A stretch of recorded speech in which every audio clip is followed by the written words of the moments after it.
Mhm.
صباح الخير.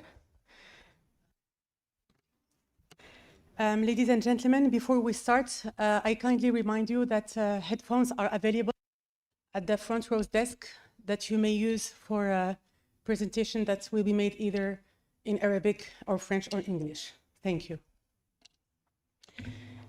السيدة رئيسة المجلس الأعلى للتربية والتكوين والبحث العلمي.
Je tiens à souhaiter à nos honorables invités, responsables des institutions éducatives des pays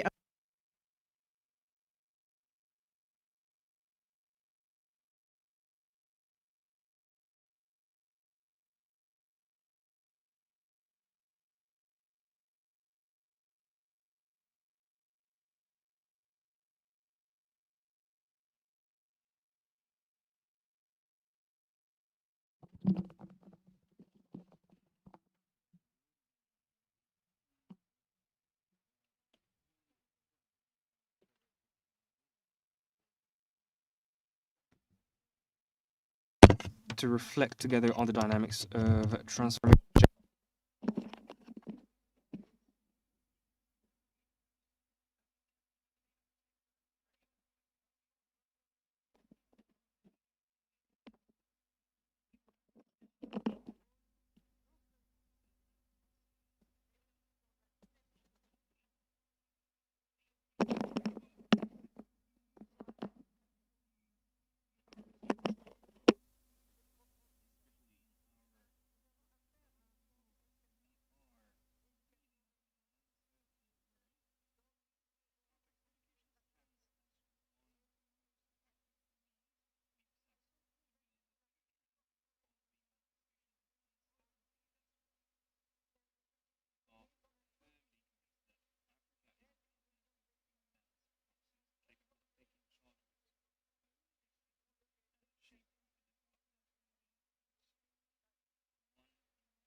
Major challenges remain, calling for innovative and effective solutions.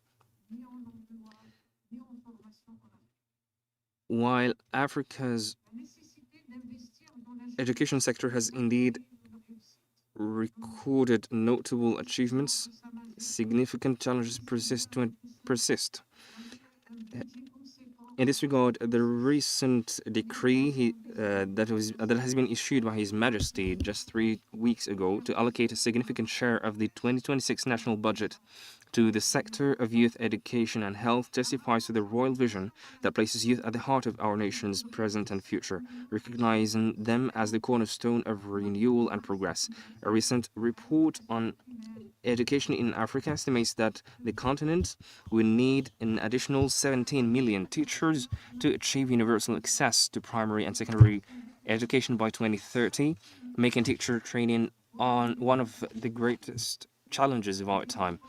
Despite commendable efforts made by each African country to improve its education system, inequalities, both social and territorial, continue to affect these systems. Several reports have highlighted key weaknesses in the education sector that must be addressed, such as exclusion, social and territorial disparities.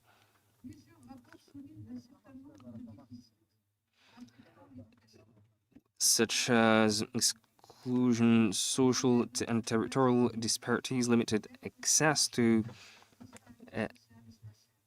digital networks, school climate, teacher training, and financing. These challenges undermine the resilience of different or several educational systems across Africa. All these impediments compel our institutions to embrace their responsibilities in driving a qualitative shift in education, be they those charged with implementing reforms such as ministerial departments or those mandated to provide opinions and assess outcomes such as our council.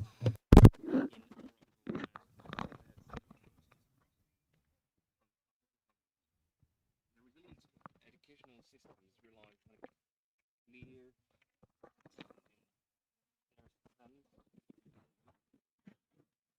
the challenges confronted by African nations are real, and fully aware of them. We will engage in meaningful dialogue to develop solutions, as no nation can afford to overlook or evade these pressing issues. Today, we are witnessing a growing consciousness among African states of the need to take control of their educational destinies. UNESCO's report by 2050 poses crucial questions that call for our response. In that horizon, we must ask ourselves three essential questions regarding educational reform. The first of which is, what should we continue doing? Which means what we are doing now, we should continue doing it. The second question is, what must we cease doing along our reform journey? And the third inquiry is, what should we innovate to renew our thinking and lead reform? What must unquestionably be preserved is the right to lifelong education, despite geopolitical upheavals and the accelerating pace of technological innovation. Issues of inclusion, equity, and civic participation remain paramount. Yet, misinformation, fake news, and economic and political crises pose additional barriers and impediments to comprehensive reform. Throughout human history, education has been a pillar of progress and prosperity. Nowadays, more than ever, it must be renewed to serve as a primary lever for the transformation of our societies. Education is the bridge that carries us from one era to another. It holds the power to enable the African continent to revive what the writer Sheikh Anta Diop called historical consciousness, and in my view, to allow us to shape the architecture of our present and our future. Yet, we retain a part of our African heritage, even amid the transformation affecting our educational systems. We are all aware that climate change threatens humanity alongside armed conflict, poverty, and digital warfare, with disruptive effects that societies must face head-on. Artificial intelligence is also deeply transforming education, training, and scientific research. Over the past 2 decades, Morocco has accompanied its education system through successive reforms aimed at removing barriers and promoting equity and quality in education in order to build a conscious and knowledgeable society. Akin to many African countries, our reform journey continues with determination. Yet major challenges persist, such as school dropout and academic failure, which can sometimes drive young people toward exclusion or migration, calling for continued and intensified efforts. In this context, we must also engage with UNESCO's 2021 report, Reimagining Our Future Together by Building a New Social Contract for Education. It is self-evident that each country must respond to this call while considering both the constraints and opportunities inherent in transforming its education system. Aligning educational transformation with a social construct is thus a necessity. This contract is not merely an exchange, but an implicit agreement among members of society aimed at achieving collective benefit. It is a framework that shapes education while guiding a nation's development. In the 18th century, in France, Jean-Jacques Rousseau wrote two complementary works, The Social Contract and Emily Orr on Education. The underlying idea is clear. No true social contract can exist without education. As for Africa, numerous national and international reports have diagnosed the state of education and identified precise solutions addressing access to schooling, continuity of learning, school infrastructure, curricula, vocational and lifelong training, and governance of education systems and public policies. The key question remains, what is the catalytic factor or the driving factor whose reform can trigger multiplied effects and positive dynamics across the entire education system? We are all aware that education reforms often progress slowly due to multiple factors. To achieve genuine transformation, perseverance is essential, and sometimes a renewal of reformed methodologies themselves is required. Deep transformation transcends rhetoric.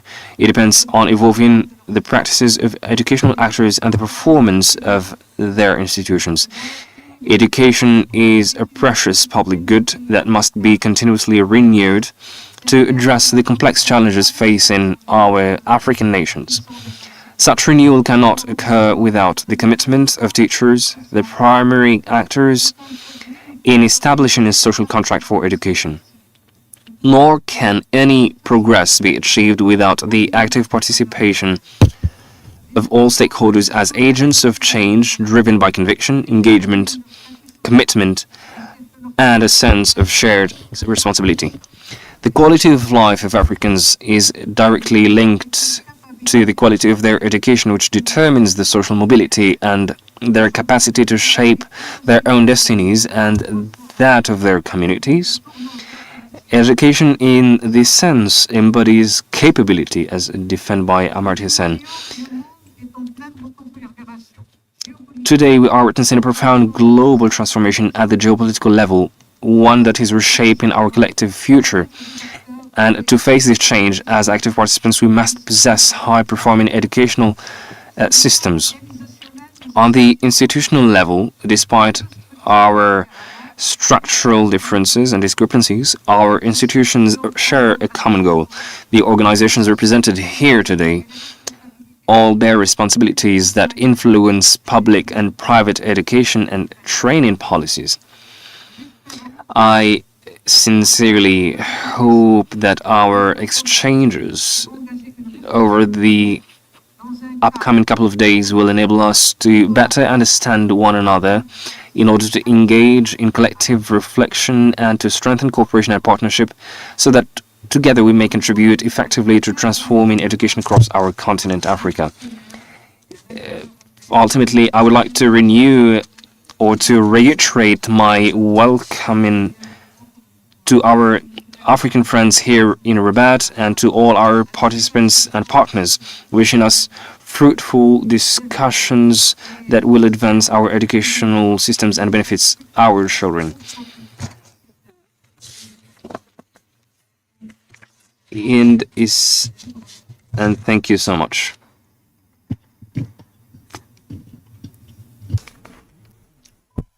شكرا سيدة الرئيسة. Thank you so much, Madam the President. After this opening word delivered by Madam the President, I invite the speakers in the opening session to come on stage. Mr. the Secretary General of the Council and Miss. The first intervention in this session will be delivered by His Excellency the Ambassador Mohamed Al-Aroushi, the permanent representative of Morocco in the African Union, who could not be hereby present with us, and he will be delivering a presentation about the African strategy in the educational system and the contribution of Morocco in the education decade 2025-2034. Thank you so much, and Ma'am, the President of the Higher Council of Education, Training and Scientific Research, Messieurs the Ministers, Your Excellencies, Ambassadors, heads of councils, African councils and institutions, heads and representatives of national institutions, ladies and gentlemen, all in his quality and name. It is an honor to be hereby present with you and to take the floor in this African conference that is dedicated to the educational systems in the African continent and that is organized under the theme the transformation dynamics. This conference is subscribed, as we all know, in a pivotal moment of our African continent history. In this respect, in the framework of the African Union, we have launched the decade plan starting from 2025 and which ends in 2034 in order to achieve the goals of the Agenda 2063, and it is an agenda in which Morocco is committed with perseverance under the clairvoyant vision of His Majesty the King Mohammed VI. May God assist him and keep him, and in which, of course, the objectives of the agenda are put and set at the core of our attention. It is based upon essential pillars that drives toward the transformation in our African continent, and the size of our challenge in the African Union and the African continent as a whole. There should be objective vision vis-a-vis the educational sector in Africa, and there has been a report in UNESCO that stipulates that 87 million children in Africa do not go to school, and among the factors that impede the advancement in this sector is the lack of financing, of course, among other factors. And the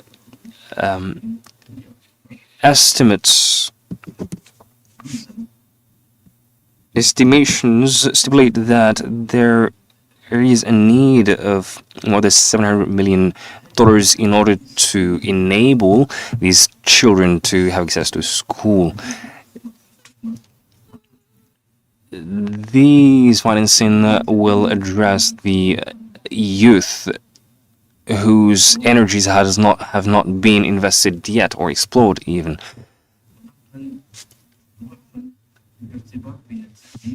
It is a weakness in order to link the advanced education and have an investment in the sector, but this situation, of course, would enable us to explore colossal capacities. In Africa, we have the majority of the population is under 25 years old, which means that Africa is a young continent, and this should be smartly invested in education, training, and innovation. In this regard, The African Union vision is subscribed in the deepening of training and transforming the educational system in our continent. And in order to invest these, we have relied upon many policies in the continent in order to direct the inclusion policies and improve the educational systems in terms of equity and quality.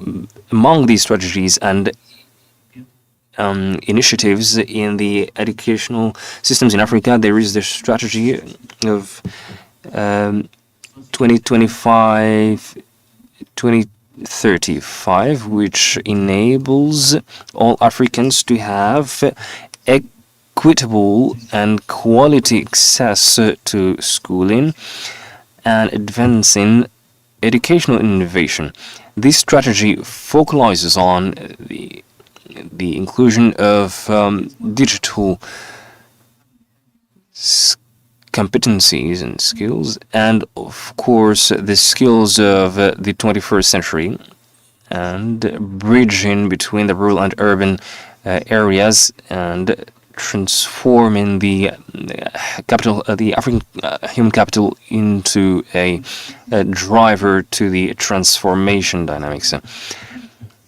The strategy of education of the Council of the Education, Training and Scientific Research aims at improving the youth skills according to the necessities and the requirements of the labor market. This third strategy, which focalizes on sciences, technology, and innovation and research and development during the decade 2024 and 2035, by undertaking or establishing partnerships between universities to make it an essential instrument in order to transform knowledge into a dynamo to make the continent a productive one. And according to the clairvoyant vision of His Majesty the King Mohammed VI, may God keep him and assist him, related to the engagement of Morocco in this effective contribution, Morocco reiterates and reiterates its interest and reinforce the strategies that will allow to adapt and enrich this plan of this decade plan of 2024-2035. Morocco has shared his expertise in the education reform, and it is continuously doing this. Digital transition, capacity building, and employment in order to make the continent or this experience more enriching in the African continent. And it is worth noting also that we have concluded an act in the framework of education and employment in order to accelerate the reforms that are axed on the development of the human capital.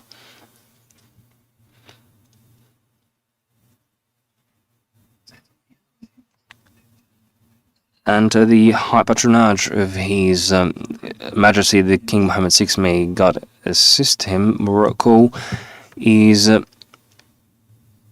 effectively immersed in this dynamic. And as you know, His Majesty the King has put the educational transformation and human development at the heart of our strategies, and it is noteworthy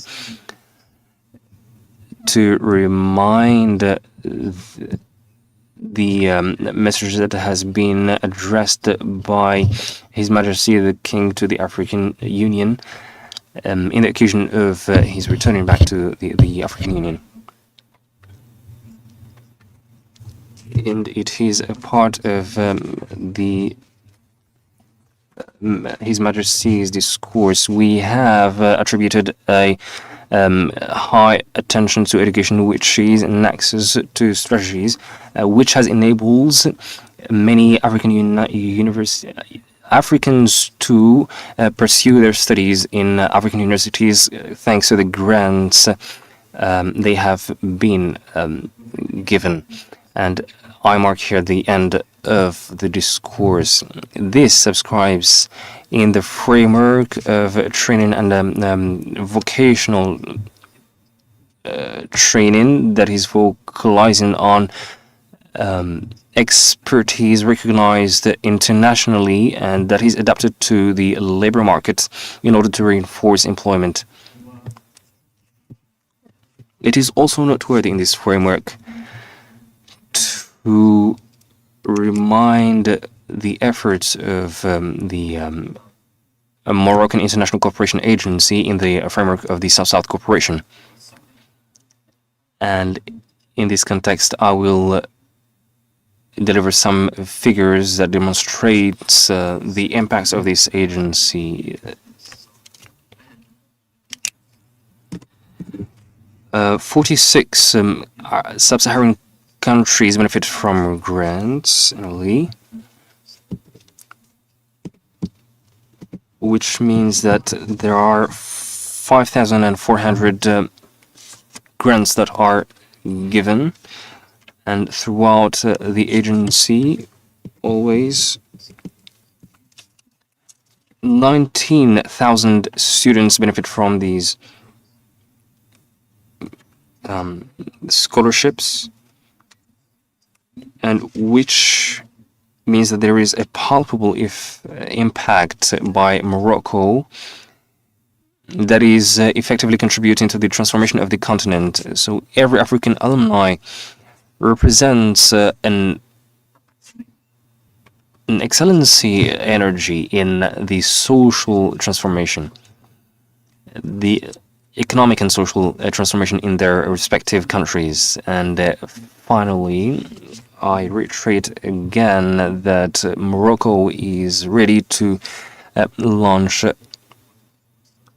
the Decade Plan 2025-2034 and reinforce the continental cooperation in the framework of educational transformation and innovation. And we are, of course, open to continuously exchange expertise in order to support initiatives and educational systems that are dedicated to African youth. African youth are in the heart of the continental transformation in Africa. Before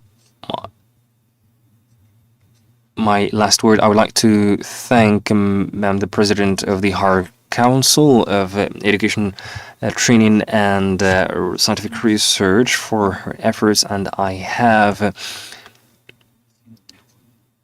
safeguarded all the attention that has been attributed to the questions related to education sector in the African continent and scientific research as well.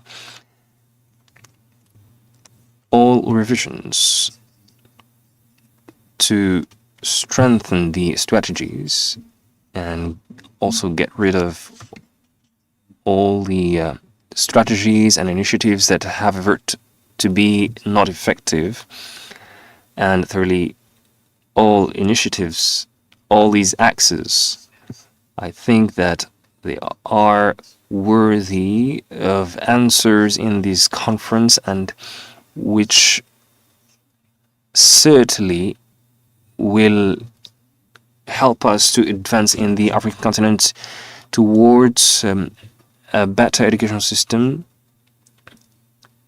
that will be a leverage to the African youth and confront many challenges in our era, in which we can witness the high pace of other nations to better their education systems and innovation. Once again, I reiterate my thanks to the President of the Council for this honorable invitation, and I wish you a successful conference. Thank you so much.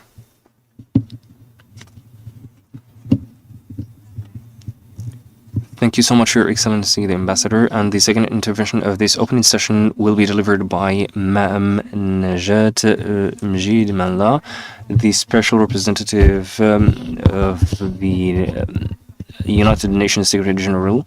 And since she could not be here present with us, we will launch a video that has been registered of her intervention. Excellencies, Madam President of the Higher Council of Education, Training and Research, Scientific Research, Honorable Assistants, all in his name and quality. Dear friends, I would like to thank warmly Ma'am Rahma Burkia, the President of the Council, for having invited me in this African conference dedicated to transformation dynamics of the educational sectors. In this conference witnesses a pivotal moment for interactive exchanges on the status quo of advancements of reforms in educational sectors. And in this conference will allow us to have a report and identify and also share the good practices, but also to define or determine the common challenges in order to overcome them in a better way.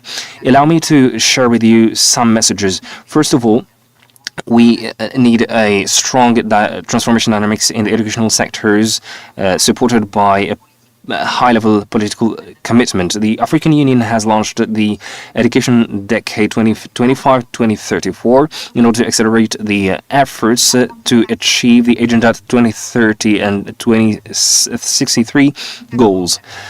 Many African countries have undertaken actions that are listed as follows: the adoption of free education policies and policies based upon data in order to ameliorate the efficacy or the effectiveness of educational system management, reform of schooling programs, adoption of digital technologies, learning by competencies, the capacity building and increasing the number of teachers, education of early childhood. So all these actions and reforms have resulted to remarkable progress in numerous African countries. The second message is to have we still have many challenges to overcome.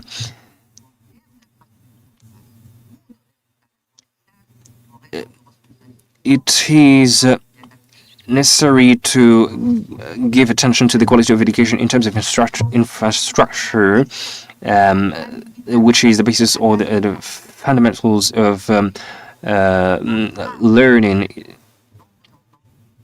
And we need to work on unadapted programs, but also to tackle the shortage of teachers that are qualified and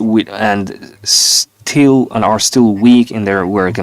It is very urgent to accelerate the transformation of educational sectors. We only have less than 5 years in order to achieve the SDG 4 of the 2030 agenda, and in order to do so, it is very essential to adopt a global education approach. Education is not only a resort or a dynamo for ministries in charge of education, but it is a complex process that depends on a multiplicity of actors and determinants that are related to society and economy, culture and environment. All the stakeholders should be implied in the reforms of the educational sectors, and in this framework it is very important to underline the role of national advisory council in the framework of education as the sole platform of exchange between the diverse stakeholders. This path will ensure a sustainable investment that guarantee at the same time the equitable and inclusive accessibility and quality infrastructures, and also the knowledge of teachers and the security for children. This investment is very urgent, seeing that there is a high demographic increase, and we estimate that the number of children in Africa less than 18 years old will attain 1 billion in 2050.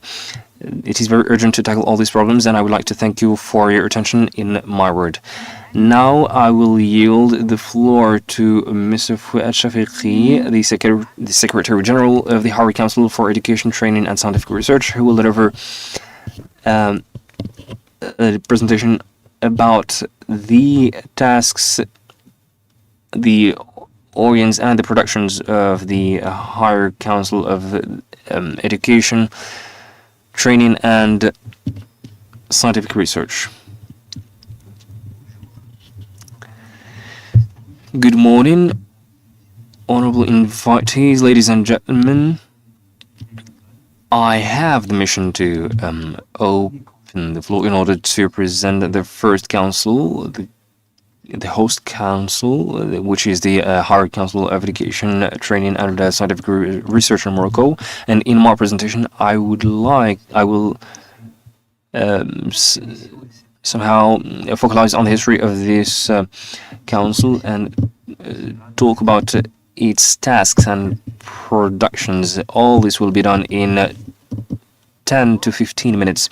First of all, talking about the evolution of the Higher Council of Education, Training and Scientific Research, it has been relaunched in 2006, and it has witnessed 4 presidencies, and in each of these mandates from 2006 to 2025, it has been characterized by a particular field. There has been, first of all, the period that lasts from 2006 to 2013, which is the period within which the Council has been called to undertake an assessment of the results of the so-called the educational reform decade. It has been done in a quantitative method, but there has also been aspects of the research that has tackled the quality of the educational reform. And we have now 99.3% of children are benefiting from schooling. Up till 2010, at the same time, it has been called upon by His Majesty the King Mohammed VI in order to produce a vision on the education from the period 2015 to 2013. So it is a study that will last for 15 years. From the study that has been issued by the Council, it has been submitted by His Majesty the King to the Prime Minister, that studies are conducted by the Council in order to improve the education, training and scientific research, and these are reforms that result or yield to the results of a strategic vision. It has been highlighted that we should adopt directives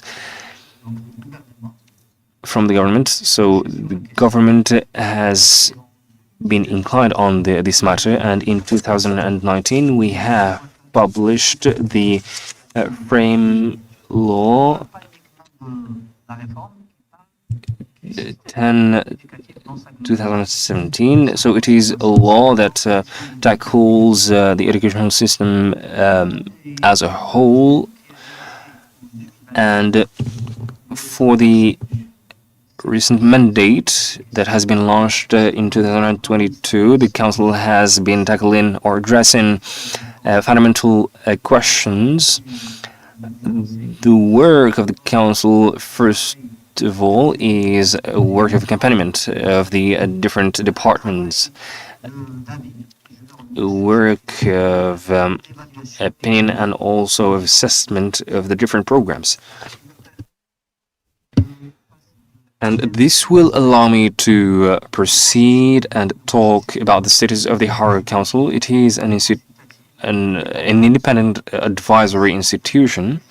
And if you allow me, I will read the Article 168 of the Moroccan Constitution, which stipulates that a higher council of education, training, and scientific research has been created, which is an instance that is in charge of issue opinions on all the aspects related to education, training, and scientific research, and also the objectives of the public institutions. So the first prerogative is to issue an opinion on the public institutions related to the education, and the second task is that the Council contributes to the evaluation of the public policy and the public programs that are undertaken in this field. So we have a task to issue opinions and also assessments, and there is a law in the Constitution that, which is the law number 12105 that directs the work of the Council. We have a platform in which we published all the works and the productions that has been published by the Council that safeguard the opinions and the assessments of the Council. So we are in charge of, as had been mentioned, issuing opinions and assessments in the sphere of education, training, and scientific research and lifelong education. In terms of structure, we have two. There is the first structure in which we have a technology body that accompanies the members of the Council. So we have about 20 experts that are assigned by His Majesty, and there are also 2 boards of institutions, and the third board, which is representative of the actors. The members of the Council amounts to 99 that are included in the 3 boards, and they are operating in forms of commissions. And I will come back to this point of commissions and committees in terms of organization. And from another part, there is the national body of assessment, which is independent, and it works under the responsibility of the President of the Council, Madam the President, and it has the task of assessing different programs and propose different reforms and transformation on the educational sector. So the Council can respond to inquiries emanating from His Majesty the King or the head of the government, the Prime Minister, or the Council chamber, and they can undertake or conduct studies on different inquiries. They can have recourse to external expertise bodies if the expertise is not included on the level in the Council, in order to issue proposals, conduct studies, or maybe conduct evaluations. We can also yield an opinion on different questions and conduct studies or do some evaluations through the chambers of the council. When it comes to the structure, we have, of course, the president, the General Assembly, and there are 99 members in this Assembly General Assembly, in which there are representatives of trainees, students. There is also the General Secretariat that has a scientific character and which is independent also. My dear colleague will also present this body, and the members of the council are shared on other commissions that are in charge of the equitable access to schooling. There are other commissions that are in charge of curricula, training programs, and didactic tools. So as you can see, it is a linear structure. There are other councils that are in charge of governance, others in charge of professions of teaching, training, and management, scientific research, and technique and innovation, and others in charge of social and cultural services and the opening of in their environments. So, and there are also some ad hoc commissions, special commissions that address specific matters. So, the president directs all the or administrates all the affairs of the council, and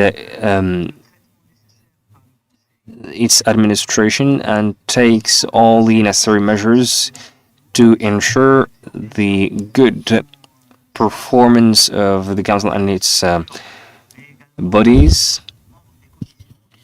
It suggests a general assembly in order to tackle all the questions that we evaluate as necessary to treat by the council. It elaborates the regulations that directs the council, its axis of development, and its action plan, which submits to the General Assembly to be approved, transmits the results and conclusions and the works of the council to the authorities and to the spokespersons. The General Assembly, it deliberates on all the matters that has been tackled by the council, and it gathers 3 times each year at least in ordinary sessions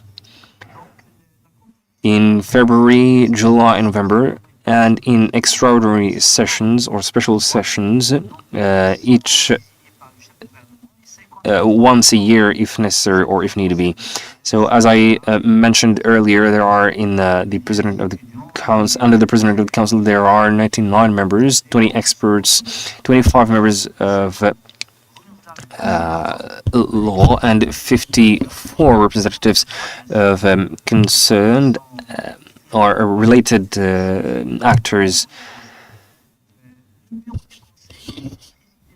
The office of the council is presided by Madam President, and 9 members are elected through 3 boards. Each one of them designates or assign 3 members. So 3 members represent the experts, represent the law members and the different actors of the system, and add into these 9 members the 6 presidents of the commissions. They are also included in the board, so there are 15 members in the board, plus, of course, Madam the President, and the President of the Council can call upon any person who they deem to be utile or useful in the works of the Council. And the President of the Commission has a task to organize the works and the function of the offices. There are the permanent commissions, as I mentioned earlier. There are 6. There are the ad hoc commissions, and the group work.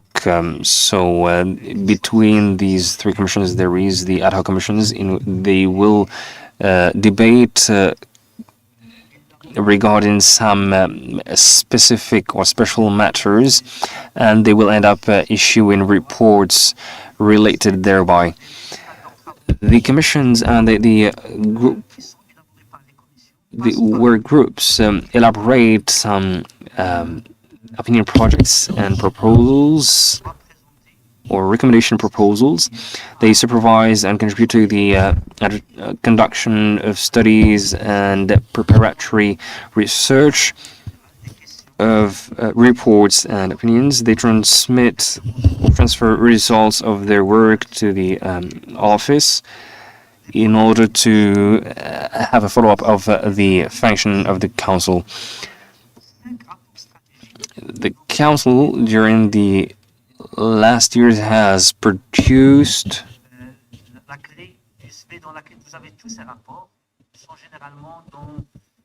many reports that you will find in the USB key in different languages, French, English, and Arabic, and Amazigh. We have 5 strategic reports, 42 sector reports or thematic or sectorial reports, 4 opinions on the projects of legal texts, and 5 annual reports. So the Council, according to the Article 160, it is tasked with issuing a report to His Majesty, and they will be discussed in the chambers of the representatives and councils.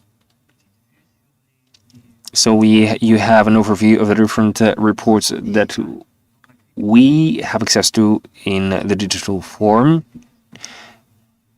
and that you can access through the USB keys we have handed you. Thank you so much, and that was all in my presentation. Thank you so much, Mr. the Secretary General, and I proceed to yield the floor to Mr. Hisham Et Mansour, the Director of the National Body for Evaluation, Higher Council for Education, Training, and Scientific Research.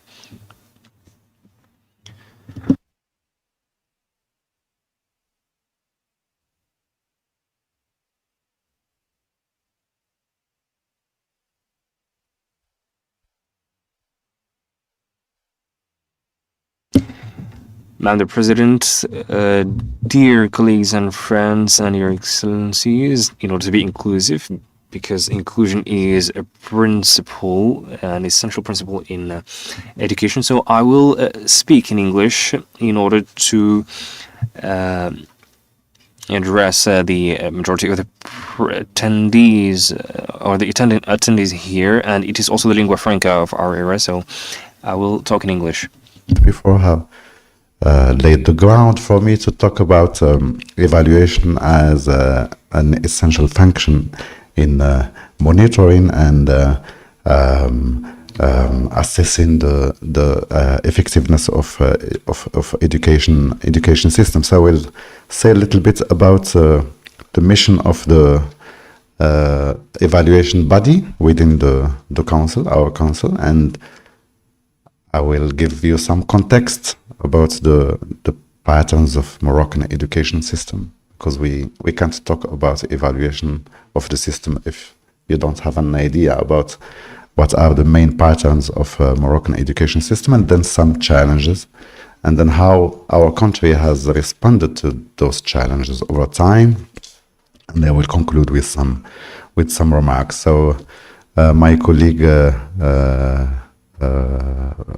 Secretary General, has already talked about the missions of the Council, but I will just add that the evaluation body, which we call in French Instance Nationale d'Évaluation, conducts 3 types of evaluations. The first one is comprehensive evaluations. We have so far the Council, since it was created, has conducted 3 comprehensive. It means covering the whole system from preschool education to higher education, research, vocational training, and etc. So we have conducted so far 2, and we are conducting this year the 3rd comprehensive evaluation. And then we also have evaluations of the subsystems.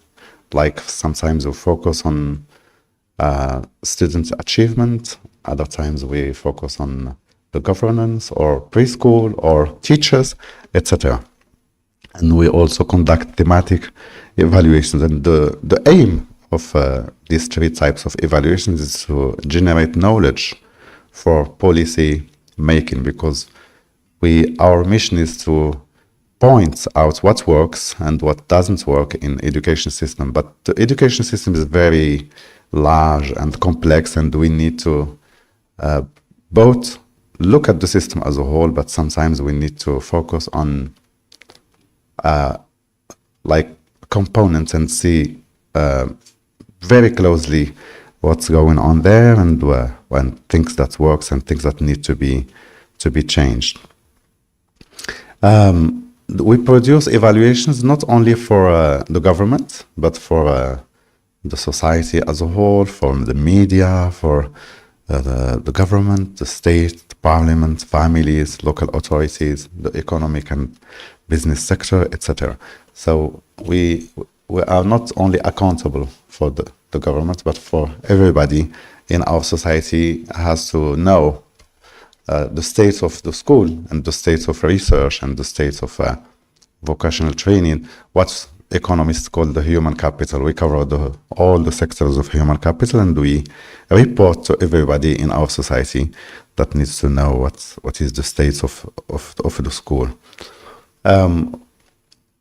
We collaborate, like what we are doing today, with the international partners to learn, to share best practices and experience, to learn also to apply international evaluation standards, and also we share visits and experiences with our international partners. We are part of a European network of education councils, and hopefully after this conference we will be part of our African network of education council and actors. I will skip this because my colleague, the Secretary General, has already presented the structure. I will go to the essential of my presentation. Is before talking about the evaluation function, I want to just give you an idea, where do you come from since our independence? 1 year before the independence, 1955, you can see the red, the blue line is the demographic evolution of Morocco, is the growth, population growth. The red line is the school age population, and green line is the population actually enrolled in schools. And as you can see, we went from like 10 millions 1 year before our independence to over 36 millions.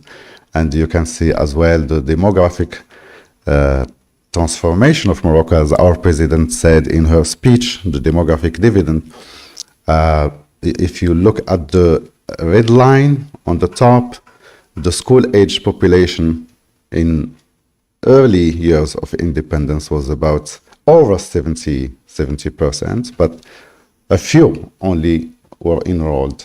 Compared to today, as you can see, the gap between the school-age population and the population actually enrolled in school has really closed, and we came a long way in terms of access. But in a few minutes, I will talk about the challenges of quality, because I think we have the same patterns and as many countries in Africa and in Asia, etc. We have made a huge progress in terms of access, but the quality still is still a challenge, as you can see in this graph from international education surveys.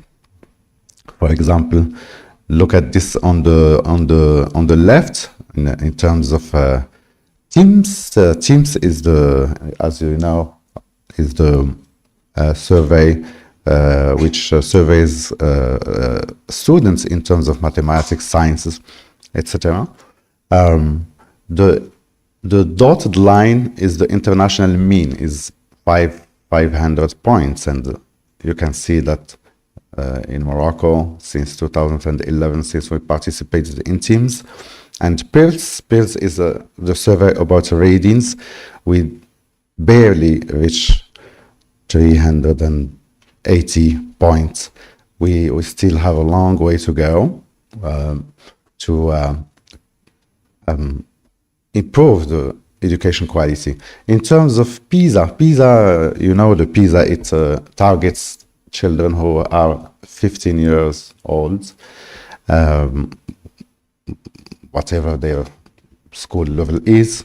Where first time we participated as a country in PISA is 2018, and the last survey was conducted in 2022, where, as you see, 500 points is the international mean.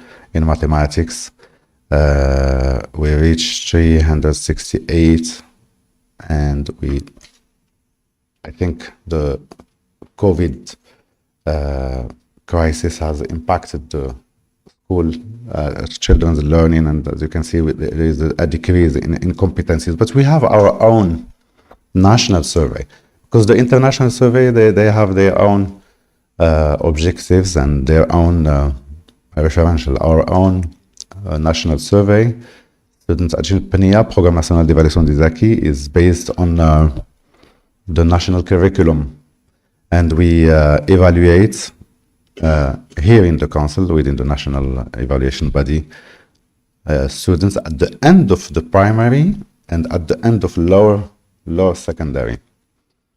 And 2019 was the fourth wave. We have conducted in 2024 the fifth wave of this survey, but we are still analyzing the results. But as you can see, the students who still have low performance in terms of Arabic, French, mathematics, and sciences, primary to the left and lower secondary to the right. I will not read the figures, but we'll let you a few seconds to see the challenges of our education systems in terms of quality, despite as I said, the huge progress in terms of access. I will now talk about some challenges of education system from the perspective of evaluation. So access is no longer an issue, except for a few minority. I think our country is progressing toward that, but the quality is still an issue, which is normal, because we can't shift from an elite-based system to universal access without losing in terms of quality. But I think the biggest challenges for our country is in the next few years and decades is to improve quality while maintaining universal access. The challenges today are not simple, they are complex. They imply interventions at multiple levels: infrastructures, teachers training. Teachers of today should not be trained as the teachers of 20 years or 30 years a day, because the world has changed, the society changed, and then the education system should also change. And where it starts from is of course, the teachers' recruitment and training and the profile, school leaders, the governance, finance, addressing inequalities, social and economic inequalities and education inequalities. Also, the policy development and implementation is very, very complex. It's not, education has not to do only with education sector, but the whole government, like to address the impact of social inequality on education, you should talk to the whole governments and authorities that should address the what we call the non-school factors that impact education. We still also have, of course, the problem of dropout and illiteracy rates. The illiterate people, they are parents, they are brothers and sisters and parents of children. So illiteracy is also a very big challenge in terms of addressing education system, as well as what we call today in education research the 21st century skills. Today we should shift from teaching children to learning, to enable a learning environment, to enable them to learn critical thinking. Data today is available to everybody on the phone, on the smartphone. Teachers should not teach anymore, but they should help children to learn in different ways, including the critical thinking that is very, very important today. And I will not, of course, I will not make a point about artificial intelligence, because we are not initiating this, but we are just using artificial intelligence, but we should prepare ourselves and our education system to address this. So how Morocco has addressed these challenges in 2000s, or a little bit before, His Majesty has created a commission to think about the challenges of our education system and the way forward. So the goal of the National Charter of Education and Training, which was elaborated by a commission formed by eminent experts, some of them are here today as a member of the council. And the main objective of this charter was to place the learner at the center of the system. As you can see, the issue of access was already partially addressed, but the thinking started to around the learner, students. Then to promote lifelong learning was a new notion at that time. Not only school-age children, but everybody has in the society has the right to learn in their whole life, not only when as a kid. And then of course, one of the problems, not exclusively, but it's an important problem, is to link the school to the economic and social environment. And the charter has covered the 6 main areas, as you can see: access and the economic relevance of the education and pedagogical organization, quality, human resources, governance, partnership, and financing. And at the time when our president used to lead the evaluation body, she has lead this evaluation of the charter, 10 years or 12 years of the charter. So the evaluation body has assessed what really works in implementing this charter and what didn't work. And I'll just sharing with you a few findings. Massive school expansion, increased public investments, institutional reforms. Morocco created regional academies to deal with the education governance in every region. More autonomy for universities, reform in the universities, the LMD, bachelor, master, doctorate, etc. Curriculum was reformed, etc. And also the social support, etc. But this evaluation has identified the main challenges as follows. We have already I have already presented the challenge of quality in terms of students' achievements, but also high dropout and repetitions, weak teacher training and management, because but in terms of teachers training, and when the system was really elitist, we used to have very well-trained students, teachers.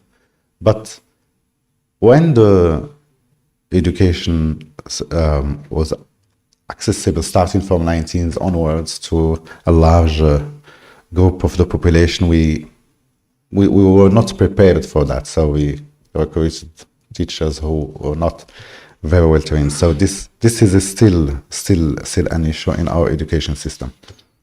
Governance and governance gaps, equity issues, inequalities, insufficient link between education and labor markets, etc. And some of the recommendations of this very strategic evaluation that I will tell you in a few seconds about what came out of this evaluation. Some of the recommendations were to strengthen governance and accountability in education, expand teacher training, focus on learning outcomes, etc., and link education more closely to socioeconomic needs.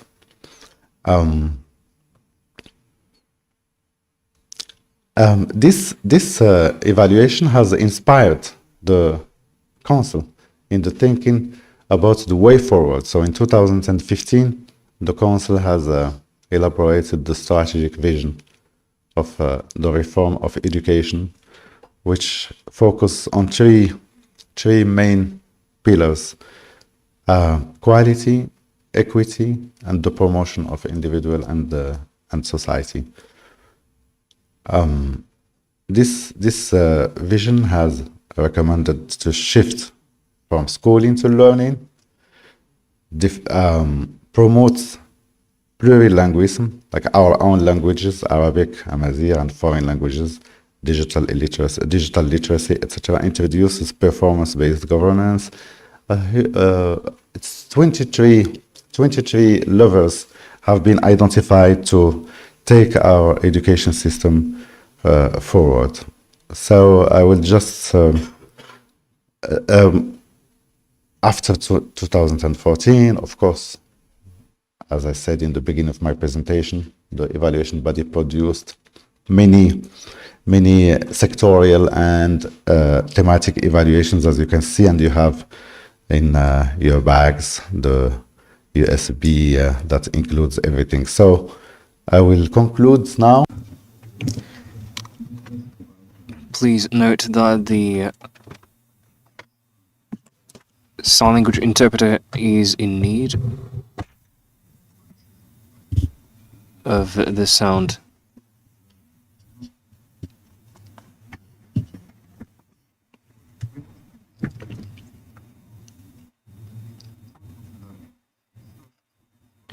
Please note that the sign language interpreter is in need of hearing the sound of the floor. What works and what doesn't work, but also evaluation can also be an instrument of equity. We need to look at the excluded students from our education system, why they are excluded. Not because they are not able to learn, but there are factors that needs to be identified and addressed: social, economic, and etc. Thank you very much.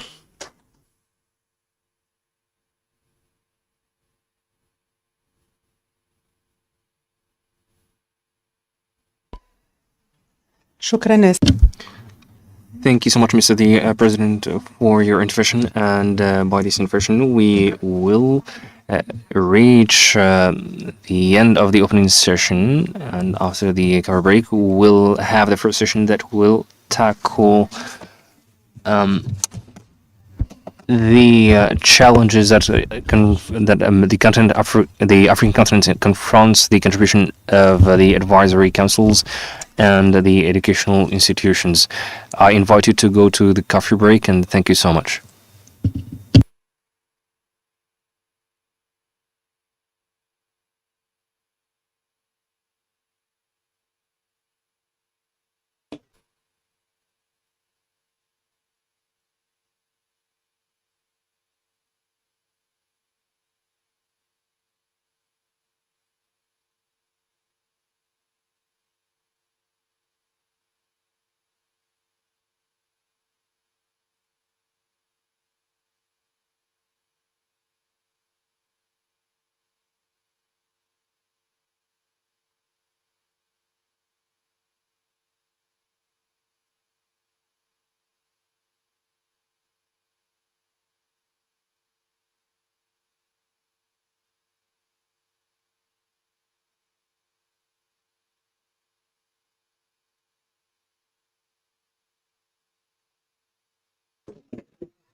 Yes, yes, yes, yes.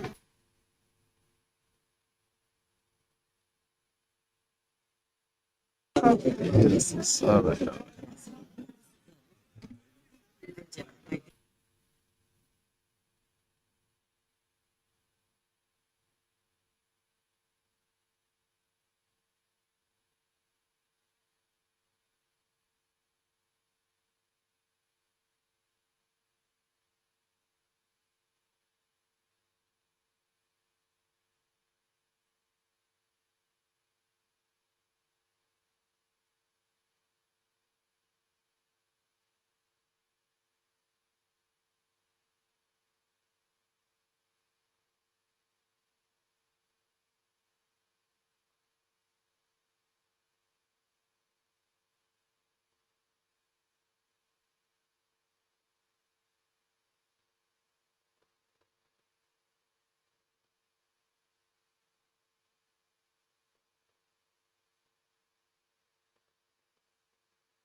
ياسر ياسر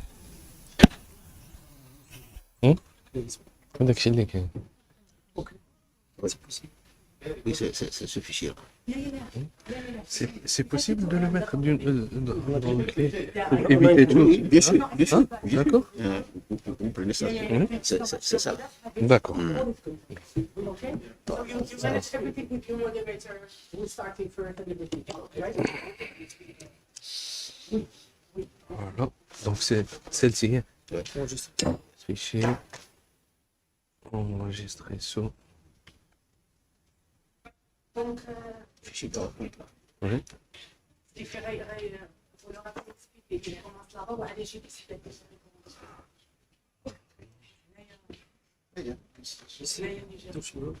Merci beaucoup.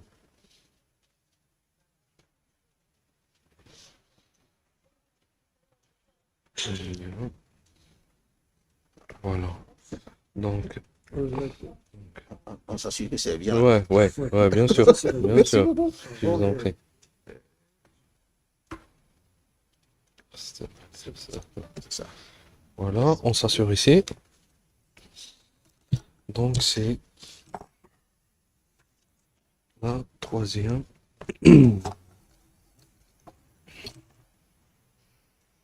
Attends.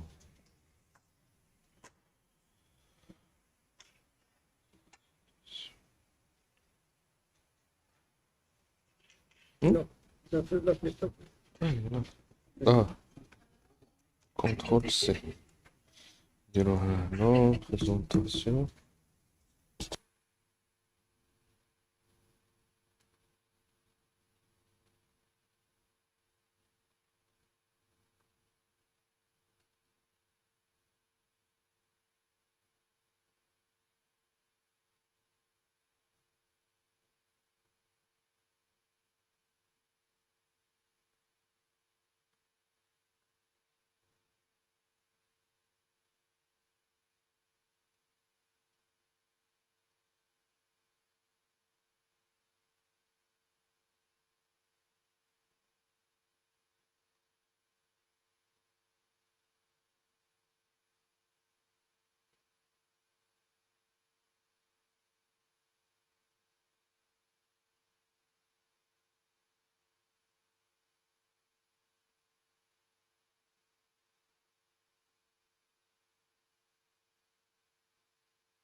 distinguished guests, ladies and gentlemen, it's a great honor for me to moderate this first roundtable around, so to speak, common challenges facing the African continent and countries in education. Before I lay out the timeline and how we organize this first roundtable, I would like just to share with you a brief perspective on education and Africa. When I think Africa, the first thing that forces itself on me is the demographics. By 2050, we are told that there will be 2.5 billion human beings, Africans, 2.5, to be compared to 1.48, I think, in 2025. 80%, half of the African population in 2025 will be aged under 20. Just think about it. Let's let it sink. This means that either we find a way to make this a good news and make the youth of our continent into what economists call, and I hate the phrase, but that's the phrase they use, they call it demographic dividend. So either we make it a demographic dividend or a demographic bomb. And we have to choose. We have to choose what we want for the continent in 2050. It's very important that we start from this major, I think, demographic fact, because that has immediate implications for our educational systems. To make our youth into demographic dividend, to turn our youth into demographic dividend, our educational systems will have to play a major role. Otherwise, which other system might play that role? So education is really, I dare use the word, education is existential for us. And improving access and quality to education is indeed existential. So I have to stop here because I am not a speaker today, I'm a mere moderator. But we are fortunate to have distinguished representatives of several African countries who are here today with us and who will share with us their experience as heads of consultative, and some of them are not only consultative, but also executive bodies in their respective countries. And we'll create a conversation with them. Initially we were supposed to have 8 speakers. We have to excuse Mr. Edward Kozi of Rwanda. He has some logistical issues. He couldn't make it to Rabat today. He will be here tomorrow, and you will have a chance to listen to him. So that leaves us with 7 speakers, but that's still 7 speakers. And there's no way that we can basically throw at you 7 presentations in a row. So we will have to break that into halves to keep you awake, to keep you engaged. We are breaking this roundtable into halves. We will have an Anglophone segment, a first Anglophone segment, followed by its Q&A. And then our Francophone colleagues will take the floor and we do the second half. How does this sound to you? Do we have a plan? Okay, well, thank you. Thank you very much. So, this is how we are going to do this. I will call on our distinguished speakers in turn. And when I call on you, gentlemen, please come to the podium. deliver your presentation, and then I will be happy to have you with me. So we complete the first round table, the first half, we do the Q&A, then you go back to your seats, and then we do the second half. All right, so we are very fortunate to start with Mr. Salisu Shehu from Nigeria. You will all have to excuse me for not being able to read your resumes. You have all very impressive CVs, resumes, so no need, I think, to basically to embarrass you with all those achievements. Please, Mr. Salisu, welcome. Thank you so welcome. Marhaba. So, Mr. Salisu, please, Mr. Shehu, Yeah. please take the floor for 15 minutes. Thank you, sir. And you will hear a ring 10 minutes in your presentation, No problem. which reminds you that we have 5 minutes left. It's okay. Thank you very much. Inshallah.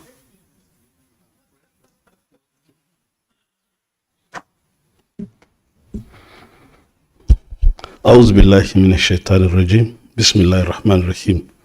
The moderator of this session, distinguished participants in this very important conference, ladies and gentlemen, Assalamu alaikum wa rahmatullahi wa barakatuh. Good morning to you all. My presentation is focused on the educational reforms in Nigeria and the role of the NERDC. The NERDC is the Nigerian Educational Research and Development Council, which is a governmental body that I head as its executive secretary. So I'm going to focus on how this council champions the reform in education in Nigeria.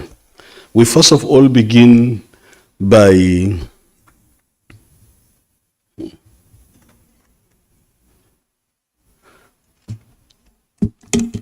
my presentation first of all focuses on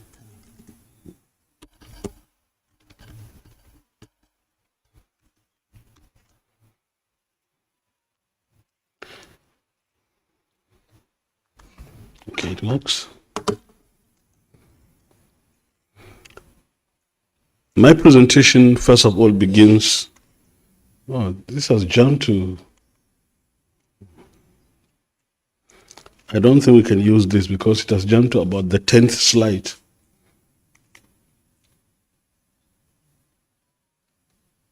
Okay? Oh, okay. So my presentation first of all begins with a discussion on the philosophy, the goals, and objectives of education in Nigeria. This is followed immediately by a discussion on the Nigeria educational reforms for global relevance and the overview of Nigeria education sector reform initiative. Then some of the giant strides within the Nigerian education sector reform initiative, the role of the NERDC in the reform efforts, the reforms and implications for the future. Now, the objectives of the philosophy, goals, and objectives of Nigerian education. These are summarized in the following points. Education is an instrument for national development and social change. Education is vital for the promotion of a progressive and united Nigeria. Education maximizes the creative potentials and skills of the individual for self-fulfillment and general development of the society. Education is compulsory and a right of every Nigerian, irrespective of gender, social status, religion, ethnic background, and any peculiar individual challenges. Education is to be qualitative and comprehensive. What about the goals? The goals of education in Nigeria are development of the individual into a morally sound, patriotic, and effective citizen, total integration of the individual into the immediate community, the Nigerian society, and the world in general, provision of equal access to qualitative educational opportunities for all citizens at all levels of education within and outside the formal school system, inculcation of national consciousness, values, and national unity, development of appropriate skills, mental, physical, and social abilities and competencies to empower the individual to live in and contribute positively to the society. Now, the education system in Nigeria is structured as follows. There is, first of all, the early child care development education, which is 0 to 5 years. Then there is a 1-year pre-primary education. This is followed by 6 years of primary education, and then 3 years of junior secondary education, and 3 years of senior secondary school. And this is followed by 4 or 5 years of tertiary or higher education. Education up to the junior secondary is referred to as basic education in Nigeria. And the basic education structure also includes adult and non-formal education, and there is also the Tsangaya education. What is Tsangaya education? Tsangaya education is the Quranic education where children go to Quranic schools that are not necessarily integrated with the formal education system. And then there is also the education for out-of-school children and youth. For some reasons, there are some young children of school-going age that are not in school, but the system, targets them and ensures that even though out of school, they should be educated. So the Nigeria education reforms for global relevance. One of the strategic agenda of the current leadership in Nigeria is to achieve a total overhaul of the education sector to achieve national economic and social transformation. The agenda, therefore, also seeks to build a strong human capital base for global competitiveness. Towards achieving the agenda, education policies are undergoing tremendous changes driven by a well-articulated plan of action, which is called the Nigeria Education Sector Reform Initiative. What are the major areas of focus of this Nigerian Education Sector Reform Initiative, which is called NESRI? The major areas of focus are 6. These we call as our priority areas. The first one is science, technology, engineering, mathematics, and medical sciences. Then technical and vocational education training, that is vocational training in collaboration with partners and the private sector. Out of school children, I have just spoken about out of school children, that is integration of formal education within Al-Majiri. Al-Majiri is the Tsangaya school that I explained. These are children that do not go to the conventional education system, but they go to Quranic schools. And in the Quranic schools, the only syllabus in the Quranic school is just studying the Quran. They don't study anything except the Quran. By the time they would have completed the study of the Quran, they will be able to read the Quran perfectly and even sometimes memorize it, but they may not have numerical and a capacity. They cannot read and write in English, for example. And then there is what is called the IQTA. These are new schools that have sprung up. They are called Integrated Quranic and Tsangaya Education. These are schools, there are now the Quranic schools into which numeracy and literacy have been integrated, and that is they are called IQTE. Now, there is focus also on girl child education to increase access and improve literacy, numeracy for the girl child. And then it is believed that without quality data, you cannot make good policies. And therefore, data and digitalization is one of the focus of the reform. Build robust data architecture and strengthen education management information system. And finally, education quality assurance. This is focused especially on teacher production, because no education system can rise above the quality of teachers. Therefore, when you talk about quality of education, you must first of all and primarily target the teachers and how to develop them and to ensure their professionalization. So some of the giant strides that have been recorded within the Nigerian education sector renewal initiative include data and digitalization, development and operation of the National Education Repository and Data Bank, that is NERD system.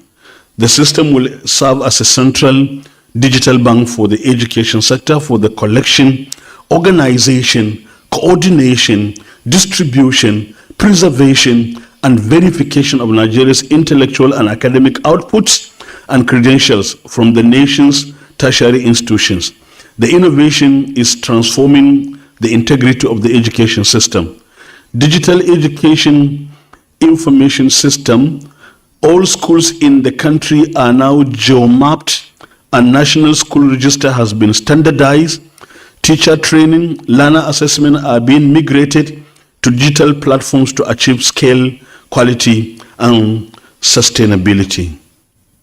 Some giant strides also recorded include curriculum reform.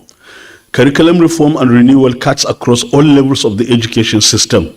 So curriculum reforms for basic education, senior secondary education, and technical education are driven by the core objective of making education functional and skills-oriented through transition to competency and outcome-based curriculum. We've just undertaken a reform of the review of the basic education curriculum.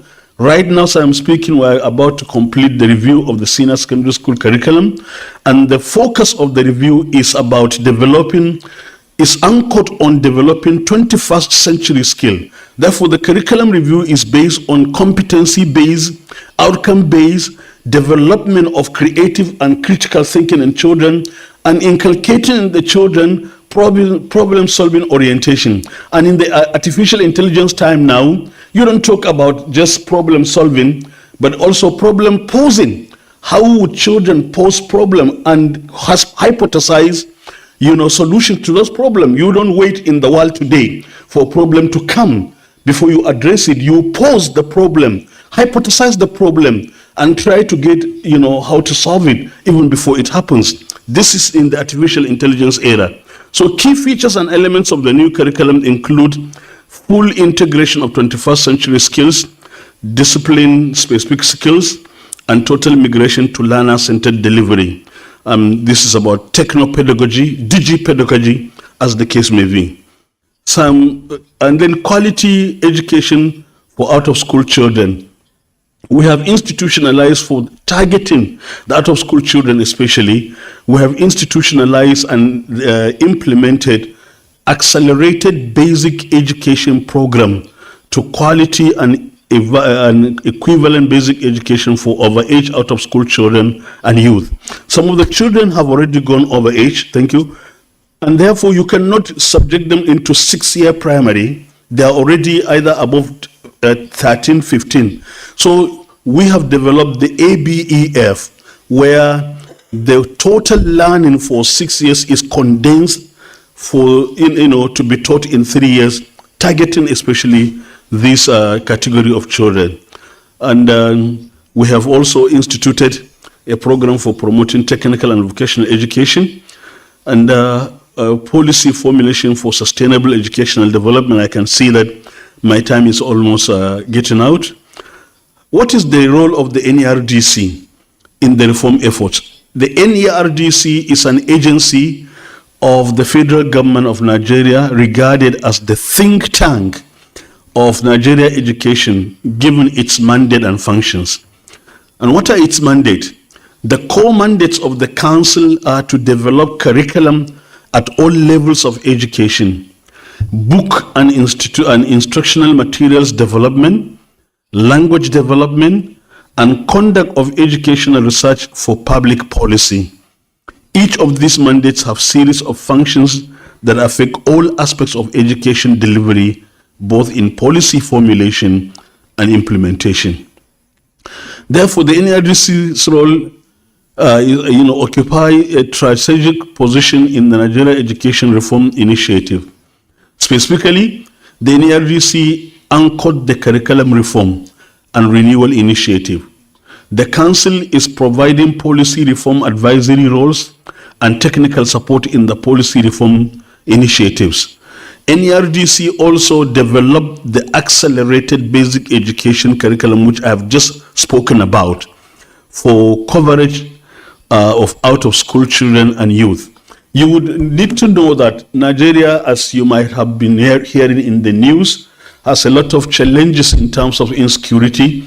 The Boko Haram insurgency, which has been responsible for displacing a number of communities, and now the phenomenon of kidnapping and banditry in the northwest, there is the IPOP in the southeast. There are a number of displaced communities all over the country, and this displacement has created dislocation for children that are going to school. But you need to provide education to these children even within the circumstances of displacement, and that is why the accelerated basic education curriculum comes handy. The Council is spearheading reform in the book sector to achieve quality and align instruction to the competence and outcome base. I think this has given us a gist of what we've been doing. Nigeria is committed to shared learning and collaboration. Strength provide a strong foundation for growth. Areas of improvement present opportunities for mutual engagement. NERGC is open for collaboration and partnership with organizations of similar responsibilities in other African countries and beyond. Thank you so much for listening. Thank you very much, Mr. Chiu. Thank you very much for a dense, rich, and I expect questions about the reform initiative and the council. Please join me. Please join me here. I think you are to my left. Thank you so much. Right? Thank you very much. Thank you. Oh, right. Sorry. You are my right hand today. Thank you so much. Thank you. Thank you. Thank you very much. Now we have Mrs. Ambumulir Firi from Malawi online. Please say it again in the mic. It's Ambumulire. Yes. You said it. Thank you very much. Much appreciated. And she is online. She is online with us. She couldn't make it. She had some practical challenges. So I see her on the screen behind me. You are very welcome. Thank you. Thank you very much. And please take the floor for 15 minutes. Maybe you don't see me. Do you see me? Yes, I'm able to see you. I'm wondering if my presentation can be uploaded. We have the presentation. We have you on the big screen, and we try to get you and your presentation on split screens. So are we? C'est faisable? C'est bon? You may share your screen. Okay. You may share your screen. Are you on Teams? I'm on Zoom. Let me Zoom. try. You can share. You can share your screen, and then we see the presentation on the screen here.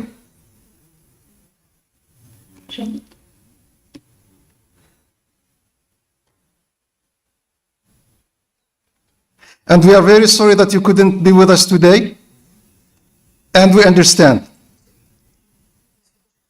Thank you very much for having me. Thank you.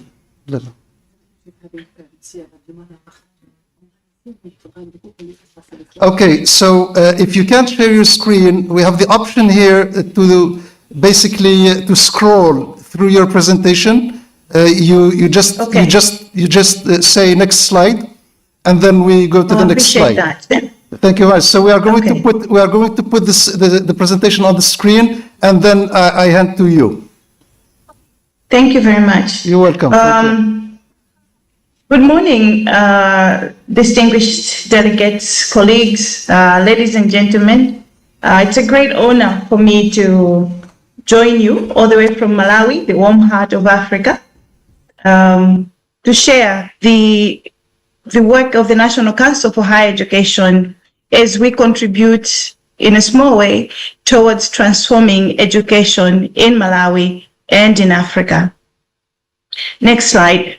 My presentation will focus on how higher education reform is driving human Sorry, development. the presentation isn't on yet, and it's coming, it's on the way. And this gives me just 30 seconds to introduce you properly to the audience and say that you are the Chief Executive Officer of the National Council of Higher Education in Malawi. And you are very welcome. And I see that we are almost having, we have your presentation on the screen. We have the first slide. We have presentation overview. That's where we are. Yes, that's where we are. Thank you. So my presentation will basically highlight how higher education reform is driving human capital development in alignment with both the Malawi Vision 2063 and the African Union Agenda 2063, what we call the Africa We Want. Basically, the topics that I'll talk about will support my discussion on the National Council for Higher Education's role in system transformation. Next slide. The National Council for Higher Education is a regulatory body mandated to coordinate and promote higher education in Malawi. So it is a statutory corporation fully funded by the government. It was established by an act of parliament in 2011. Although the council was appointed in 2012 and the secretariat was set up in 2014, our first activities in the higher education subsector started in 2016. The governance of the organization is led by a 13-member council. On it sits vice chancellors. We have 2 vice chancellors that are representatives of public universities. 1 vice chancellor represents private universities. We have a total of 56 universities and colleges in Malawi. We also have higher education experts, some that represent the industry, and government representatives. Of course, the Ministry of Education, Science and Technology, as a policy holder, sits there with other relevant ministries as ex-officios. The whole reason is to ensure that the council is able to make decisions that are credible, inclusive, and aligned to our national priorities. Next slide. We have mission, vision, and core values. I'll not go on that. We'll go to the next slide. But I'm interested to share that as National Council for Higher Education, our mandate is to register and accredit higher education institutions in their programs, regulate academic standards, harmonize selection of students to public universities. So we are the connecting bridge between secondary education and higher education. We also conduct qualifications evaluation. Next slide. And most importantly, our role is that all our activities culminate to our role to advise the Minister of Education, Science and Technology on all matters related to higher education. As National Council for Higher Education, we also represent Malawi regionally and internationally, ensuring that our systems systems of higher education are globally connected and also regionally harmonized. Next slide. For those of us that may not be familiar with Malawi, we are a small landlocked country in the southeastern part of Africa. On the north, we are bordered by Tanzania, and on the south, we are engulfed by Mozambique. Is it on the east-west? We have Zambia. we have a population of 22 million.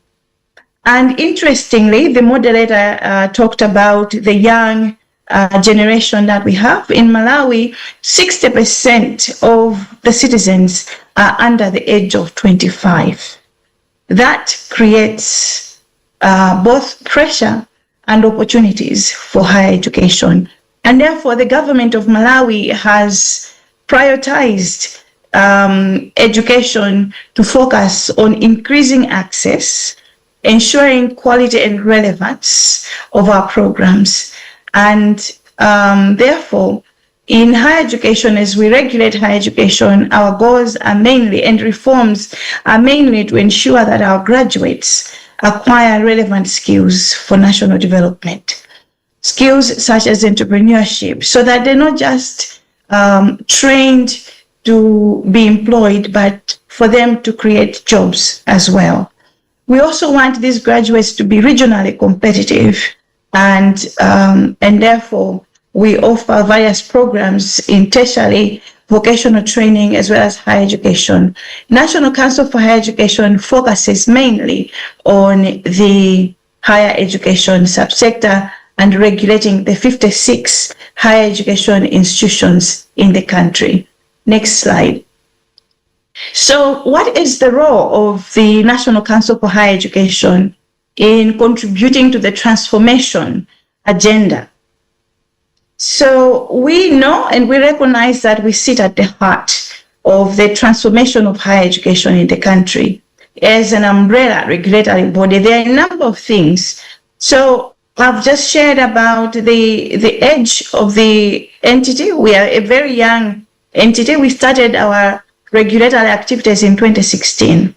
So our priorities the past years have been to see that we strengthen the internal quality assurance system within the organization, to make sure that what we do really aligns with what's happening in the region, on the continent, but also internationally. We were privileged in 2024 to have our agency externally reviewed.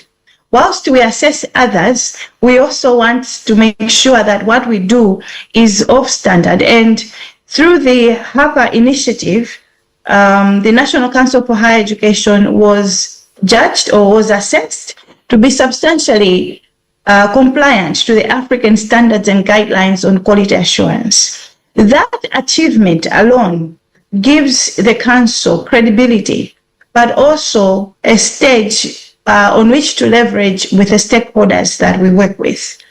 The other aspect that has helped the Council to contribute to the transformation of the higher education system has been the partnerships with professional bodies and the government entities that have complementary mandates. With the professional bodies like Medical Council of Malawi, the Nurses and Midwifery Councils, the National Council for Higher Education exchange knowledge, information in terms of the standards and expectations for all the bodies that work in the higher education sector. That way, when we speak with one voice with the professional bodies, we are able to regulate with a much stronger voice and support our higher education institutions to uphold quality standards. Working with government entities that have similar mandates and complementary mandates to the National Council for Higher Education helps us to provide comprehensive and holistic support to the sector. I'll give an example. One of our roles and functions is to ensure that we harmonize selection of students to the universities. When we do our selection processes, we find that students who, there might be students that are very needed and requiring support. After collecting data, that data is transmitted to our sister entity, the Loans Board, which provides student loans and grants. But similarly, now that the world is changing and moving, where we had universities focusing on teaching, learning, and research, right now, teaching, learning, research, and community service. Now, education is moving towards Education 5.0, where industrialization and innovation are quite emphasized. So we also work with the National Commission for Science and Technology that has been created with a mandate to support research, innovation, as well as science and technology. We also work with the Malawi National Examinations Board. And so through our work and collaborative coordination, we are able to work together and holistically support the sector. I'll mention one another aspect that has helped Malawi to National Council for Higher Education to support the higher education system transformation, and that is on digitalization of our services and making the university admission process inclusive. I will elaborate a little bit more. On the digitalization, when the National Council for Higher Education was first established in the 2016, we were doing university applications through paper-based forms, and we had a manual process. This process was very slow. It took a long time, and it was very inefficient, and it left gaps for a number of errors. Over time, we created an online platform that allows for online submission of application forms, and the data is validated real time because we are connected using our APIs with the National Examination Board. And that system alone allows for efficient, timely release of results. Now, looking at the context of Malawi, where a number of individuals live below the poverty line, we recognize that there are so many kids that live in rural areas and remote, hard-to-reach areas that would like to apply to the universities when they are eligible. So in order to not leave any child behind, taking in mind the Sustainable Development Goal number 4 on ensuring that education is inclusive, we have taken steps to utilize the existing partnerships we have with the Ministry of Education and other bodies to utilize the systems in the rural areas to create agents that work to support the kids in the villages and in the communities, so that if they don't have a tablet, if they don't have a gadget, they're able to go to a central point and they're able to make their applications anytime, any day, and they're able to make payments for the application to the university without having to travel long distances to submit the applications. This has been quite transformative. When we started, we thought that this would not work. In 2021, the total number of applicants to the universities was 15,000. But as of last year, our cycle had recorded over 24,000 candidates applying, showing that the system is working, it's transformative, and we are reaching out to even to those that are unreachable. We have gone beyond that and looked at students that have disabilities, and they did not have record of information to support admission to universities, as well as providing appropriate supports for them. With the system that we've created, we work with the health sector to have a multidisciplinary team that supports these individuals to have assessment data that is provided to the universities so that they can determine appropriate accommodations and appropriate supports for their university admission. All these initiatives have been transformative. Not only have we worked in the country, we have also worked with bodies within the region through networking and collaboration. Malawi is a member of the Southern Africa Quality Assurance Network, SAQUAN, in short. This is a regulatory body for quality assurance bodies within the region, but we are also a member of the qualifications verification network within the same region. We work with these bodies to exchange information for capacity building for our staff, but also for the stakeholders, particularly in the higher education sector. We exchange expertise. We are able to strengthen strengthen our services by utilizing the services and the resources that are available within the region. I would also like to say that we have managed to strengthen our quality assurance tools because of opportunities to benchmark within the continent. Just last year, we had an opportunity to benchmark with the Quality Assurance Agency in Egypt. We have managed to visit Uganda, Kenya, Zimbabwe, as well as South Africa. These are mature agencies that have supported the transformation of our quality assurance system in Malawi and enabling us to move further. Right now, we are working on development of a quality assurance management information system so that we can have a hybrid quality assurance system for assessing our institutions, but also managing the data. However, moving to the next slide, progress has not been without challenges. Currently in Malawi, one of the major bottlenecks in regulation, but also qualification verification, is the delay in finalizing the development of the Malawi qualifications framework. We also have a challenge in terms of persistent gender gaps, as we see a lot of female students not being represented in the STEM fields. We have seen fragmented data environments, limiting evidence-based planning and decision-making. But also, I talked about Education 5.0.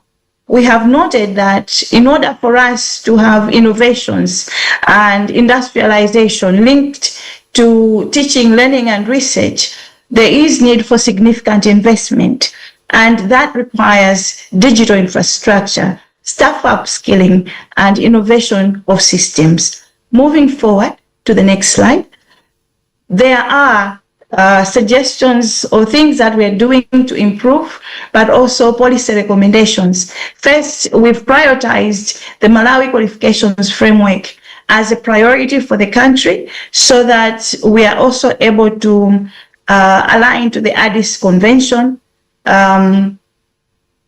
We are working on strengthening the digital systems.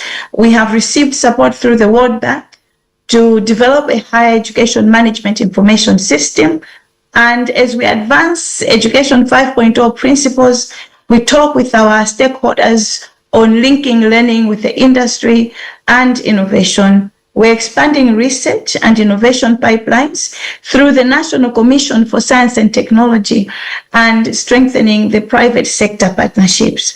We also have various interventions to promote gender equity during enrollment. So we ensure that we follow the 50-50 representation, and the National Gender Policy for Malawi mandates that we make sure that at least for any enrollment, we should have a minimum of 40% females and 60% males, and we try to meet that requirement every year. We also see that regional collaboration for sharing learning and research is also critical, and we hope that this forum today will promote that. We are thankful for Morocco for inviting and including the National Council for Higher Education to be part of this discussion. As I conclude, as a last slide, Malawi's experience shows that regulatory bodies can be powerful catalysts for higher education transformation when equipped with strong systems, when there are partnerships and aligned policies. So Malawi is committed to learning from its peers, fostering regional cooperation, and building a higher education system that truly supports the national and continental development. I thank you all for your attention, and I look forward to hearing from you on how we can collaborate to support the transformation of higher education systems in Africa. Thank you very much, Mrs. Ambu Muliri now. Is it good? And please, Yes, please, please stay online in case there are some questions to you. Will you be able to stay online? Yes, I will. Thank you. Thank you very much. And we end this first round with Mr. Charles Kihampa, Executive Secretary of the Tanzanian Commission for Universities. Please come forward.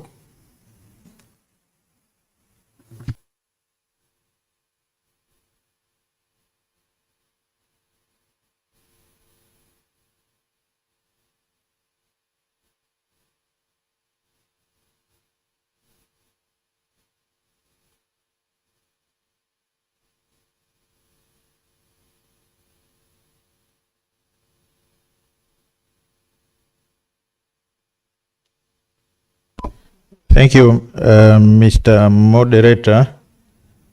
Which one do I use?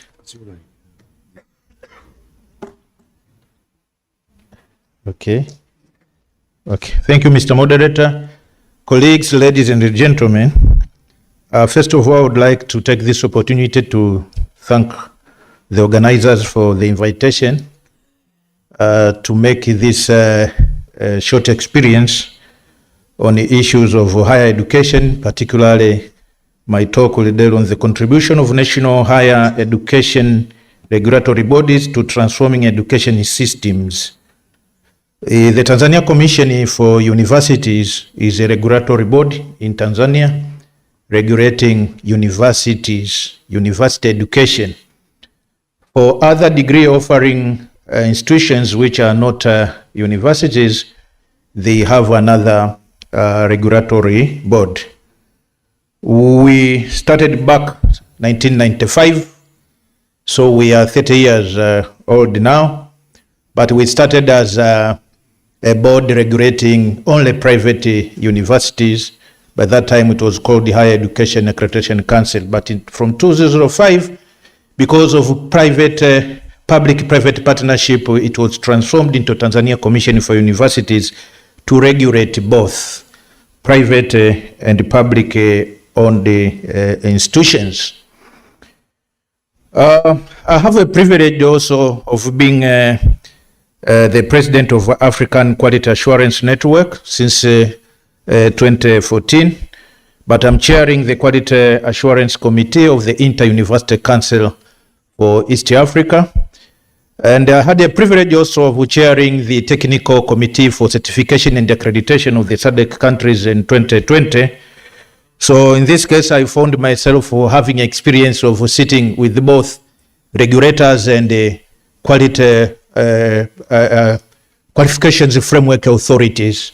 And these two agencies, they sometimes speak a different language. When you sit with the regulators, they speak a different language with the qualifications authority. In East Africa, under the IUCEA, we have 8 regulatory bodies. We speak regulatory issues. But wherever I sit in SADC, there I meet most with the qualifications framework, and they speak a different language from what the regulators are speaking. So this is the outline, but I will start with the issues of transformation of education systems as a key policy priority. And in this case, a number of people have said here issues of demographic growth. And in this case, you will see they have implications. At the moment, we are speaking of increase in population which are eligible for tertiary education. And the implication here, there is increased demand for university education or higher education for students seeking admission to colleges or universities. And in this case also, you will see the pressure on education infrastructure, need for more classroom, lecturers, learning resources, but issues of policy by planning challenges. Government and the regulators must expand capacity and the funding to meet growing demand. There is also opportunity for innovation, particularly on expansion of online learning, private institutions and regional campuses. In Tanzania, for instance, when I joined the institution in 2018, the admission for bachelor's degree, it was 65,000. Now we are talking of 140,000 for this year. So you can see the pressure which we are having. In terms of the population, back 1970s, when we had the 2-3 universities, we were 20 million. Now we are speaking of 64 million. So you'll see the pressure which we are having. But also on issues of labor market, you will see now the skills, knowledge, and the qualification that employers want has changed tremendous. I was looking at the age profile in this audience here, and I see that we are at a different age profile. There are those who were born before computers. There are those who went with the computers. Probably we have the generation which nowadays, particularly in East Africa, we are talking much of the Gen Z. But in this case also you'll see the relevance of curricula. Throughout the years which have participated in different regions, people are talking of the relevance of a curriculum, and we have been changing the curriculum here and there. But also the graduate employability. Higher education are supposed to produce graduates which can effectively contribute to economy, not just to hold the certificates. Dynamic workforce needs, industrial change due to technology. The changes so immediately, 1 or 2 years already you see the changes. But also we needed to foster into the collaborations or engage the employers and the industries in different cases. So in this case, you will see the education ecosystem kept on changing year after year. I looked briefly on the stakeholders in higher education, and there are a number of them, and they are very complex stakeholders with the different influences and the way they understand what quality of education is. Throughout the 8 years I've been working as a regulator, it is the time when I realize when you talk of the quality education, essentially it doesn't exist. There is nothing like a quality education, but it is something of a negotiations concept shaped by diversity expectation of stakeholders. So as a regulator, you are sitting there looking at what different stakeholders have agreed, and you come into consensus, and you have some benchmarks which have to be followed by the higher education institutions. So in this case, we have those stakeholders with the high influencing power, like the government accreditation agencies, like regulators, but also we have regional and international bodies. But we have others with the moderate influence stakeholders like faculty members and administrators, owners and the sponsors, regional institutions and the politicians. But in the same case also you have those which are supportive and the indirect stakeholders. All these stakeholders, they are thinking have to be incorporated. I have not mentioned about the global stakeholders, the international actors, organizations, and partners that influence, support, or collaborate in shaping higher education systems across countries. International organizations like UNESCO, World Bank, regional and continental networks like African Union, and those regional bodies which we are having. But also partner universities and research institutions, donor agencies and development partners, accreditation and quality assurance bodies. So these are influencers of higher education. Essentially, the higher education regulatory bodies, they deal with the three things: input, process, outcomes. And the key mechanism here is compliance, systems, and promotion. In my understanding and in my experience throughout the years, I've come to realize in some countries, particularly European countries, there are some institutions already in the second area of systems. In most of the African countries, we are dealing with the input. So you'll see the regulatory bodies, they are struggling from input, processes, and the systems at the same time. But in other countries, they have already reached some institutions, already their systems have embedded all the benchmarks which are required. So they don't start with the input in some of the areas. For example, accreditation program. Some institutions have already been given power to accredit the programs themselves. But in most of the areas which I've visited, we are dealing with all this from compliance to the promotion. But if we reach at the point where we have the institutions, where we have the systems which are robust, it means also the role of the regulatory body somehow will be easy. I've also looked at the quality assurance scope in Africa, overview of 4 African regions. The East African, we have Inter-University Council for East Africa, where we have 80 countries and 8 regulatory bodies are meeting. Southern Africa, SADC. Tanzania, geographically we are in East Africa, but because of the political aspect also, we are sitting under the SADC countries. So you will see all these qualifications framework which we are having in our institution, we have been integrated all this in our system. In the continental mechanism, we have like the African Standard Guidelines for Quality Assurance in higher education. So, Tanzania Commission for Universities, it has integrated all the systems, the benchmarks which we are having with all these regional qualifications, framework or regulatory board. So the East Africa part we have incorporated, and we have incorporated also the SADC countries and the African Union as well. And this is important, particularly nowadays when we are talking of issues of internationalization, where the student will be able to move here and there. We all witness some of the challenges of unrest when it happens in some places. Particularly, you can remember even during the COVID-19, where our people had to return back home and they had to continue with the studies in higher education, the challenges that we went through. But those who are studying abroad, when they come back, we have to do the recognition. So these are some of the trick, and we have to ensure that we integrate with this regional benchmarks. What has worked so far, I have witnessed the peer review and the benchmarks, regional collaboration platform like you say, ACAMES, SADC network, partnership with the AU, European Union, UNESCO. But what we need to improve it is we have to look at the resource limitation and financial sustainability, but gaps in ICT infrastructure and quality information systems, and even adoption of the African standard guidelines, limited resource, stakeholders inclusion, more stakeholders have to be included. In dealing with the higher education regulatory thing, there are a number of challenges. Sometimes when you are rolling this big load up the ladder, you will have to retreat. You will have to run away when we are trying to ensure that the stakeholders agreement is the institution meet with the stakeholders agreement, because sometimes there will be resistance here and there. But also there is political and bureaucratic differences between countries, institutional autonomy. You may think you have autonomy, but sometimes you will see some other stakeholders, they have bigger power. So sometimes you have to retreat and ensure that you reach into consensus. Language and culture diversity across regional, balancing expansion of access with maintaining quality.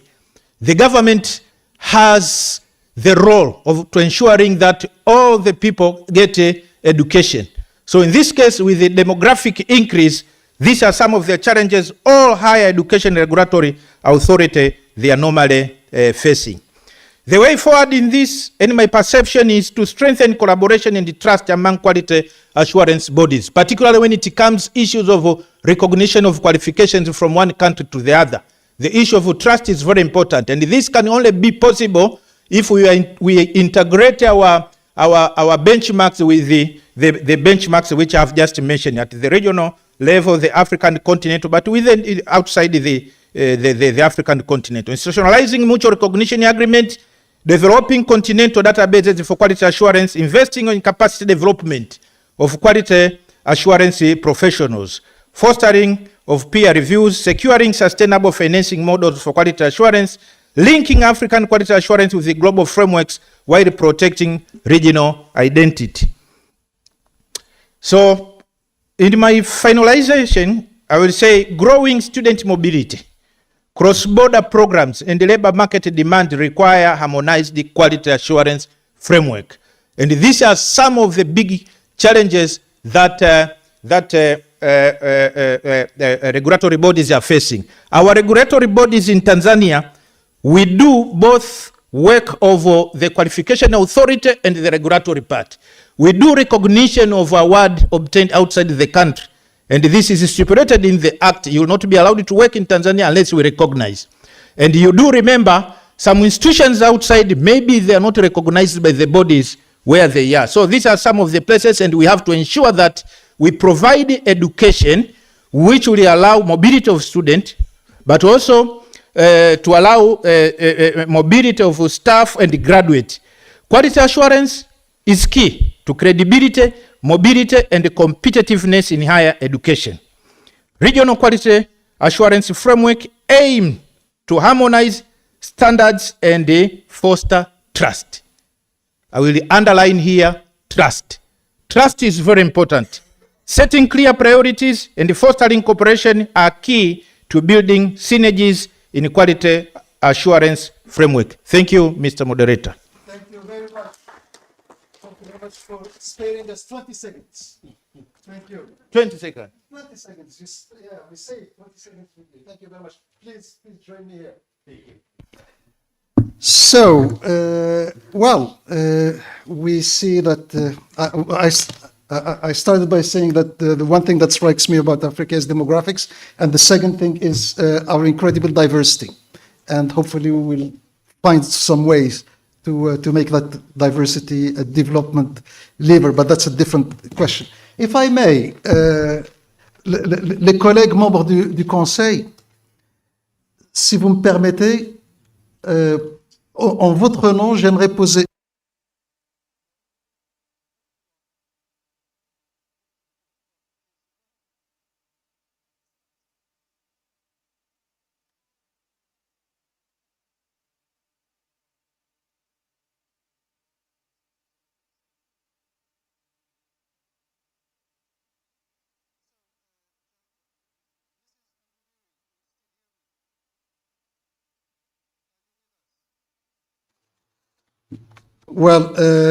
maybe she will. You hear me? Can you hear me, Mrs. Ambouderi? Yes, I can hear you. You're audible. So I asked permission from my colleagues, members of the council, the Moroccan council. I asked them permission to ask you, to put to you one question, the same question to all three of you. And this is a question that we are working on quite hard in Morocco. And the question is, how does your council or committee fit in your country's institutional architecture? You are dealing with executive bodies, ministries, local governments, parliaments, and so on and so forth. So there's an institutional architecture in your country, and our question would be, how does your body fit, interact, compete, conflict, sometimes perhaps with those other parts of your institutional architecture? Mrs. Ambouderi, ladies first. Thank you very much. We were established by an act of parliament, so our mandate is very clear. The space that we operate in is also very clear. We are highly respected by the entities and the stakeholders that we work with, because we do have very clear lines of operation. We do complement with other entities. We have endeavored to create collaborative working relationships. As I said in my presentation, we have meetings with the professional bodies that are also regulating in our space, with an understanding that we are the umbrella regulatory body. We work with the Ministry of Education, Science and Technology with an understanding that they are the policy holder, and we do implement the policy directions that they give us. And so we work with our stakeholders. They understand that we provide the standards, but our institutions have the institutional autonomy to implement the programs within the standards. They can go beyond, but never below. Thank you. Thank you very much. Mr. Shiu, please. Yes. Thank you so much for this question. Like I said in the beginning, the Nigerian Educational Research and Development Council is the organization that is mandated to develop curriculum for the country, but that is at the basic education level. At the higher education level, you have other bodies that develop curriculum and regulate. That is, for example, there is the National Commission for Colleges of Education. We have a middle level a teacher training college after secondary school that produce what we call NCE teachers that are awarded with National Certificate on Education. It's not a degree. It's almost at the level of diploma, but we don't call it diploma. We just call it National Certificate in Education. There is a regulatory body for that. And then there is the National Universities Commission, which regulates, universities, federal, state, and private. Now, we are a parastatal that is under the Federal Ministry of Education. Nigeria is such a big country, and the educational parastatals under the Federal Ministry of Education are over 24. But we all work in synergy under the Federal Ministry of Education. The Federal Ministry of Education, oversights all these parastatals. Now, we that develop curriculum for the education at the basic level, there is another commission that implements. That is the Universal Basic Education Commission. This Universal Basic Education Commission is at the national level. And in all the 36 states of the Federation, there are state offices that are called State Basic Education Boards. Now, we work hand in hand with them. We develop the curriculum. They implement it because they have the teachers. They go to the schools. They recommend the books that are supposed to be used in the schools, and so on and so forth. Then there is also the Teachers Registration Council. This is the council that ensures professionalism in teaching. All teachers that don't have educational qualification are supposed to undergo training in postgraduate diploma in education, as the case may be, to get educational qualification, and they are certificated, so to say, by the teachers registration. You have to register if you have to be a professional teacher at the secondary school level and at the basic education level. Now, there are numerous other commissions under the Federal Ministry of Education, but we all work hand in hand. The Federal Ministry of Education, under the Honorable Minister of Education, invites all these parastatals where we have meetings on quarterly basis in the year, where we discuss our mandates and where we discuss how we synergize and cooperate with one another. This is the way we move on in the country. Thank you very much. Sorry, go ahead, please. Presently, I was talking about the out-of-school children. Only recently, just about 3 years ago, another commission that is called National Commission for the Al-Majiri, which I talk about, and out-of-school children. An entire commission has been established for it. You may imagine, when you are talking about demographics, the out-of-school children in Nigeria, the population of out-of-school children in Nigeria may be bigger than the population of some African countries. When you have about nearly 10 million out-of-school children, that is the population of several African countries, as you may see. So it's a big challenge, and therefore a commission has been set aside, appointed for it. But all this, we work hand in hand. We are at the center. Anything curriculum, anything policy at the basic education level, we're the one that undertake it, but we do it in collaboration with all other stakeholder agencies. Thank you very much. That's very enlightening. And given that Nigeria is indeed a large country and it's a federation, right? Yes, sure. So my question to you would be in terms of, I don't know if you can put any percentages on this or however you want to answer it, but how much in education is federally decided, planned, mandated, and how much is locally, how much autonomy, at the federal, in the states, at state level? Yeah, in terms of issues of policy, it is the federal government that brings about all the policies in education. For example, when you take language policy, the federal government develops the language policy and it applies to all. When you talk about basic education, the federal government decides, for example, what are the subject offerings that are supposed to be offered at the primary school level. All the state governments, state Ministry of Education have to align with that. But then, when you talk about budget, education is in the concurrent list in the Constitution of Nigeria, where the federal government and the state governments and the local governments, because we have a three-tier government. Shared responsibility. Yeah, they have shared responsibility. And the federal government regulates essentially. But for example, issues of real, practical implementation is at the state level, because the primary schools, the secondary schools are all owned, so to say, by the states.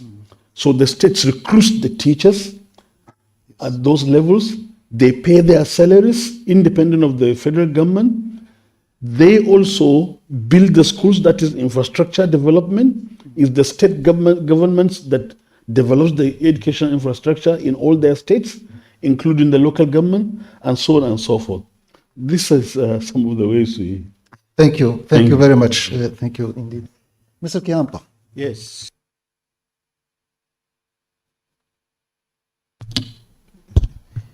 Yeah, thank you very much. And if I got the question very well. In Tanzania, the education is under the Ministry of Education, Science and Technology. For the basic education, we have two bodies. We have National Examination Council of Tanzania, but also we have what is called Tanzania Institute of Education. This one is for the curriculum development and the providing all those standards and the guidelines and also capacity development for the teachers. But in tertiary level now we have two bodies. We have National Council for Technical and Vocational Education. This is dealing with the tertiary institutions, those offering from certificate, but also they go up to degrees, but they are non-universities. For universities now, we have Tanzania Commission for Universities, the body which I'm the executive secretary. So under the ministry, you have different directorate. We have one for higher education, where the TCU is, and we have another one for the vocational, where the other body is. But also, you may have power based on the act and the mandate. But as I said, rolling the heavy weight, it needs a consultative effort. You need to have dialogue, a discussion here and there with the different actors, because also they have been established by the acts of parliament, and sometimes there will be overlapping mandates here and there. You need to have discussions with the professional registration boards, the ones which are also always waiting for the graduate for them to be registered. So normally we have some discussions here and there, but also employers. For example, now I'm here, but there is ongoing discussion with various employers for them also to understand. As I said, when you are talking of the quality of education, it is something which doesn't exist. And sometimes it is depending on the age profile, who are there and the way they believe. Those who went through online, they may be having some discussions. So for us, we have those different actors, but normally we have meetings in here and there. And each year we have what is called the Higher Education, Science and Technology Exhibitions, which is putting together all different actors discussing various issues in higher education. So for information, as what others have presented, Tanzania also, since 2023, we have revised our education and training policy. We used to have 7 years in basic education. Now it is 10 years. The child starts from grade 1 to grade 6. There you are given an examination just for placement. You choose either you go to the knowledge or you go to the vocational training. up to 10 years. So you start grade 1 to 10 years. So the same has been replicated in tertiary education, and we have embarked into reviewing our curriculum in higher education. Other countries, they are talking of education 5.0, but it is the same thing which we are talking. But in Tanzania, we say skills-based. We want the education which is providing skills rather than only knowledge-based. We want the education providing skills of what the employers want. But for the basic education, what we are looking at, when the child finish 10 years, will be at the age of 18, and which means with the skills that he or she has been provided, will also be able to employ himself or herself, or can get employment to different employers. Thank you. Thank you very much. And with that, we will conclude this first round of presentations and answers to that question. Thank you very much. Colleagues, if you have any burning questions, any topic you would like to discuss with our distinguished speakers, they will be around, and feel free to reach out to them at the break. So now, Mrs. Ambuliri, you are online. Now you are off the hook. Thank you very much. Thank you very much for your participation. Thank you very much for your time. And now, Thank you. thank you. Thank you very much. Now we are moving to the next. We're also out of the hook. You are also off the hook. Thank you so much.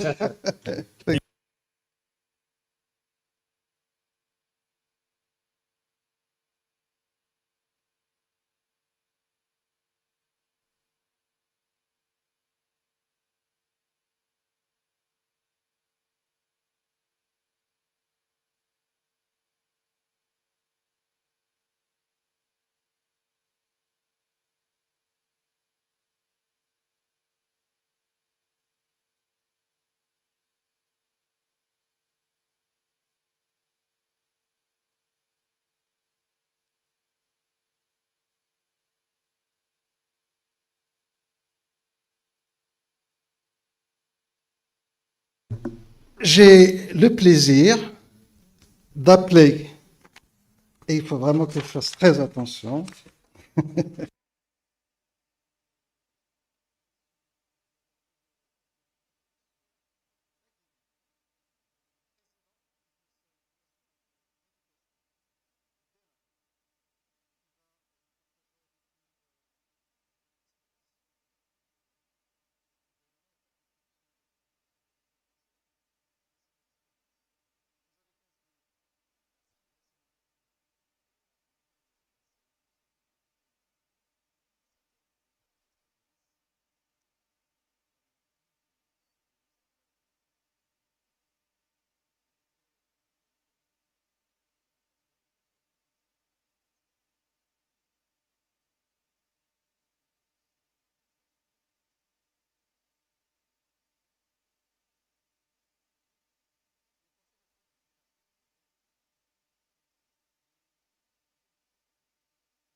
scientifique et l'innovation.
Les matières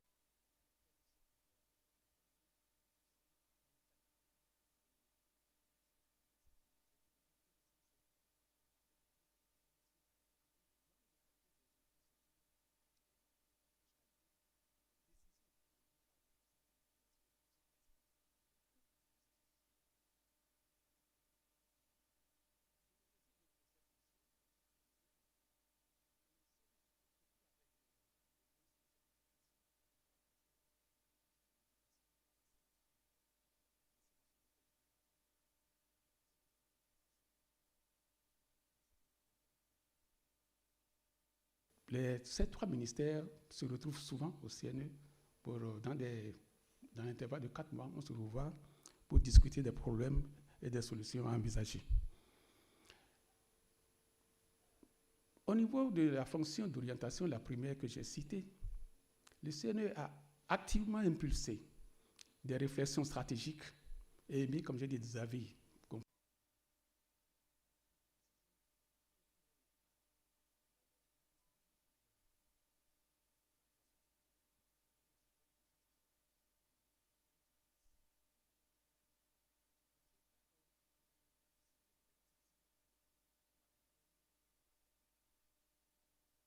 Composante globale, ou par les ministres qui sont membres du gouvernement, ou par des institutions. L'Assemblée nationale peut saisir également le CNE.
A émis un avis favorable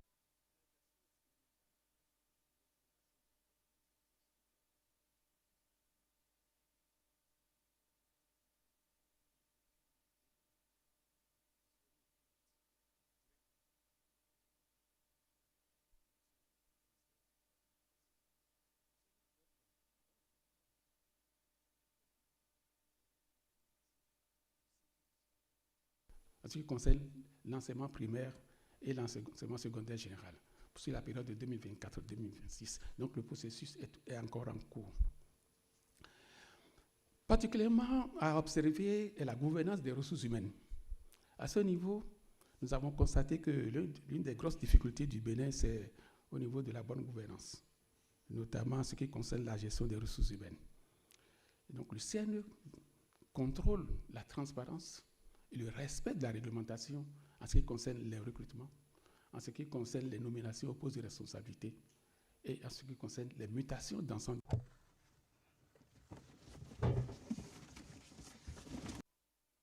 Des grands acteurs qui ont été nommés, notamment les directeurs départementaux, aussi bien au niveau des enseignements matériels primaires que des enseignements secondaires, techniques et de la formation professionnelle. Au niveau de la fonction de coordination, c'est la deuxième fonction dont j'ai parlé tout à l'heure, le CNE a renforcé son... Mentioned earlier, the National Council of Education has strengthened its role as a catalyzer in this dialogue and synergy between the actors of the educational sector, favoring the social welfare and the work on a vertical manner in this framework. And as I have elucidated earlier, there is this framing or the synergy between the three ministries in Benin. So we meet or gather. Et universitaire est préparé de commun accord avec les trois ministères sous le pilotage du Conseil national de l'éducation. Enfin, au titre de l'article 8 de notre décret portant OEF, le CNE veille à la promotion du dialogue au sein du système. Donc, nous recevons beaucoup de plaintes, nous veillons aussi à des contentieux et le CNE intervient souvent pour apporter. We receive each year many complaints to be tackled, and we try, of course, to address them and be contentious. When it comes to the follow-up function and the assessment of the educational system, the National Council of the Education has strengthened its role as observatory by producing reports or issuing reports of intervention and evaluation and assessment in order to clarify how decisions are made by making some verifications on the field, which are listed as follows: the production of an annual report on the status quo of the ASEAN, which is a published report, the production of semester reports every year on the state of these ASEANs, and every 6 months we produce some reports on the advancements and the state of the difficulties, of the divergences, of the deviations also, and what solutions we could bring about in this framework. When it comes to the decision function, as regulation, it has gathered, or it has attracted a lot of attention from the foreign opinions, especially when it comes to the role that is played by the ministry.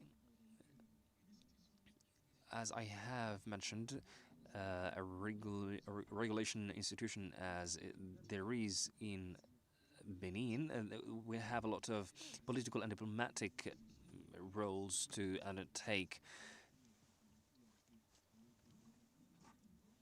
So on this level, we can see when it comes to recruiting teachers, on the level of standards, when it comes to the construction or the building of infrastructures, and also the quality approach. So the decisions that are made in this context are mandatory. Since 2020, I have been assigned with a mandate with a team in the second mandate, and since 2020, the National Council of Education has gathered 87 favorable opinions, and they are all respected. There have been 43 reserved opinions, 2 unfavorable opinions, and null of revocations, and 1 without any object. So all these opinions have been respected, of course. And the ministry has asked that the advisory opinion is not respected per se, but all the reason authority, the consistency of the system requires us to respect all these assessments and opinions. So now we can move on to talk about the effects or impacts of the educational system. There is first of all, the positive effects, in which we can cite the general admission of the National Council Education Authority. We can note here that the admission is quasi-general of the authority of the National Council, and we don't have many challenges on this level. We can also understand the positive effects which has reinforced the regulation, which is manifested namely by a better coherence between or among the actions, including the assessment reports and the periodical journals and seminars for the preparation of the entrance. As when it comes to the dynamic or reform and the vehement control of the qualities and offers of the training, we should note that indicators of accessibility to the quality, including the percentage of schoolers and students that are subscribed or enrolled in the private sector in primary and secondary school, are generally ameliorated and bettered, and this we can observe, for example, on the level of the baccalaureate in 2023. The rate of admission has been 59%, and it increased to 63% in 2024, and in 2025 it has increased also to amount to 73.02%. The same thing for the BEPC. In 2023, it has gone from 69.21% to amount to 73.74% in 2025. However, there are some mitigated effects. For example, in the higher education in particular, there are some deviations that remain, and they are also generic. When it comes to persistent problems, we are talking here about the lack of qualified teachers, and this is a big problem. We all know that nowadays we are trying to work on the reforms of the curricula, but there are still some work to be done in order to bring more qualified teachers, and we are working on this itinerary. Also, there is the absence of trustworthy information systems. So the statistics that we have in the system are not always trustworthy, so we have to pay attention to this. And then we have, on the level of deviations, we have, unfortunately, a development of these cyber crimes and the violence in the school environments. And this requires some pertinent, urgent, and strong actions. And without this, we cannot, of course, envisage a better future. And I think that Benin is doing a pleasing work in this framework. Thank you so much for your attention. Thank you so much, and I invite you to join me on the stage on my left. And while listening to you, I have asked Madam the President if we have a convention with them or an agreement with them for me to apply for this new mandate in Benin. Now we have Mr. Musidi Mustafa, who is a member of the board from Benin. Also, he is a member of the board advisor in Quality and Regulation Commission of the National Council for Education. So, Mr. Mustafa, you have 10 to 15 minutes in order to go deeper in this status quo that has been addressed by Mr. Sigide. Thank you so much, Mr. Member of the jury, ladies and gentlemen, speakers. The theme of this communication is entitled The Educational System of Benin. Le plan que nous nous proposons de suivre, c'est une petite introduction, énoncer des actions qui ont été menées, présenter quelques résultats obtenus et évoquer également les défis et les perspectives, puis en venir à la conclusion. Le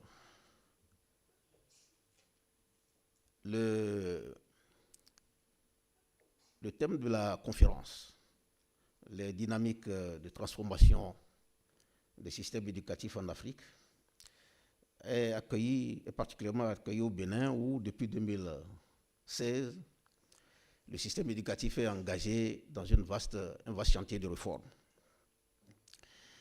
Et cette réforme a été actée parce que les gouvernants ont pensé que, et à juste titre d'ailleurs, que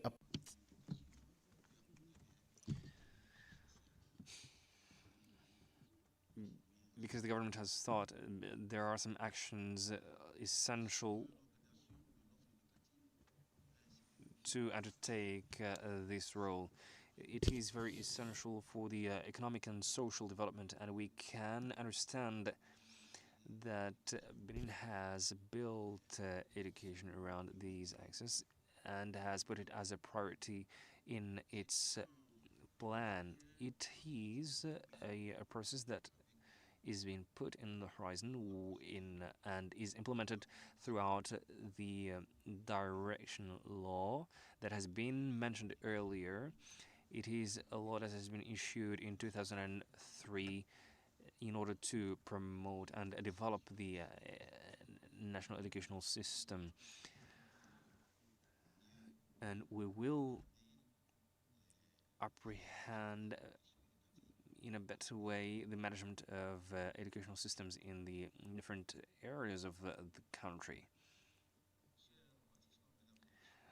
Dear participants, ladies and gentlemen, the educational reform has engaged many ministries of the government so that we can align with the economic and social ambitions of the country and to develop the entire sector of the educational system, and this is reliant upon two axes, which are the reinforcement or the strengthening of the institutional framework, and also on the institutional level, the sector has been the first target of reform in order to have an effective piloting or driving. These are actions that touch upon the renewing of the National Council of Education. It is true that it has been created or renewed since May, but this goes in line with the stipulations of the Decree 2023-411. And furthermore, we have the creation of the delegation of control and of ethics of higher teaching or higher education, which has been created in 2023. There is also the frame law relevant to teaching training and technical and vocational training. This is a law that has been issued in January 2022 to modernize the legal framework. This is an approach by competency which integrates this council as a strategic partner in order to have a national framework of certification and better the teachers of the sector.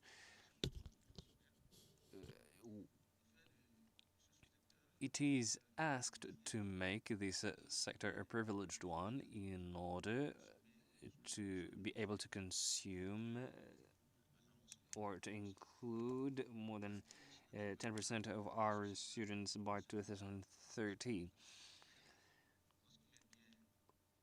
This body, when it is well organized and managed, it will facilitate the insertion and the professional inclusion of these youth. This is why in the framework of the regulation of this or the implementation of this law, there are some decisions that has been made, and they are counted among the major actions in the educational sector.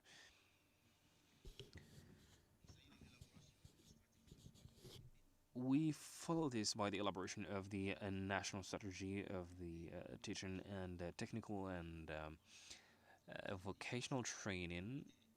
This document is aligned with the National Plan of Development, which is a leverage for the employability or the recruitment of youth. And we also have another point, which is the creation of the Development and Technical Teaching Agency, which has been created in 2021, and it is the professional arm of the Education Ministry, and it is responsible for the implementation of relative projects of the development of the EFTP and the financing of this sector, and also the establishment of partnerships of the different stakeholders of the sector.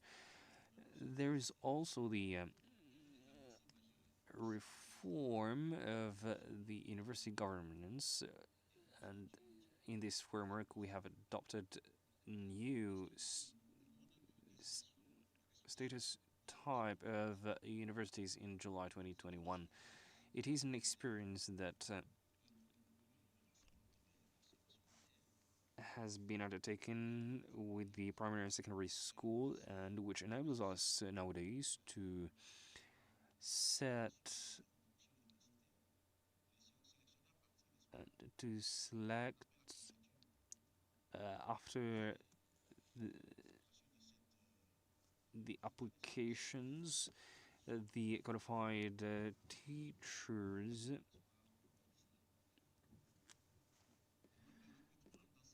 and this recruitment of teachers in university has known a paradigm change with this reform. It has implemented a digital platform on which all are called upon the people who wish to enroll in the university as teachers and who have also the competencies to do so.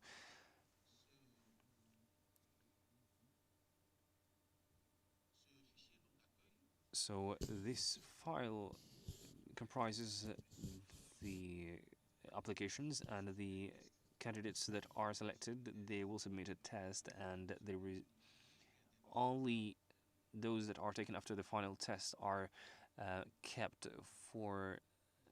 as final candidates or final recruitees.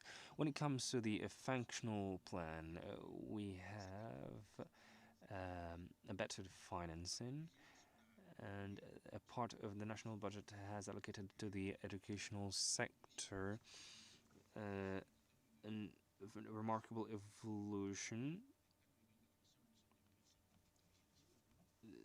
and it has known an increase of the budget by 24% in 2025, and there is also the point that is relevant to the infrastructures and equipments, in which we rebuild and rehabilitate the university venues, the pedagogical infrastructures,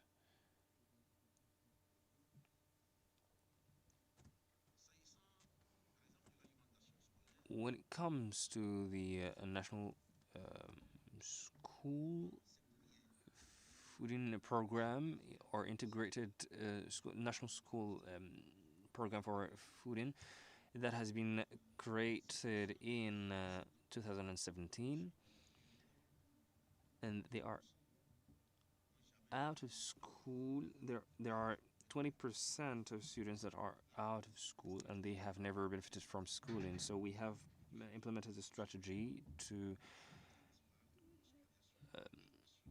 give hope to this category of youth, and also maintain the hope in the primary school. The question of recruiting teachers in order to palliate the deficit of recruitment, there are thousands of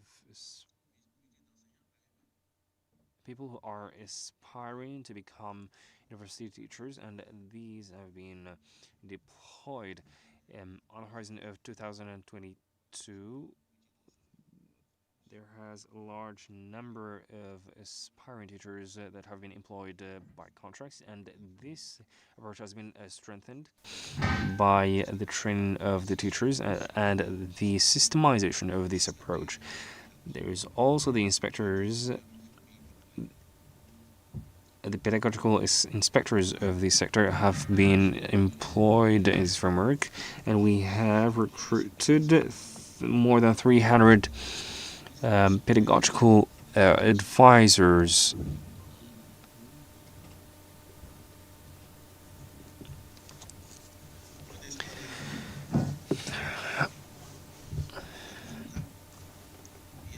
On the level of results and effects, there are a lot of things that have been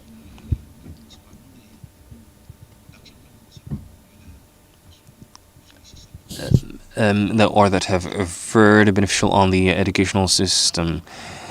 Nowadays, all the programs that have been renewed in the baccalaureate, they have integrated new themes that are shared on the national level in order to implement the content of the new training. There is also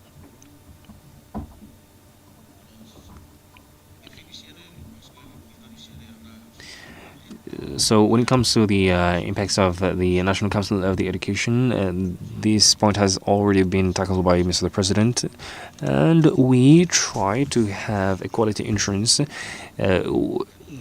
that is implemented in order to help the teachers in their teaching practices.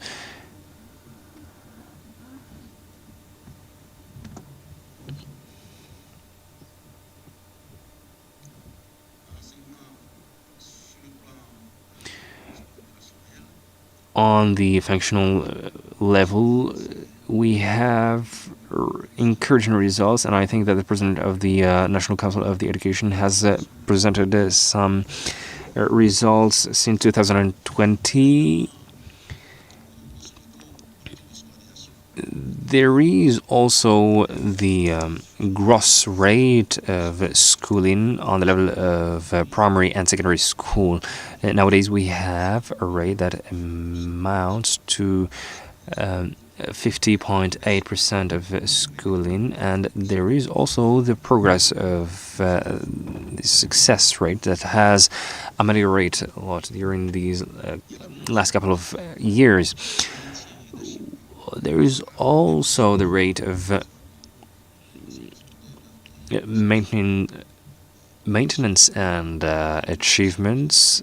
So there we have witnessed an increase of these rates, and certifying trainings that has also witnessed an increase since 2019. Always on the level of the works we have conducted and the success we have marked, there is a decline in tendency of 1.4%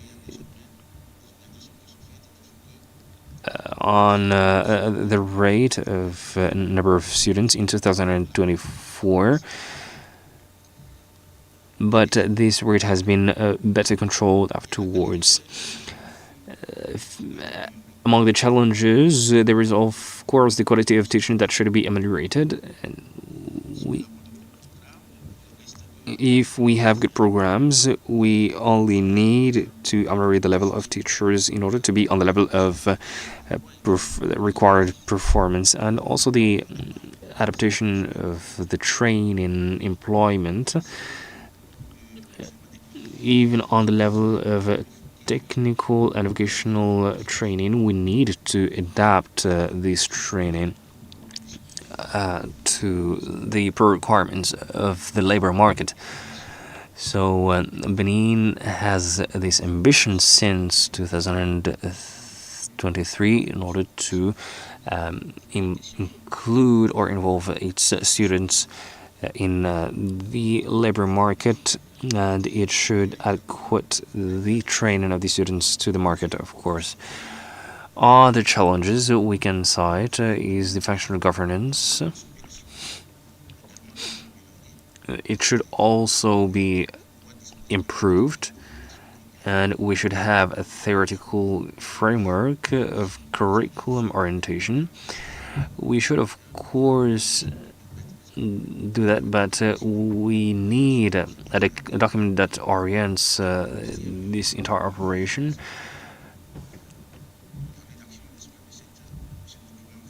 And we need to issue, and I will invite you to conclude with a final word. My final word is that Benin invests its efforts in order to improve the educational system, and Benin has, like all the African countries, these problems are relevant to the educational system, but there are some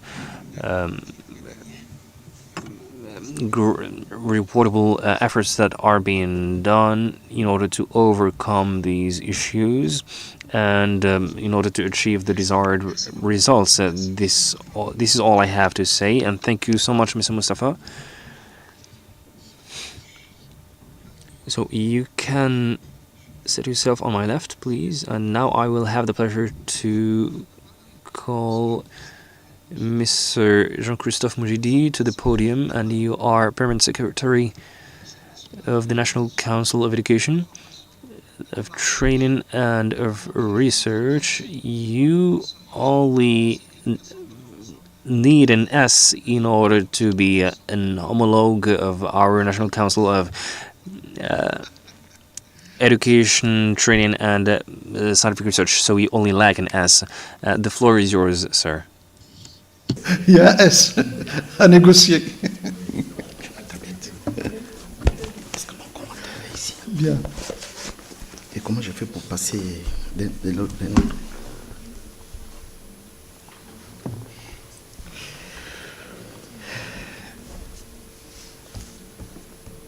Et puis nous allons essayer de finir pas trop tard pour le déjeuner. And we will try to finish not very, very late on the lunch so that we can stay on time with our schedule.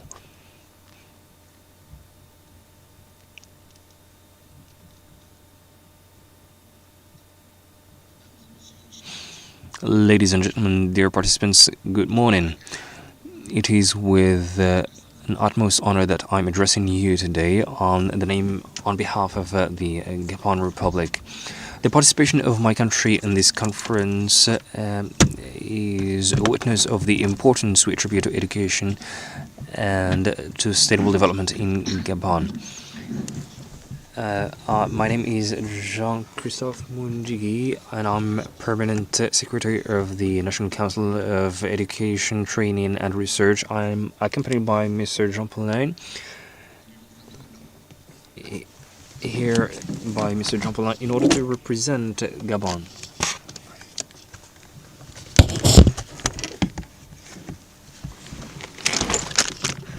Quatre points essentiels. En introduction, je présente brièvement le... My communication will be about three major points. The first of which is the dynamics of transformation in educational systems in Africa, and I will secondly have or deliver some overview about the dynamics of transformation in Gabon. And I will shed the light on the different advancements we have conducted during the last couple of years, and analysis of challenges and prospects in Gabon, and then a call for collaboration and conclusion.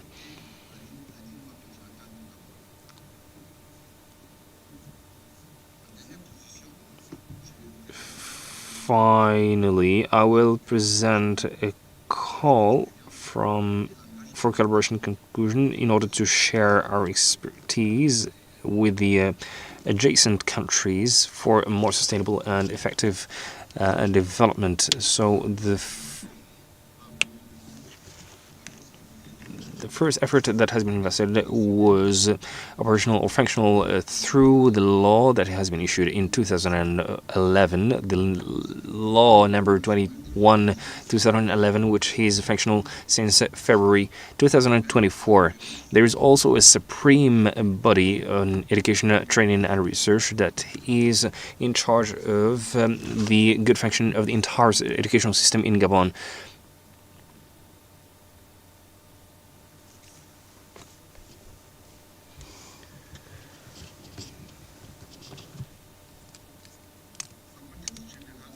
In generic context, we said that the educational system is or remains one of the pillars of development of Gabon, and we put it at the core of our interest. But we are still lacking some structural benefits. There is some disequilibrium or imbalance between the training and the employment in Gabon, as we can witness. Our communication... Sorry.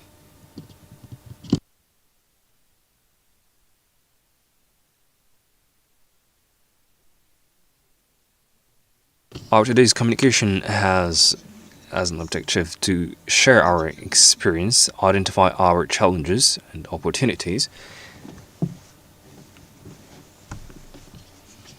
Sorry, one moment.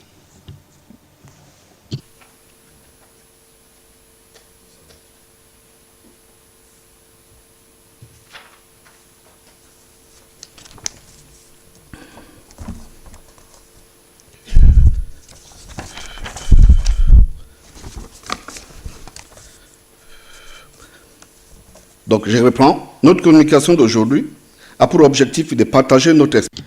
So I will reiterate once again my objective of this communication to present the dynamics of transformation of the educational system in Gabon and to define what are the challenges and opportunities that would enable us to advance together.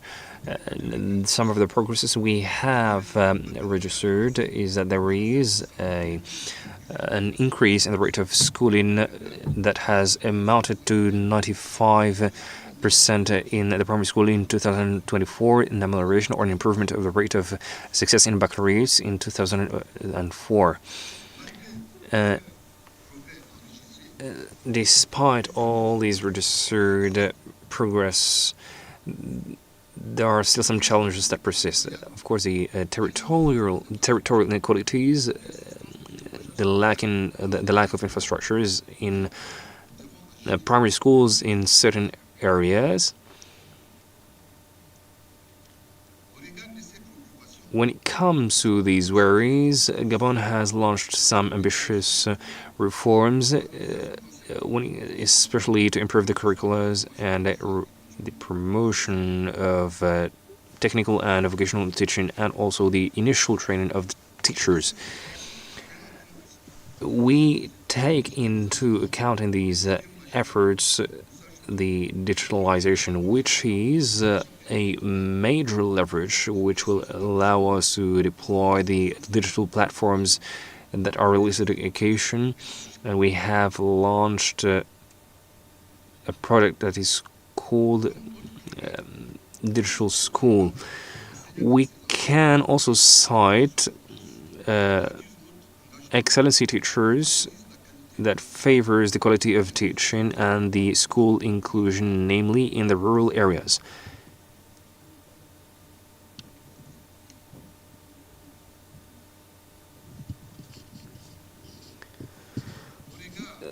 When it comes in this respect, there are some structure challenges, especially when it comes to the disequilibrium between market and the labor market and the education, reducing the school dropout and the embetterment of the actual school programs. We have some perspectives of midterm, which are to invest in the school infrastructures, reinforce the continuous training of teachers, and promote the public-private partnerships in order to support the education. On the long run, Gabon has made a regional educational hub in order to attract students and researchers from Africa in order to support education in different fields. When it comes to the agenda of the African Union, our initiative is subscribed in this vision, including the agenda of 2063, and Gabon contributes to this collective dynamic for a well-instructed and competitive Africa.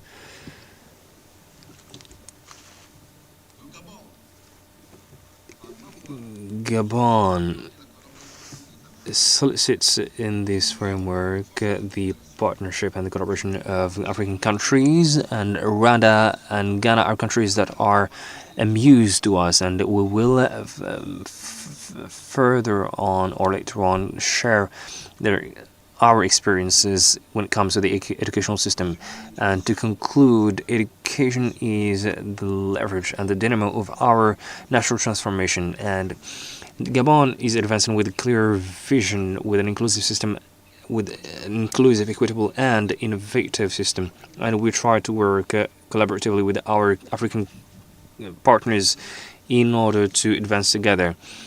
We are more inclined to work with the World Bank, UNESCO, and the Ministry of National Education in Gabon, and the African Unions, and these are the bodies we rely upon in this process.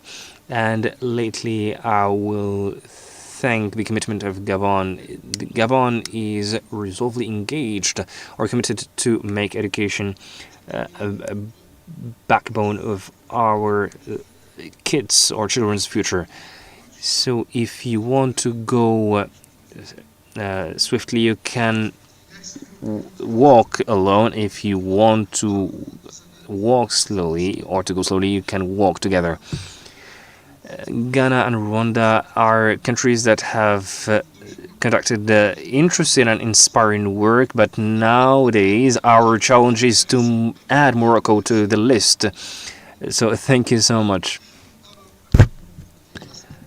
So as we say, last but not least, I would like to call upon Mr. Ibrahim Val Mohamed Lamine, who represents today our dear neighbor country, Mauritania. And we have the privilege we have the privilege that he served his country as a Minister of Education before creating the Higher Council of Education in Mauritania. So it's a pleasure to conclude this roundtable with you, sir.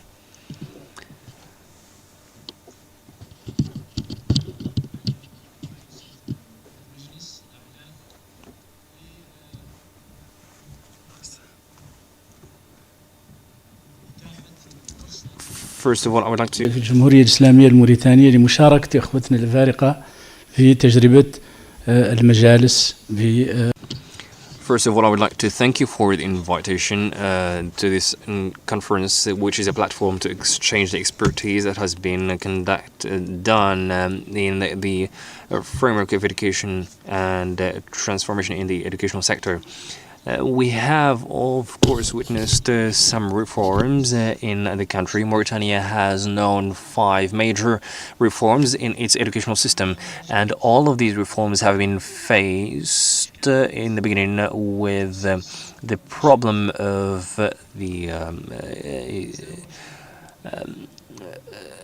institutions of the state and how to adequate the nature of organizations, the traditional teaching, which is known in Arabic as Mahdari, and the modern teaching, and in order to face the different services that are relevant to the educational system, especially in the national territory, we have been working to educate 75% of populations that are nomads. And these are 5 reforms that have been witnessed in the country, and all these reforms tried to benefit from the successes that have been safeguarded in order to improve the service of education and to ensure accessibility to all Mauritanian citizens in all over the country. And as I have mentioned earlier, all these reforms, the first one was done in 1967, which combines between the issues of the teaching language and the curricula. The second reform was done in 73, and it also combines some problems relevant to the teaching language. This fourth reform was done in 1999, which has reinforced the value of Arabic as a language of teaching of scientific subject matters, and afterwards we have added also French and English to be relied upon as languages of teaching of scientific disciplines and matters that are related to digitalization and technologies. The fifth reform that has been done is in 2022, and here I will talk in French in order to enable our participants to follow us what has been done in terms of the reforms. So, as I have said, there have been some inclusive reforms in Mauritania,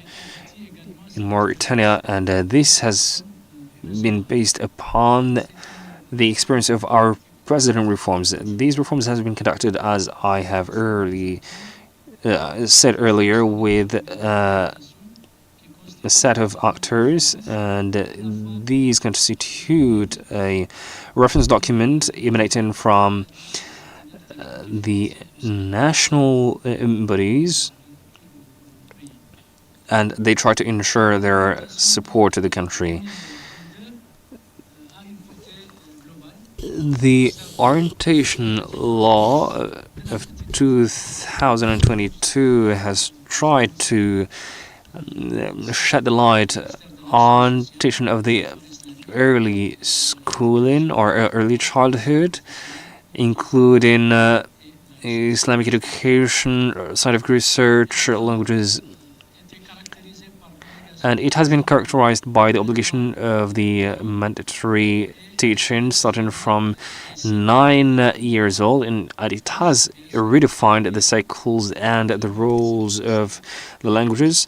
It has also scheduled the training actions in order to engage or involve the public authorities. It has also created some key bodies like the Higher Council of Education, the National Commission of Curricula. These are young structures, and we, of course, confront important challenges, especially on the level of High Council of Education.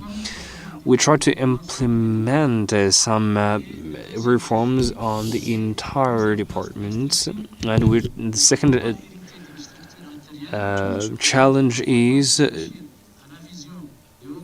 related to the infrastructures of the council, and we try to reflect on the work tools, but also on the definition of work mechanisms with the stakeholders, namely with the education ministries that are directly related to the reform, and also the public profession and the ministry that is in charge of digital transition. So this is a young body. On the functional level, we didn't have even accumulated 2 years of experience. I have come to this position in 2003 from the Ministry of Education. It has been officially created, but there is no real work that is being done on the field. So I'm working on collaboration with my colleagues in order to accompany the Commission for the implementation of the institution. We have benefited from partnerships with peer institutions, namely the Higher Council of Education in Morocco, and we have signed a partnership agreement with the Council in Morocco in order to set the vision and also to have to draw the conclusions from the expertise of Morocco, which is very rich in this framework. And we have also benefited from the positioning or the institutional and political position of the council, as it has been mentioned earlier today. The Higher Council of Education in Morocco is institutional, but the one in Mauritania, it is directly linked to the Republic State. So I have the privileges of a minister, and it allows me to have a permanent contact and opening with my colleagues that are in charge of the reform. So the council has an advisory and independent mission, and it basically it has a mission of supervision, assessment, and coordination. And during the year, we need to provide some annual reports and also 3-month term reports to the President of the Republic related to the implementation of the reform, and generally the information are issued and published with 2 different ministries. But on the national level, we also organize meetings and gatherings with the different actors in order to talk about the reflections on the studies we conduct on the different themes, especially ones that have a positive impact or can serve the implementation and the good function of the reforms. As you know, one of our mission is also to facilitate dialogue and to have a gathering platform with the relevant stakeholders. We attribute a respective high importance to the big educational options of the state, and by that we try to assess the implementation of laws and regulations relevant to the reforms and orientations of the educational sector. We also give our opinion and recommendations on the conformity of policies with the retained reforms on the coordination of the educational system. And we, thanks to these trust and coordination spirit, we also issue some opinions. This is not an easy work, as it has been underlined by the different bodies here present. We have built or established different relationships with the relevant bodies, which facilitates the coordination of our work in order to give the relevant opinions and recommendations in order to ensure the conformity of the policies with the retained reforms. And we issue opinions that are based upon scientific and legal frameworks. These are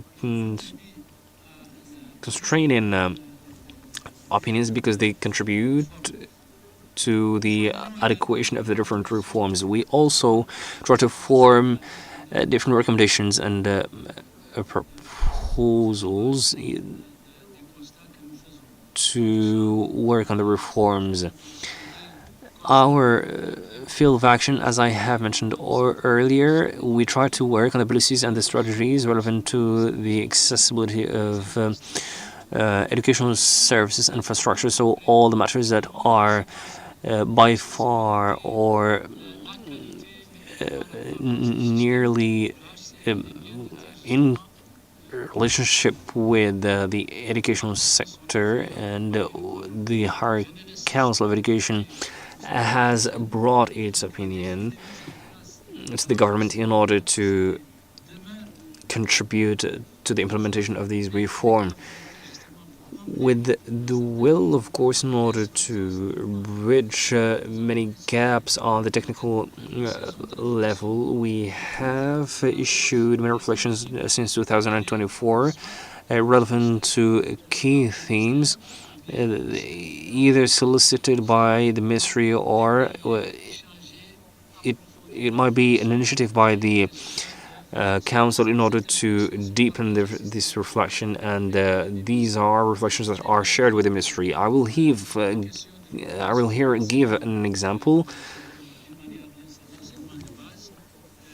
by the report of transitions from traditional and formal educational systems and the status of teaching in the public profession, the use of technologies and AI, and how it can contribute to the improvement of access to education and to governance. So we have more than a dozen of documents that are shared with the different departments in this framework. On the other hand, I will say that the reform is strongly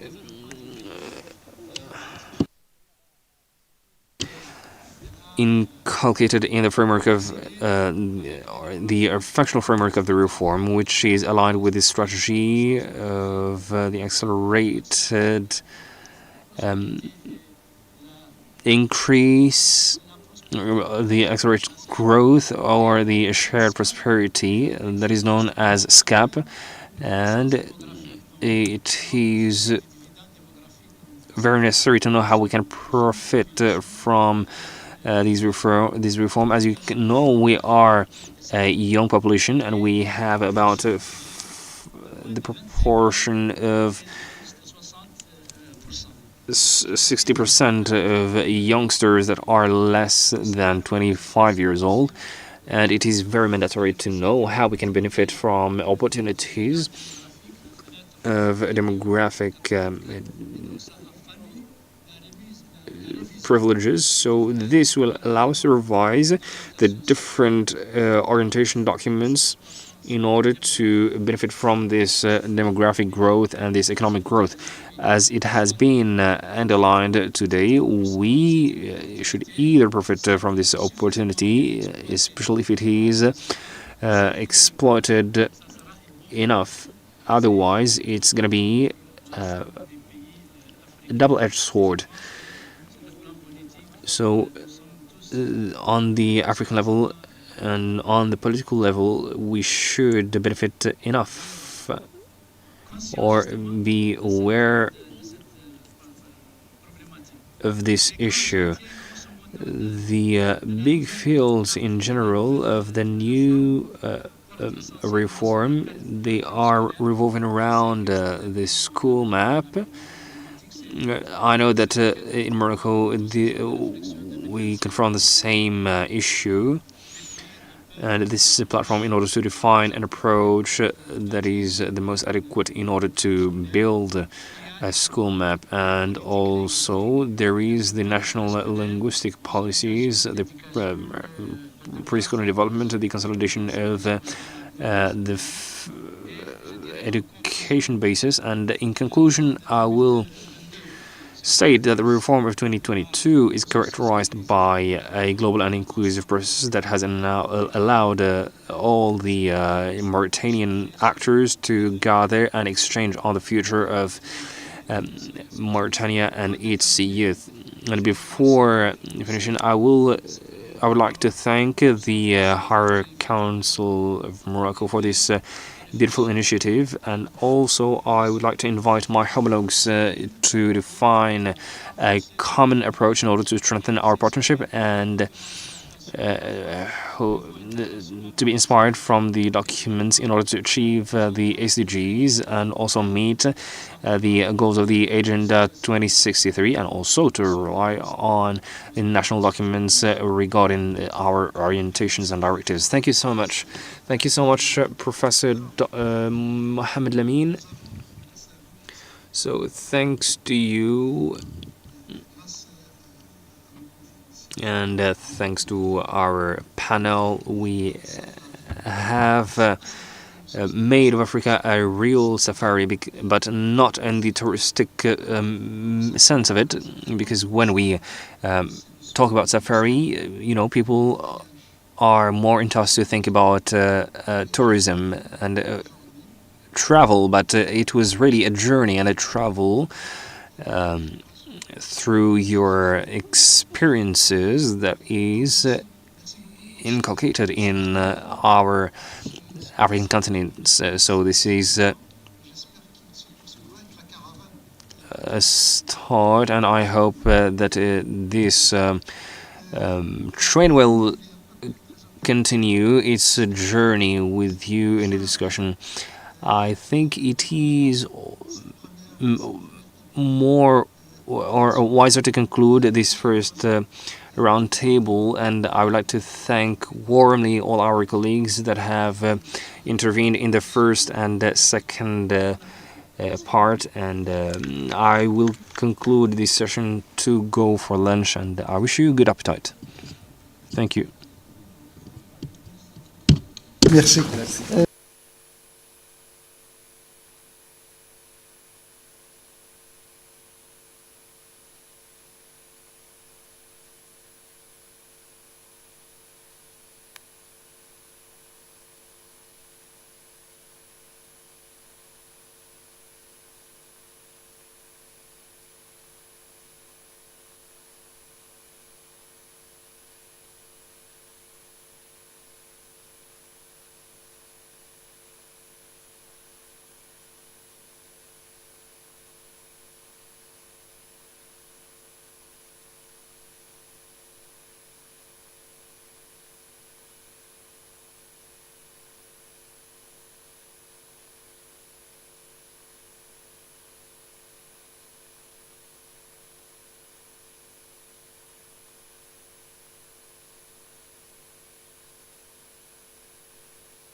Mesdames et messieurs, mes amis, Ladies and gentlemen, dear friends,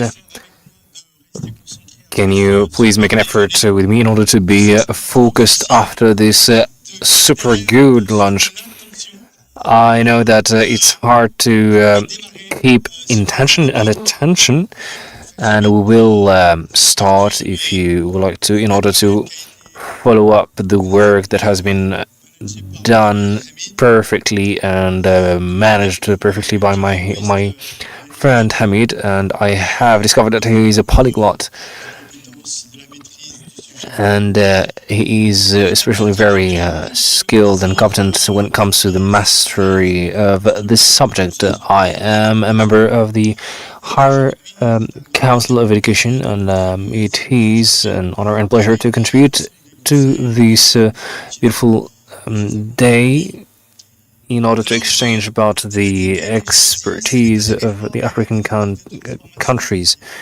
So obviously the subject was about the transformation dynamics in the educational systems, and I will try to introduce swiftly the title of the second session. And before introducing the panelists, the pleasure of which I had to meet them earlier, we will not talk about curriculum or classes or whatever is related to schooling, but we will talk about the society projects that links us all.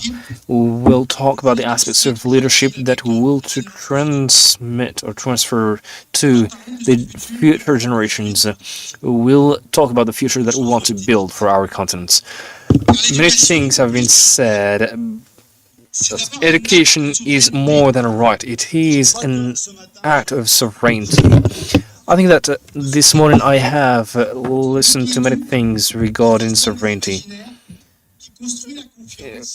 Those who educate, build imagination, and prepare the relay, it is through this sovereignty that Africa will transform its human resources into a collective human capital, and with a real demographic growth. It is not an abstract concept, it is a reality. The other figure that has been delivered by my friend Hamid on the horizon of 2050, the quasi-moiety of the continent will be less than 30 years old. So this is more of a social challenge. So it's been decades that our states have multiplied their efforts, and we are included. Some of these efforts were courageous, but sometimes they are not completed. But today we have a statement which is reforms are not enough anymore, which is hitherto a veritable change or a real change, and we need to be able to relate or to link some elements. The first of which is the relevance of knowledge among the African economies, and the second, which has already been mentioned, which is the quality of learning and the competitivity of our nation. So we need to link the two. Third element, which is the value of learning, and we need to involve some stakeholders like parents also, especially that the deficit of trust is impeding this collective work, and we need also to democratize the knowledge, especially when it comes to the inclusion of territory. We do not talk enough about the impact of this digital revolution, which is about the territorial ramification and giving access to every male or female access to schooling, no matter what area they belong to. It is simply about a new frontier of justice, of educational justice. We need to make it accessible to everyone in the world. It allows us to attain the rural areas, to link schools and teachers of tomorrow, and to build a new educational system and to give the African youth the possibility to innovate and to contribute. And ultimately, Africa will not advance only if it relies on the technological advancements, and if we really act in order to make or to build the education of tomorrow, because there is no technological and intellectual sovereignty that is done without this dimension. Moreover, beyond this reform, beyond this technology, there is a primordial inquiry that has been aborted and which will also be tackled and addressed in the panel, which is the one of governance, because a educational transform cannot be conducted without a solid, coherent, and institutional and political framework. I know that the attendees in the room do not have white hair, especially for the ones that are bald, which means that everyone is still young. And I have some concerns that I would like to share with you. The first, which is that national education should be sanctuarized. What does that mean? It should evade the ideologies of pertinent agendas, and especially the ideologies of state policies on the long run. Education is not a short-run vision. It is a long-run one. As you see, many of the Asian universities have been ranked the first according to the PISA assessment because they had policies going on for 50 years, and this ensures the sustainability of their work. The second point, which is of paramount importance, and it concerns us here, for all the stakeholders that are here in this room, we cannot reduce ourselves to an advisory role solely, because the national councils should have a right in order to state into matters and to drive in order to stipulate how we can build the future generations, and this is of paramount importance, which means that these councils should become drivers or driving bodies that contribute to the evaluation. These are points of effectiveness. Without any further ado, I should mention that our opinions, our studies will not serve anything if we are not capable to study the impact of our studies on the field. Today, we do not need an analysis anymore, but we have attained a level of maturity on the level of continent, which requires more work. I have already expressed my interest in working on the accountability of these reforms, and we need to do or to start more complex work. Nowadays, this analysis of the state of the transformation dynamics, it all goes in the same direction. We should ask ourselves this question: how can some countries reinvent their educational systems and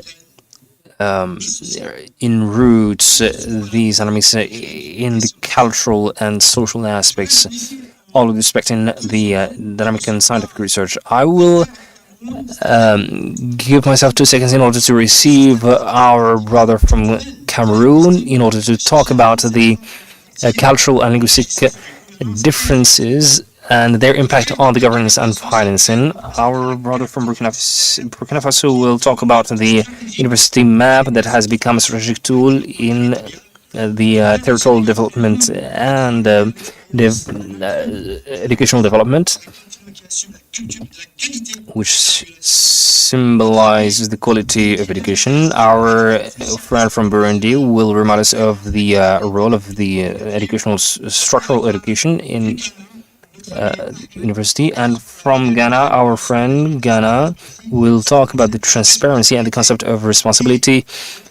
And our brother from the Ivory Coast, Lafi, will talk about scientific research as a strong leverage of transformation, which means that the continent is in mobility and we are mature enough in order to import a true sustainable transformation in the educational system. So these are real components of the definition of transformation on the structural aspect.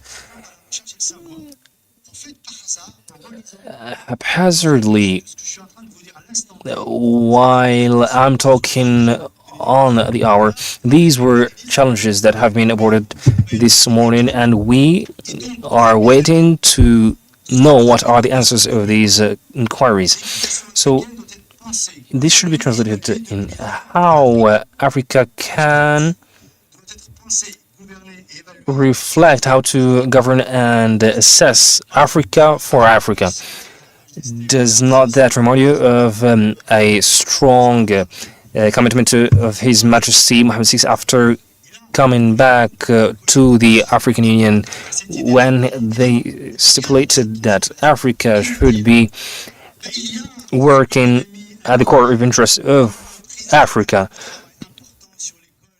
We have conducted an interesting work in order to baptize or to build the capacities in Africa. We have talked since the morning about the social pact of education and trust. So this infinite pact, what is it about? It links the parents, the teachers, the students, and of course the trusteeship administrations, because without shared trust or mutual trust, there will be no transformation nor reform. So as I have said earlier, the problem is the teacher, and the solution will be this in the teacher, of course. And this is fundamental. One last topic that I would like to tackle, which is one of AI, because today we should prepare our children in order to act vis-a-vis this tool, because they have AI in the service of AI, but we do not have education in the service of AI. We have AI in the service of education, but not vice versa. And this is very important. AI is a tool, it cannot be more than that.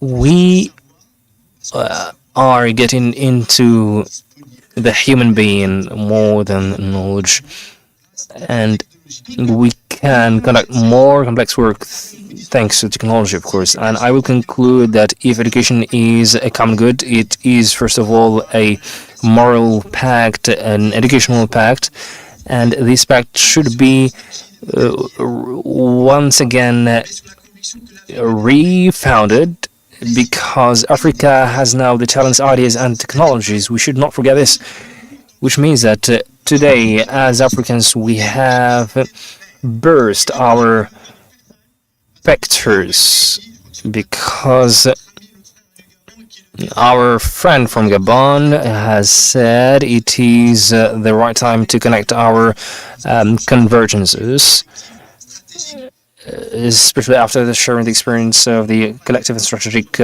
work in the morning's panel. So thank you so much for staying awake. And this is why, Madam the President, I have raised my voice, because I wanted to wake you up after this lunch.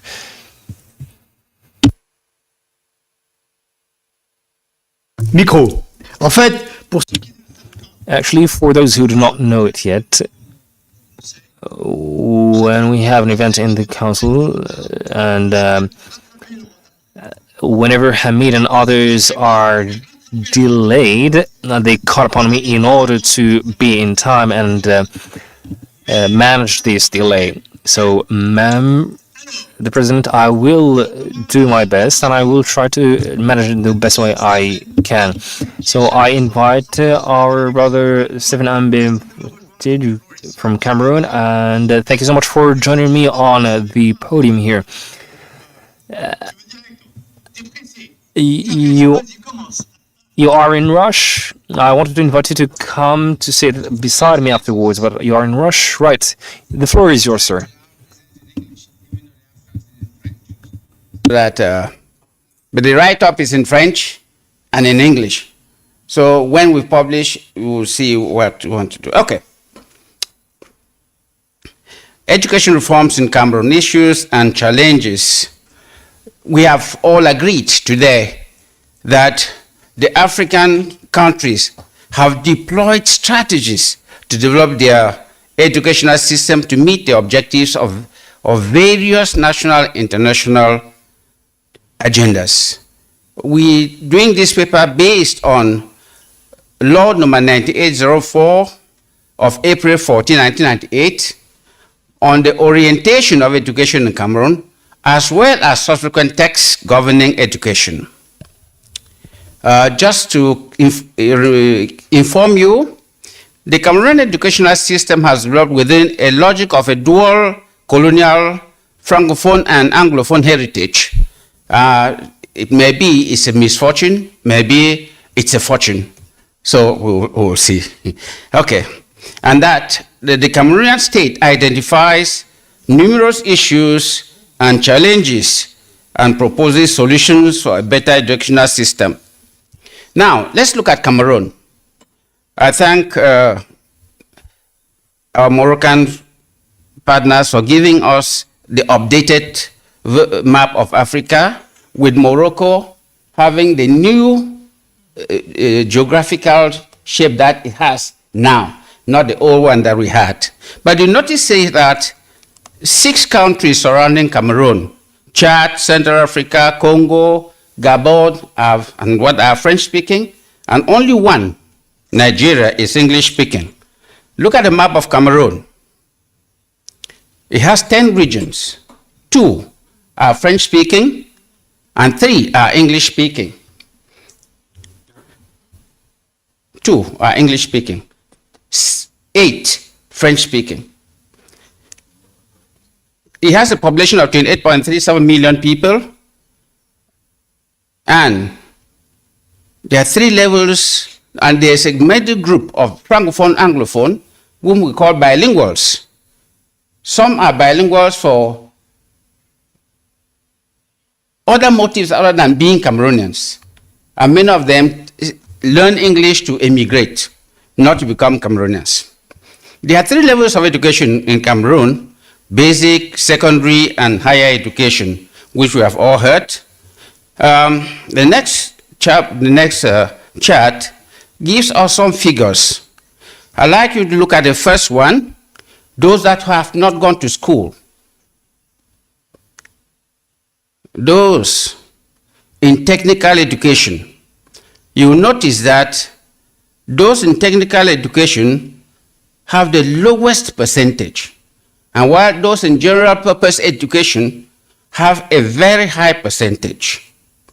Look at schools in Cameroon. We have primary, secondary, and higher education. The government has 14,000 primary schools, 3,000 secondary schools, 11 state universities.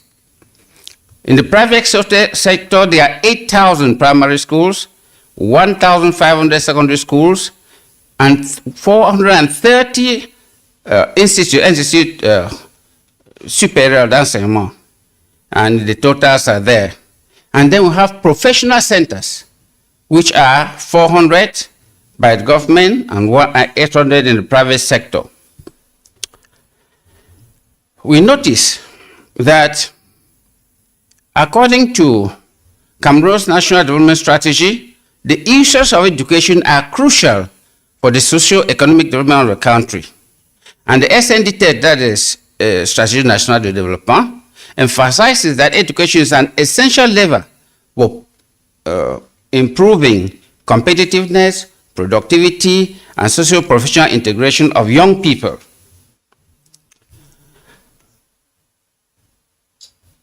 But the development of Cameroon depends on some crucial development considerations for the implementation of reforms in Cameroon. These are demographic, social, macroeconomic, financial, and legal. Some of these have been mentioned by other speakers, so I may just pick one or two to illustrate it. Between up to 15 years, the learners who are in schools make 43%. And if we extend it to 23 years, we have 53% that is looking for quality education. This is a veritable challenge. Now, and the social security factors, the human capital index dropped from 4.41 in 2012 to 0.39 in 2022, reflecting a decline in the quality of education. And given that access to decent employment decreases with the level of education, there is a deep mismatch between training and the labor market. And so most of those who are employed are unskilled. And then the security crisis in the Northwest and Southwest with the secessionists who want the English-speaking part of the country to be separated from the French, and Boko Haram in the North have disrupted the educational system for many young people. When we look at the economic factor, the general price level increased from 1.1% in 2018 to 6.3% in 2022.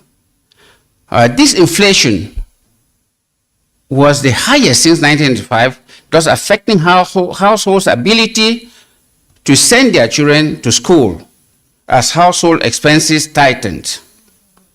Oh, sorry.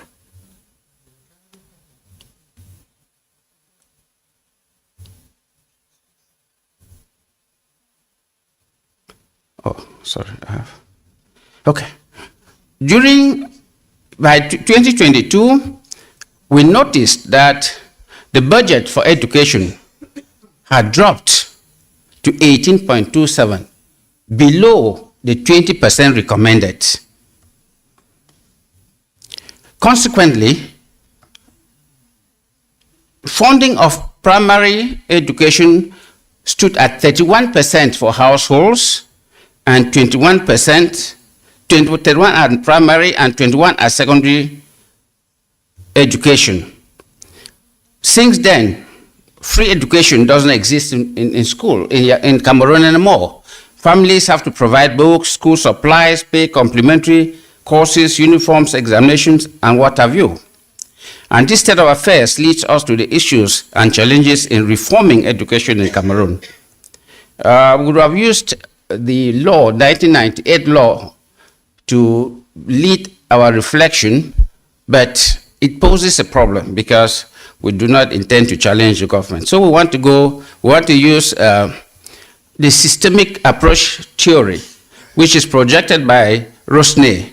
And the systemic approach theory is perceived as the sum of all the factors to be activated for the reforms initiated to yield satisfactory results. So think of all on all the things that are necessary.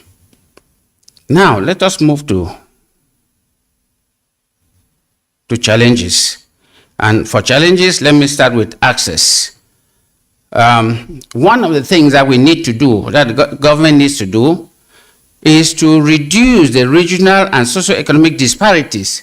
The urban areas are fully equipped and the rural areas are very poor. Maintaining free primary education as announced in 2001 and reducing to the minimum household participation in financing schooling. Let us continue with the challenges, and that in rural areas where there's a lot of poverty, it is easier for boys to go to school than girls. They go in for early marriages and what have you. And there's a disparity in the distribution of infrastructure and human resources between the regions and the urban areas. In the rural areas, inequalities are more pronounced, particularly regarding access to education for girls and boys who can learn early trades. They can be employed as mechanics, drivers, and what have you. And in the cities, where it is more visible for government to see, they build better schools and equip them. But in the rural environment, nothing is done. And inclusive education is a big challenge because assistance to learners in need is not very good, is poor. Okay, and in terms of the other challenge includes developing tools and pedagogical resources, materials like Braille and digital tools, which we've talked about now, to be able to help the young learners. But the COVID-19 experience brought in a little innovation, which if we have time, I'll talk about it. And then we lack regular evaluation and continuous adaptation of educational programs and policies and the professionalization of curricula. We tend more to go for general education. Okay, let's continue. Let me save this. Okay. We also say part of the problem is governance. Governance needs better management of personnel, particularly by instituting incentives. When teachers go on strike for 6 months for not having their salaries, the education system suffers. And then we're hoping that there can be complete decentralization of the services in Cameroon according to the regions, so that each region can take care of their own needs. And then the promotion of private investment in education. Let me skip this. Let me come to... Okay. How many? Okay.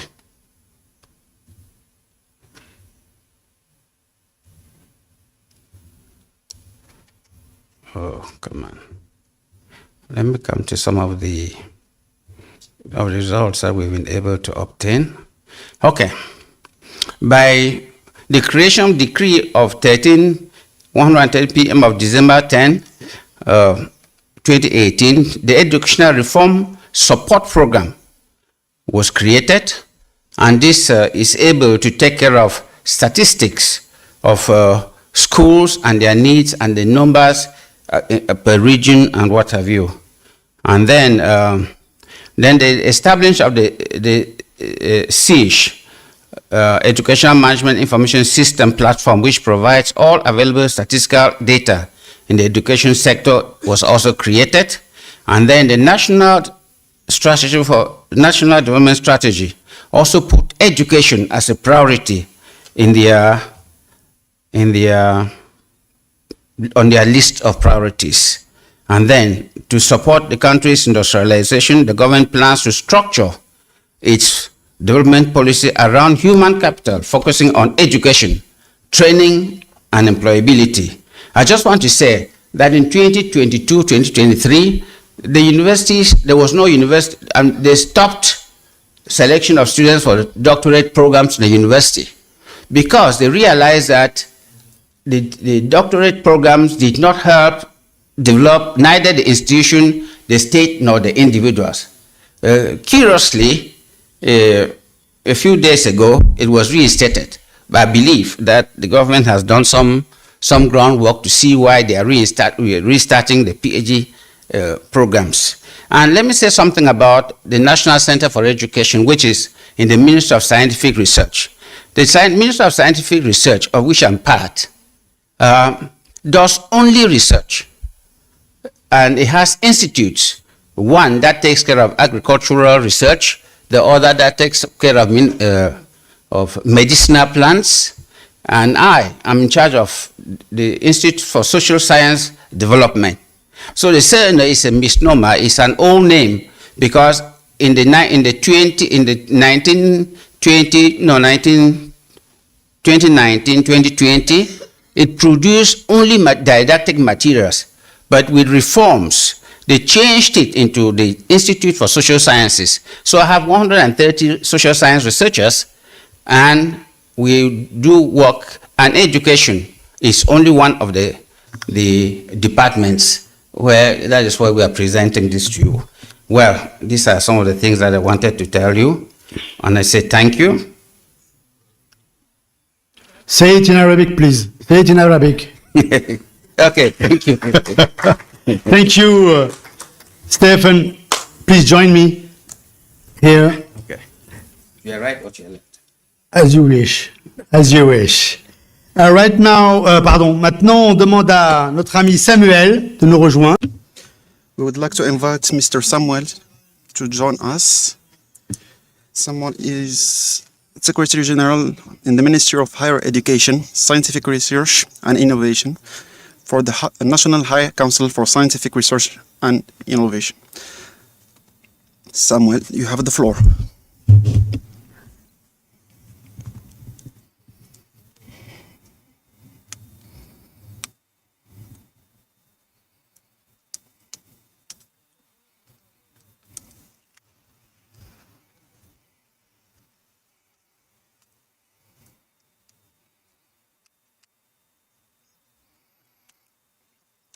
Thank you very much. I'd like to wait for the presentation. It is my pleasure to present to you today the role of the university map in the education system in Burkina Faso. It is an occasion to thank the Kingdom of Morocco. I myself am an alumni of Morocco. I defended my thesis here and would like to consolidate our relations.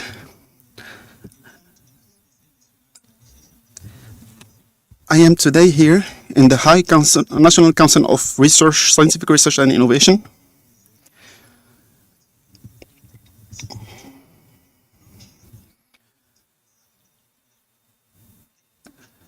Which is in charge of motivation on all the high levels on choices of political sciences and technology. This High Council, which is presided by the Minister of Burkina Faso,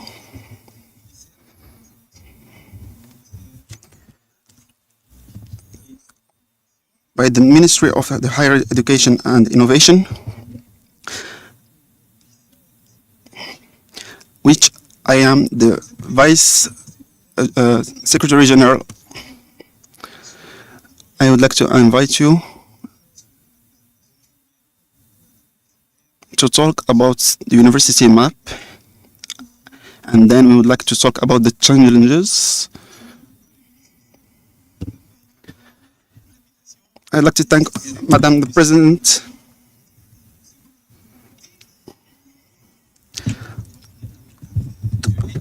the important role of education and the important role of higher education and research. We can't do anything if we do not have an adequate and adaptive education system to boost our development. So, the university map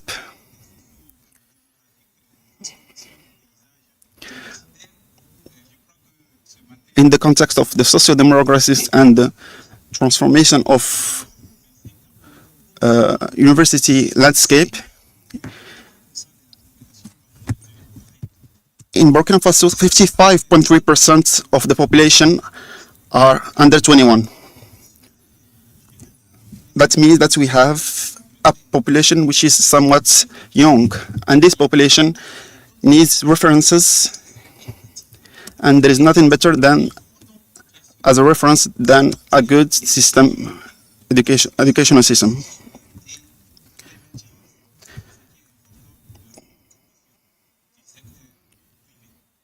The emergence of the private sector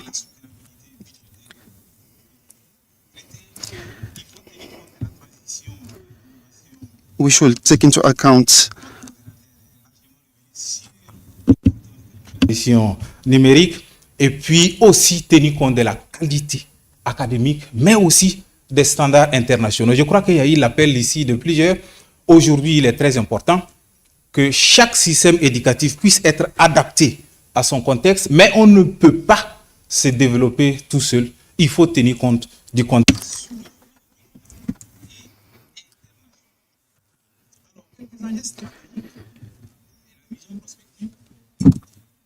L'objectif de la carte universitaire, c'est de faire en sorte qu'il y ait l'adéquation. The objective of the university map is to answer the socio-economic questions of our nation and to take into account important geostrategic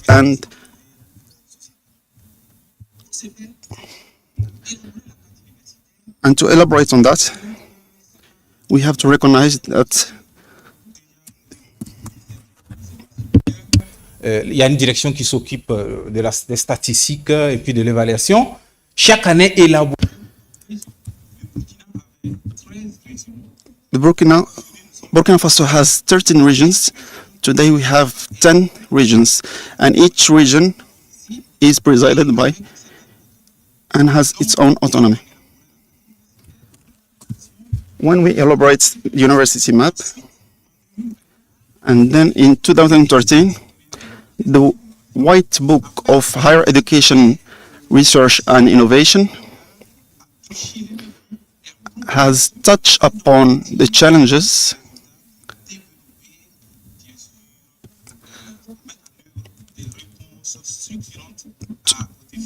to answer structural questions to these challenges. Créé donc en 2024 et cette année donc aussi nous avons élaboré des référentiels de filières prioritaires.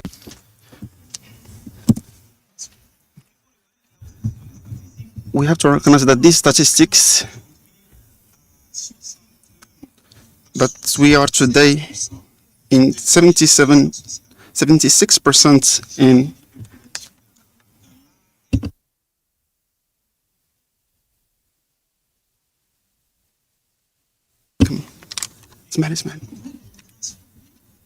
and we need to transform so that the technical and scientific branches can have an important place. So, of course, literary branches are important, but in order to start a development, we need an important part that is dedicated for technical and scientific branches. So all what has been elaborated should be reflected, and the fields that has been identified are started here, and they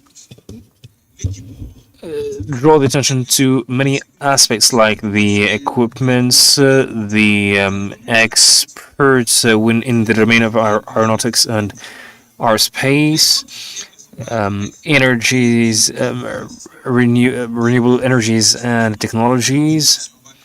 So all these domains are very necessary in order to develop the competencies in our country, and we are in need of optimizing the offers of training that are aligned with the needs or the national social and economic needs, and trying to answer the needs, the real needs of the market and the challenges of the development of the country. Nowadays, the creation of a university center, the first responsible, for example, for philosophy, if we are developing more of the philosophical branches, we need some pole competencies on the level of the region in every country. So the university map will define this, and we will not have the right to open haphazardly any branch we wish in every region. So probably if you want to open agricultural pool, maybe they will guide you to a certain area and so on forth. So I will talk here about some challenges and perspectives. There are some challenges that have already been tackled, but we are now witnessing a massification. Nowadays, Burkina Faso is comprising 150,000 students, and by far and large, there are about 400,000 that are in the charge of the private sector, and we need to manage that, especially that we have around 136 private institutions in the higher education. So in order to capitalize everything and be able to have a collective contribution on the level of their respective region, in particular domains, especially in economy, agriculture, and so on. So it is about the reinforcement of the employment of youth, the valorization of regional potentials, re-equilibrating the training of branches, and the modernization of educational systems, with which nowadays we have development, the socioeconomic development. So you have 3 minutes to conclude. The conclusion I will do in only 1 minute. As I have said, a university map is a tool of planification and development which aims at making our university schools and university centers excellency poles of training in priority fields that are defined by a sovereign manner by the part from or by our country. It is a dynamic tool that adapts to our needs, and thank you so much for your attention. Thank you so much, Mrs. Samuel. Please join me in the panel, and I will invite our friend from Senegal, Alioune Badaranian, who is the head of division, National Quality Assurance Authority for Higher Education, Research and Innovation.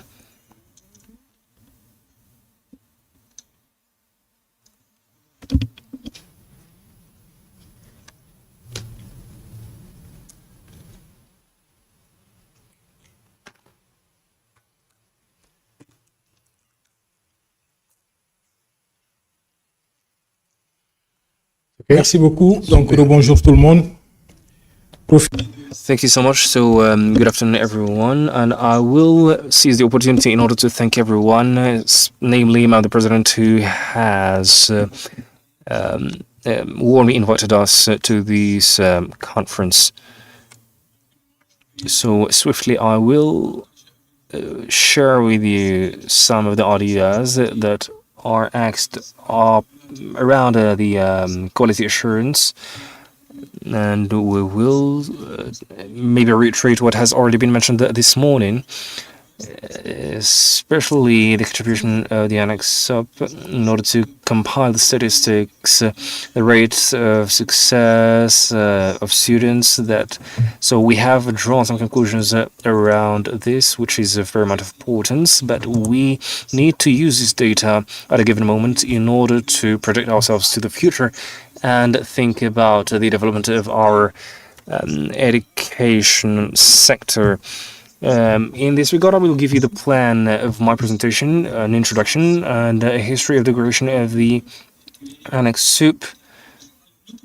So the National Authority of Quality Assurance of higher education research and innovation, which is known as ANAC-SUP, is somehow similar to the Higher Council of Education of Morocco, but the discrepancy here is that ANAC-SUP is characterized by an institutional trait, and that is in charge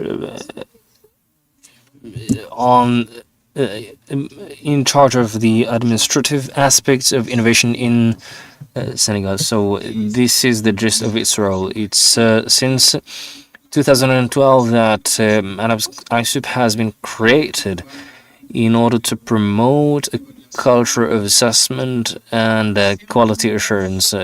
In 2012, at a given moment, the actors of education and the world of Senegalese education has said that we should mark a stop in order to question our educational system, and this has gathered all the actors of higher education,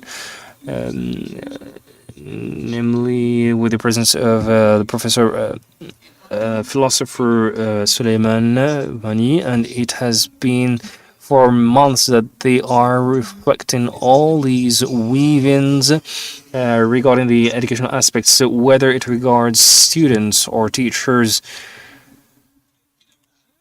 pedagogical models, and it is starting from these reflection moments that they have been brought to formulate 78 major recommendations relevant to the quality assurance and assessment by the implementation of these national authorities. And these 78 recommendations, the so-called national consultation, it has evolved and was a muse for the public to issue 11 presidential decrees that are relevant to the ESR, and this directive or the directive of the decree number 3 was of paramount importance to this context. Just swiftly, we have majorly tried to represent in the system of education in Senegal. We have created the higher educations and research and innovation system that we call CECITI. And there is also the establishment of this Ministry of Higher Education, Research and Innovation, we call MESITI. And under this ministry, there are two general directions. And in the heart of this scheme, we have the ANAC-SUP that organize the private and public institutions.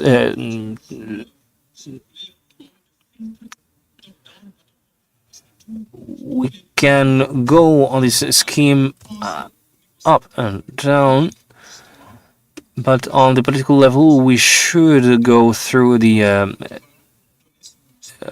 consultation of ANAC-SUP because it is the body in charge of orienting the decisions, and especially in order to apply or implement these directives relevant to the educational system. And it is responsible for correcting these directives also. From this perspective, ANAC-SUP has come to the surface in order to alleviate these poisoning of the private education, since it has affected pejoratively the public education. This flux of students emanating from Senegal was worrying, so we had to create this regional and sub-regional hub in order to state that the number of nationalities that are coming to the private sector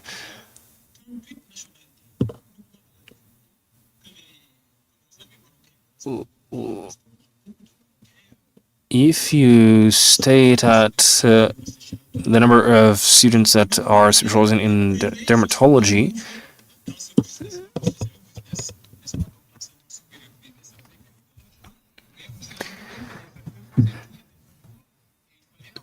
so we needed to have an institution in order to supervise, control, and monitor the directives relevant to the education system in Senegal. So, what are the principal missions of ANAQ-SUP? What is it called upon to undertake? If we can have a large scheme of ANAQ-SUP on the national level, it does what the CAMIS done on the international level. So we are trying to assess the programs in order to have an accreditation for the institutions, but also the ANAQ-SUP has a role to direct the major decisions related to the educational systems. So it has an advisory role and directs the Senegalese state in order to make the adequate decisions, and then it has a diplomatic mission also that we'll see it in later on. So we have these two tasks of accreditation and aggregation. So this qualification is done throughout these ministry tests, and the accreditation is unrecognized by the state of Senegal. Even for this to conduct studies in Canada or France, they do require these test standards of ANAQ-SUP. There are also some concerns that are related to the country, and the state asked the ANAQ-SUP in order to conduct some studies, deep studies on certain major issues, and proposes and to propose orientations for the state to make good decisions. So we try to see whether there is an internal efficacy of the educational systems. The third element, which is diplomacy and quality, and this is axed on the shining of the ANAQ-SUP on the regional and continental level. It has assumed a leadership and has been considered as an inspiring model in the French-speaking African area. ANAQ has accompanied many African countries, French-speaking African countries, in order to implement their national assets of quality assurance. And ANAQ-SUP continues these dynamic of conquering the world and the continent throughout the LAFANAC, which is a network of French-speaking African agencies. And the last example that I will give is the Convention of Addis, or the Agreement of Addis Ababa, which regards the mobility of students and teachers of the higher education. And we also need to have some directing lines. It has been explained earlier that we need to work collectively in order to facilitate the integrated system between the countries. So the last perspective is to go or proceed with an institutional strengthening. Up till now, hitherto, we have an advisory role. We only give pieces of advice and recommendations. But now we need to have or to go beyond that in order to make decisions and be able to shut universities if need be, or redirect others if need be, as mentioned earlier. So our first objective, we depend on the economy of our country, and in this dynamic we are trying to reflect the educational system of Senegal. So this is all I had to share with you, and thank you so much for your attention.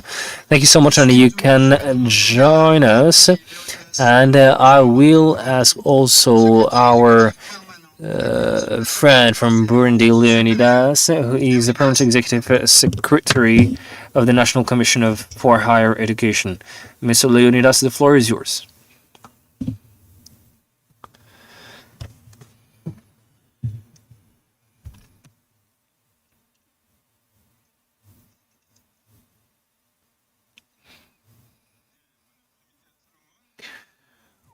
Great. So, good afternoon, everyone, and I will proceed directly. As you have seen, we are working on the dynamics of transformation of educational systems in Africa. And I could elaborate this presentation that is entitled Transforming Education in Africa in the Era of SDGs. It will see some axes in terms of innovations, common challenges, and we will end up by studying the case of Burundi through the action of the National Council of Higher Education. So in my presentation will be following this plan. I will first start with the introduction, the foundations of educational transformation in the era of SDGs in Africa, innovation dynamics in Africa, and we'll proceed with the common challenges in Africa, and then conclude. So in order to introduce my presentation, I will reiterate what has already been mentioned by others. Africa is a continent that counts about 1.7 billion inhabitants, that will count 1.7 billion inhabitants by 2030, and ergo it's going to be more than 40% of less than 25 years old by that time. However, 98 million children and youngsters are not benefiting from schooling yet, according to the report published by UNESCO in 2024. And in this framework, we have pondered about some questions, which are how to transform the African education in the era of SDGs, and what are the pending innovations or the innovations in function, and what are the common challenges, and how to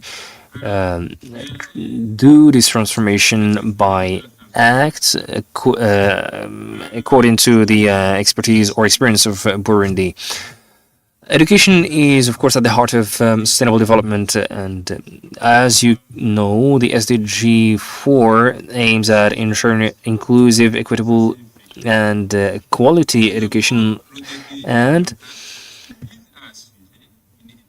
this SDG in number 4 tries to promote the possibilities of learning or lifelong learning to all students. Anyway, we have some action frameworks in Africa, and namely we have the Agenda 2063 of the African Union, namely the aspiration number 1, a prosperous Africa that is based upon inclusive growth and sustainable development, a continuous strategy for education in Africa, And we have also the African Framework of Codification and Harmonization Initiatives, regional harmonization initiatives, and there are also some regional frameworks that will ensure a profound transformation in Africa. These a continental strategy, as has been mentioned by Madam the President. We have a second generation, if we can call it as such, and it is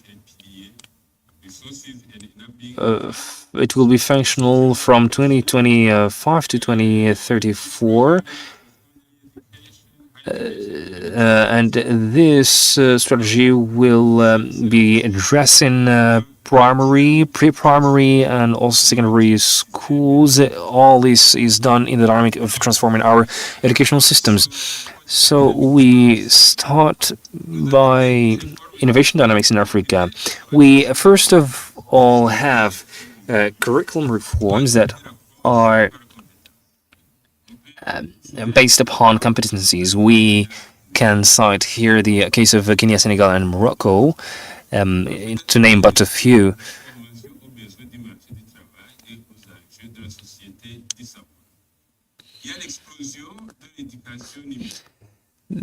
Second of all, there is this boom of digital education. More than 45% was the rate of increase in the e-learning platforms between 2020 and 2024. There's this example that I want to give, which is the initiative Smart Classroom in Rwanda and the Kenya Digital Learning Program. So they allowed some students to have access to some classes without internet, which is very important in the framework of inclusion and especially equitable and quality education. When it comes to new forms of governance and partnerships, we have nowadays the state is not alone anymore. Now we have public and private partnerships that involve or include EdTech, universities, and private sector. We have also regional networks and community actors that participate or to contribute to a more inclusive and open governance. Number 4, we have the axis of education and sustainability, which is centered around the integration of environmental challenges, public health care, and global citizenship in the curricula, which is a major pivotal point in order to form or in order to train responsible citizens and actors of change. The tendency is to learning to learn. So obviously we have some challenges. We have aborted many of them. So we have some common challenges, and the biggest challenges in Africa is related to financing and equity. Of course, by dichotomous levels, especially that our expenses remain inferior to the recommendations of the UNESCO, especially that we have 4 to 6% of the GDP or 15 to 20% of the public expenses.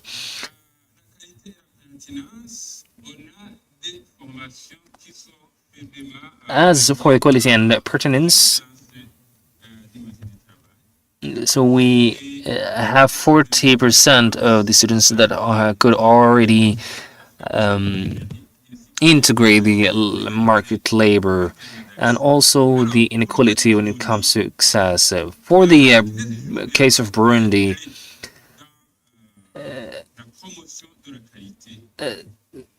education is a key for the promotion of quality education, and the state with the help of the High Commission of, or the National Commission of the Higher Education, has undertaken a very good work. The strategic role of this National Commission is to undertake or to implement some reforms of the curricula in order to harmonize the programs according to the system bachelor, master's, doctorate in coherence with the original standards, the implementation of a national framework of qualification, regulation and accreditation, and also the promotion of quality. So all of these objectives support the government in order to improve the educational sector on these aspects. And moreover, we try to analyze the harmonization of curricula, of training, of fundamental training in healthcare, especially in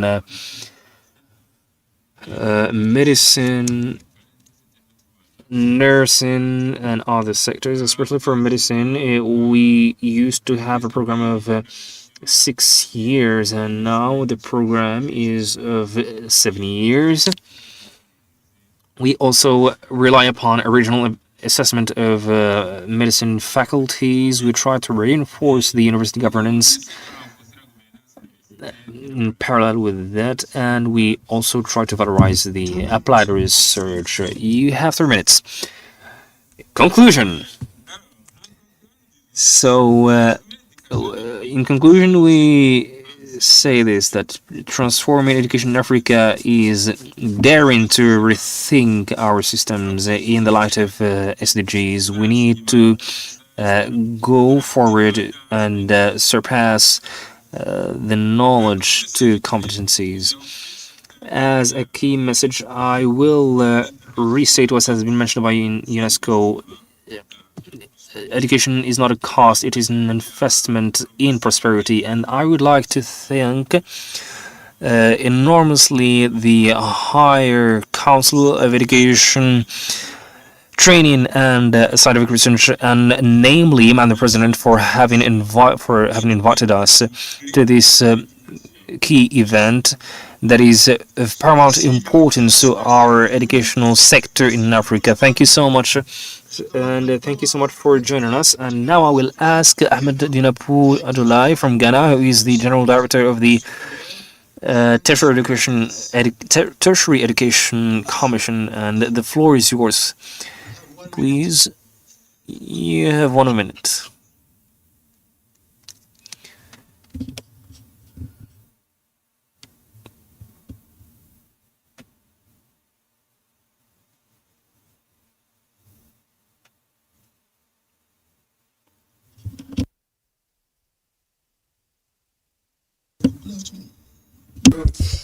So first of all, let me take this opportunity to thank the president of the Moroccan Higher Education Center for inviting me, and also to commend the staff, especially Lila, for her persuasiveness in getting some of us to be here.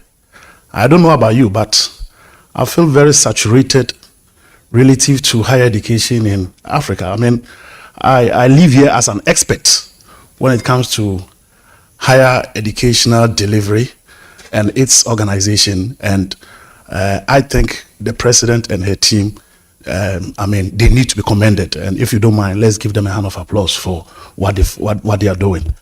Hand of applause, please. That said, I'm supposed to speak to a very simple topic, from ministry control to coordinated regulation, Ghana's Education Regulatory Bodies Act 2020, Act 1023, and the new Quality Assurance Settlement. Mr. Moderator, I want to be very mechanical when it comes to my presentation. I'm basically going to speak to the various facets of the topic. First, you look at the history of tertiary education in Ghana. It started with the Ministry of Education, which had oversight when it comes to tertiary educational delivery. And the Ministry of Education was involved in approval of programs, institutions, and some aspects of quality control. In fact, the Ministry of Education was mainly responsible for the overall governance and direction of educational policy when it comes to Ghana. With some time, we had the establishment of the National Accreditation Board in 1993, which was responsible for accrediting institutions and programs and setting national standards for educational quality. In addition to this, we also had the National Council for Tertiary Education.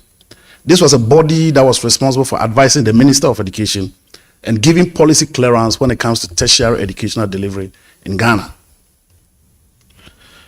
Today, we have the Ghana Tertiary Education Commission, a body that is established as a combination of the erstwhile National Accreditation Board and the National Council for Tertiary Education. So these two bodies are no more. They've been replaced by the Ghana Tertiary Education Commission, which was established in 2020. The body is responsible for setting standards, accrediting institutions, evaluating foreign and local qualifications, and ensuring quality and relevance in higher education across Ghana. In fact, the Ghana Tertiary Education Commission regulates tertiary education in all its forms when it comes to Ghana. From teacher training, diploma awarding, technical education, and universities. The Ghana Tertiary Education Commission regulates everything. In Ghana, we have 24 chartered private tertiary institutions. What it means is that these institutions can award degrees. We have traditional universities, 16, regionally owned university, 1, public technical universities, 10, private tertiary institutions, we have 94, public colleges, 49. In all, we have about 310 tertiary institutions that are regulated by the Ghana Tertiary Education Commission.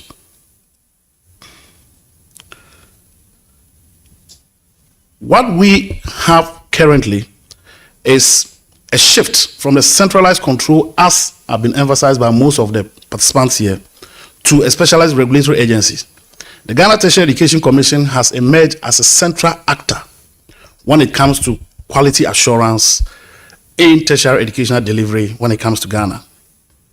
What we do in terms of raising the bar is to ensure that we do risk-based audits where we try as much as possible to come up with standardized accreditation mechanisms to ensure that there's clear, consistent, and measurable benchmarks for all, and ensure that there's transparency and predictability when it comes to tertiary educational delivery. What we also do in terms of our challenges or roadblocks is overlapping mandates, and I think this is something that happens in other countries. Today, even though GTEC is the body that is responsible for accreditation, almost every professional entity also wants to do accreditation. We have the Nursing and Dental Council, we have the Medical and Dental Council, we have the Ally Health, and in fact, today we even have the Psychology Council who wants to do accreditation. What we do is that we try as much as possible to work with these bodies such that there's coherence in terms of our accreditation architecture. Again, what we are looking at is to have a proposed solution in terms of dealing with this. And what we are looking at is a coordinated model where we are looking at forging a coherent regulatory ecosystem. And to overcome the challenges, we propose an integrated model based on 3 pillars. 1, to establish clear shared protocols between GTEC, the Ministry of Education, and other relevant bodies. I think during the presentation before we went for lunch, a question was asked as to where the place of the regulatory agency when it comes to the framework. GTEC works under the Ministry of Education, even though we work with other regulatory framework agencies. We try as much as possible to eliminate contradictory directives and duplicate processes. As I indicated, before the coming into being of the Ghana Tertiary Education Commission, we had the National Accreditation Board and the National Council for Tertiary Education. These were institutions that were overlapping. That's what brought about the Ghana Tertiary Education Commission. Again, we are looking at creating a unified front and consistent expectations when it comes to all institutions in Ghana. What we are trying to do is to develop a unified tertiary education management and information system where each and every individual who wants data when it comes to tertiary educational delivery in Ghana can source that information. And we believe that this will bring about seamless data sharing between regulators. The benefits associated with this, we believe, will reduce institutional reporting burden and provides a 360-degree view for risk-based oversight and enhance transparency and trust. Ladies and gentlemen, I believe that aligning the timing of audits, program reviews, and accreditation cycles will help when it comes to providing quality assurance in our tertiary educational delivery. This, we believe, will allow institutions to plan strategically and allocate resources efficiently and make the regulatory process predictable and manageable. In conclusion, Ghana's shift to GTech has undoubtedly strengthened the quality assurance when it comes to accreditation through specialization. However, we believe that specialization without coordination creates new inefficiencies. The proposed coordination model is critical for balancing accountability with institutions' autonomy. What are the lessons that our experience when it comes to Ghana can be taken from this conference? We believe that, and I think this has been said and needs to be reiterated, expanding access must be paired with intelligent regulation that is both robust and agile. And when we started, I commended the president of the Moroccan Higher Education Council for having us here. But whilst I commend her, I think I'll also challenge her to make sure that as we live here, meeting all these many regulators, and most especially people who are heading these regulatory agencies, we need to have an association of higher education regulators where we can meet either annually or quarterly to share ideas and to share our challenges such that those ideas and challenges can be used to the benefit of Africa as a continent. Thank you so much. Thank you very much, Ahmed. Please join us. Thank you. You may sit here. Last but not least, donc, je vais demander à notre ami Vafi Doumbia de la Côte d'Ivoire. Vafi est directeur général de l'enseignement supérieur, ministère de l'enseignement supérieur et de la recherche scientifique pour le Conseil consultatif de l'enseignement supérieur et de la recherche scientifique. Vafi, tu as 1 minute et demie.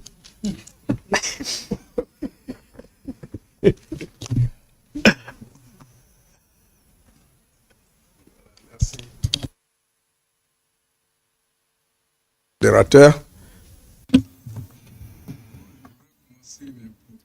So thank you so much, and I would like to start by when we're thanking the President of the Higher Council of Education in Morocco and all the staff that has accompanied us in this long mission and journey. I also admire this council, and by discovering their headquarters today, I was astonished, and I have discovered that it is a constitution institution, and this denotes the importance that is attributed to the educational system by the state and by the Moroccan Kingdom. And I say this because we in Ivory Coast, we do not have such a structure of educational systems. We have 3 ministries, the Ministry of Education and Alphabetism, Literacy, the Ministry of Higher Education and Scientific Research, and Ministry for Professional and Vocational Training. It is also an opportunity to thank the Kingdom of Morocco, which is a wholeheartedly beloved brother, and they have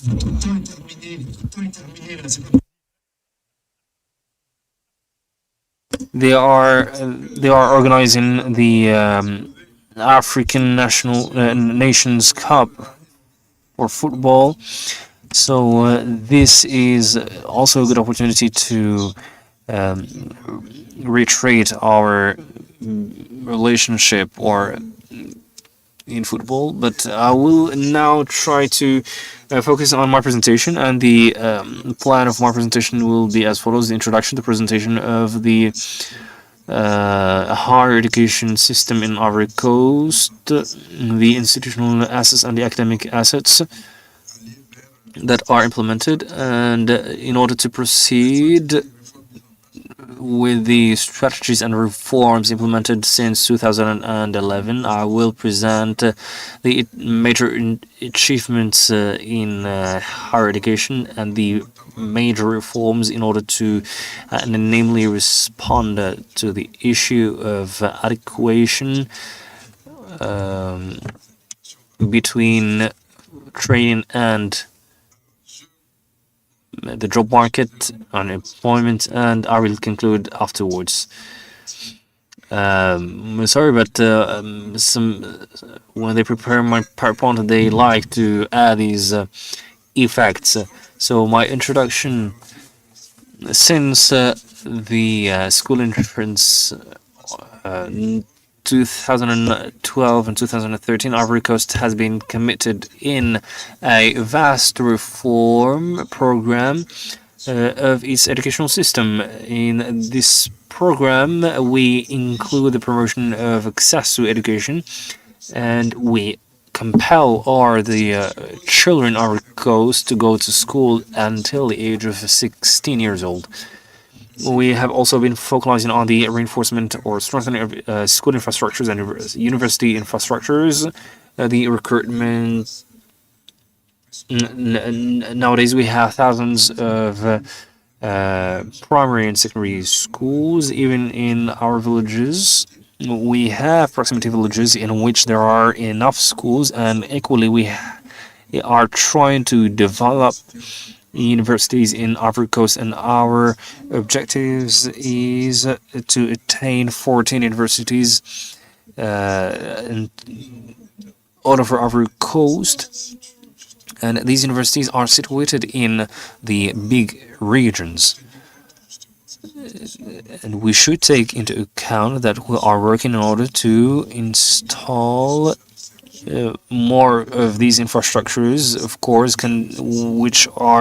this work is contingent upon our economic potentials. We need, of course, infrastructure, but we are also in need of teachers, and this is why we have been immersed in a wave of teacher recruitments and permanent staff. We have recruited around 700 teachers annually during the last couple of years, which is a real record in the Deep Africa and the Sub-Saharan Africa.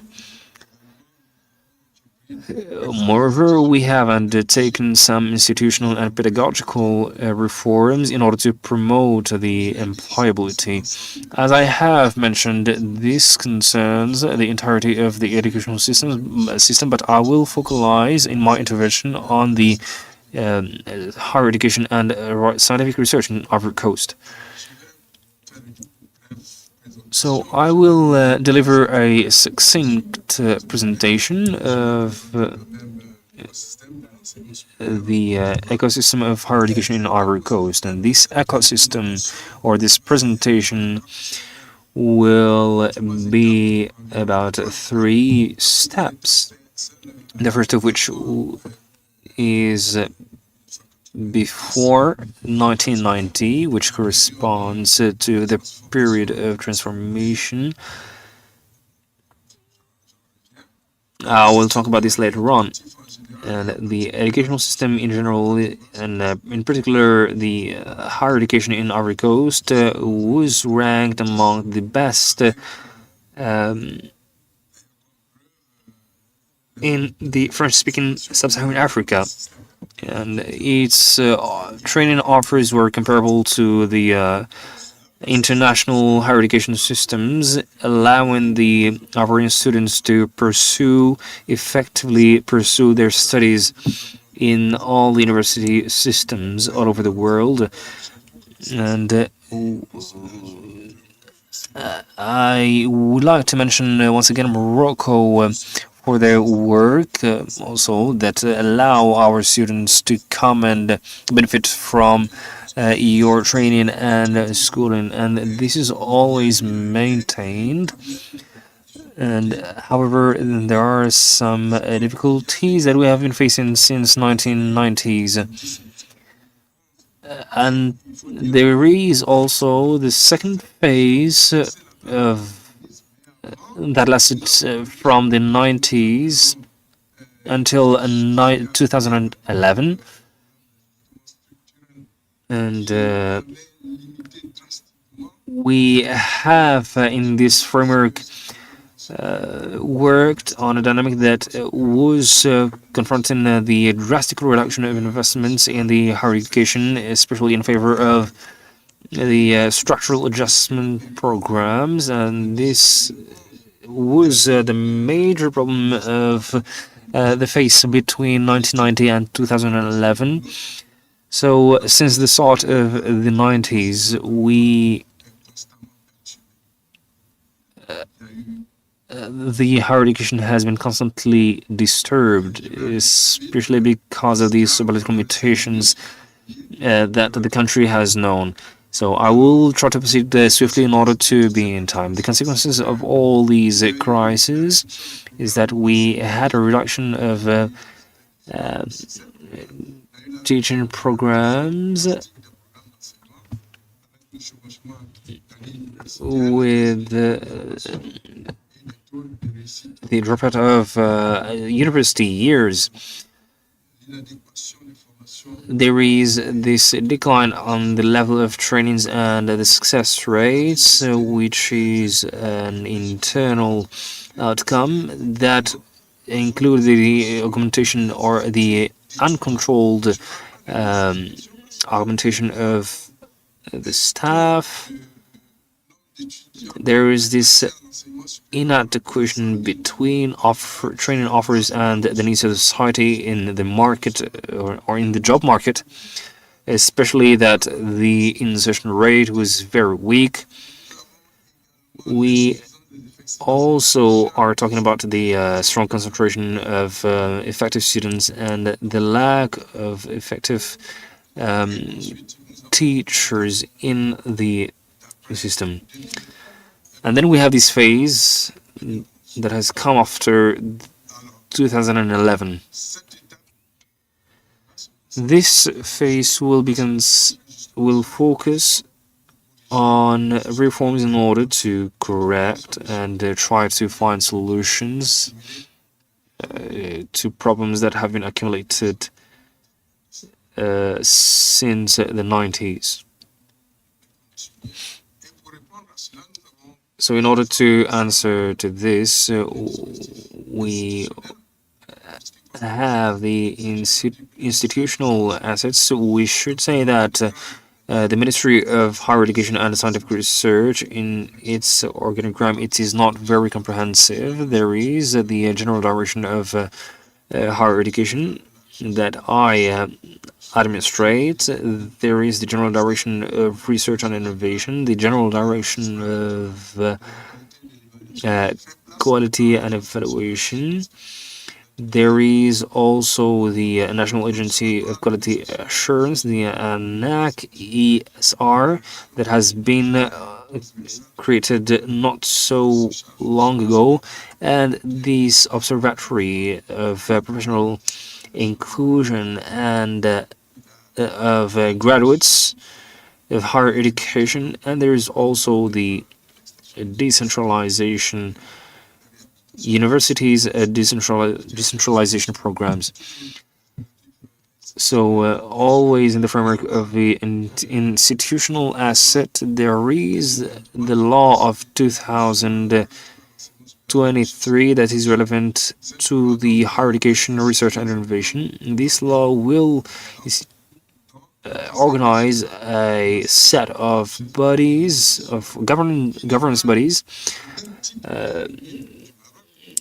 from which I will name the National Council of Higher Education, Research and Innovation. It's not the same one as Morocco's Higher Council of Education, but it is focusing on all what is relevant to the policies of education. Also, the Conference of Higher Education Institutions, which is also a validation body of all what is relevant to the governance in the higher education.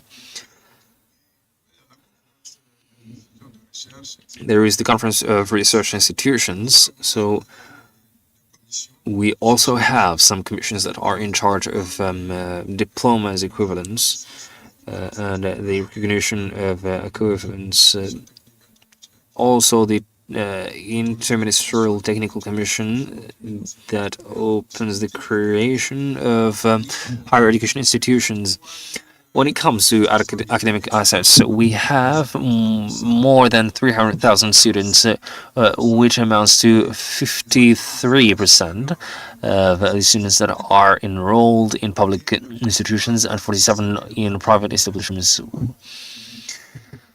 And Ivory Coast had to manage this wave of students that emanate from private sector.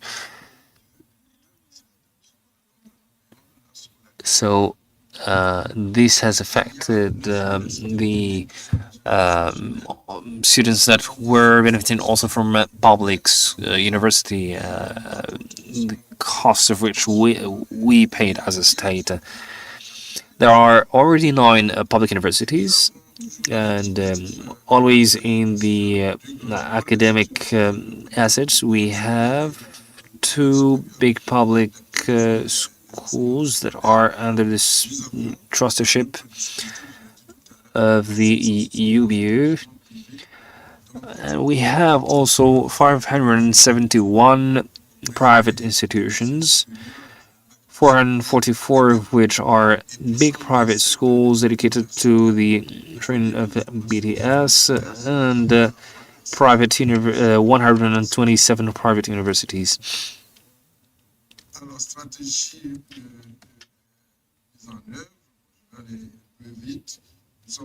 As for the implemented strategies, since 2011, we now have a virtual university that tries to democratize information. It is the biggest university of Ivory Coast because it occupies a vast territory of its field. There is also the construction of the building and the opening of the University San Pedro that has been launched during the university year 2021 and 22, the elaboration of a national political institution. So I will here talk about the major achievements in the higher education. There is also the revision of the legal framework and institutional framework of the higher education and research with the law. And we try to always continue the revision of the BDS programs, and we try to implement a action plan, bachelor's, master's, doctorate.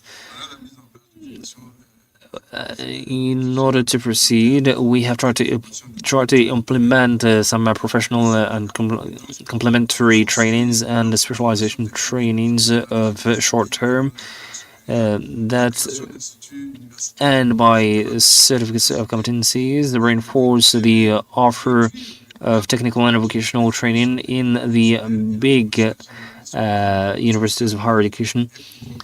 In order to conclude, I will say that the efforts furnished by the government, the Ivorian governments during the last 15 years contribute to the reinforcement of pedagogical and social infrastructures and ameliorate the governance of the higher education system, ameliorate the conditions and the life conditions of and the work of community actors at the university, reinforce the professionalization of trainings and ameliorate the mobility conditions of the learners. all with reducing the migration in the overseas. For the upcoming 5 years, the higher education is committed in the promotion of the status of the entrepreneur student in the dynamic of the structural transformation of the Ivorian economy, according to the PND 2000, the plan 2026 and 2030. Thank you, Mr. the Moderator. Ivory Coast has again played prolongation times, but it's okay. We will not. Yes, I would like to invite you to applaud them all.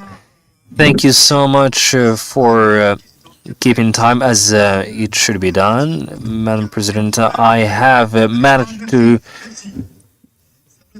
be in time, so thank you so much. Thank you so much. It somehow boosts my ego, so thank you so much. So we will summarize, if you would like to, without being pretentious, because it's a bit difficult to have a summary of such rich interventions. But for Cameroon, we have known that the program is revolving around a cultural and linguistic vision. For Burkina Faso, the focus was on the university map, which was very important for the structural reforms and the electoral reforms. With our friends from Senegal, of course, it is the lighthouse, especially with the expertise they had and with developments they know or they witness in order to advise the other councils. So for Burundi, through the commission, the National Commission of Higher Education could generate effectiveness, and which is a very good example as well.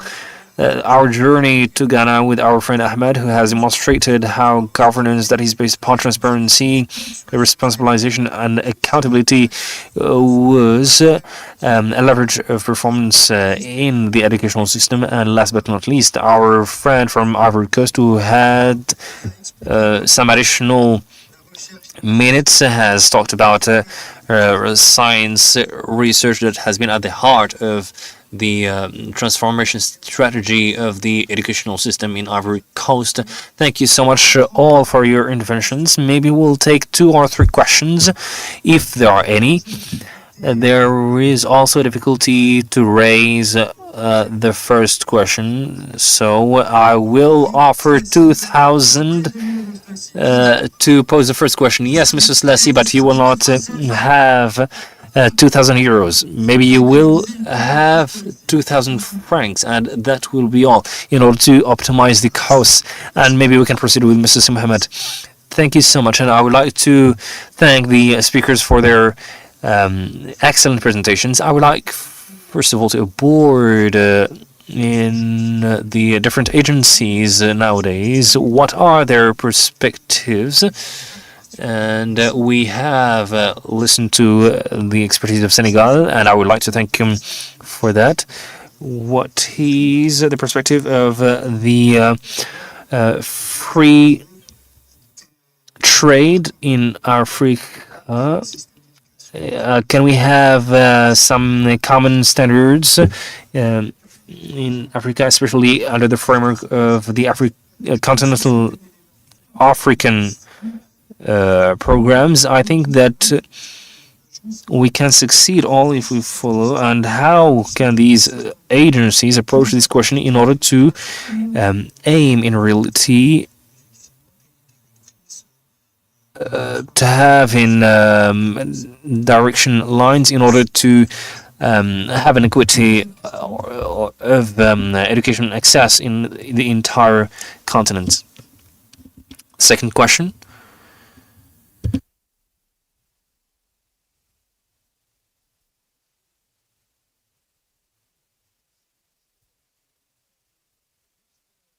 Thank you, Mr. Moderator. I would like to pose a little question. I would like to draw your attention to a point that has been aborted by the different speakers concerning the private sector. I think that it will be favorable to widen the reflection scope to a general in a general way, because the reforms are directly oriented towards the public sector, but it concerns all the students from the preschool until the university.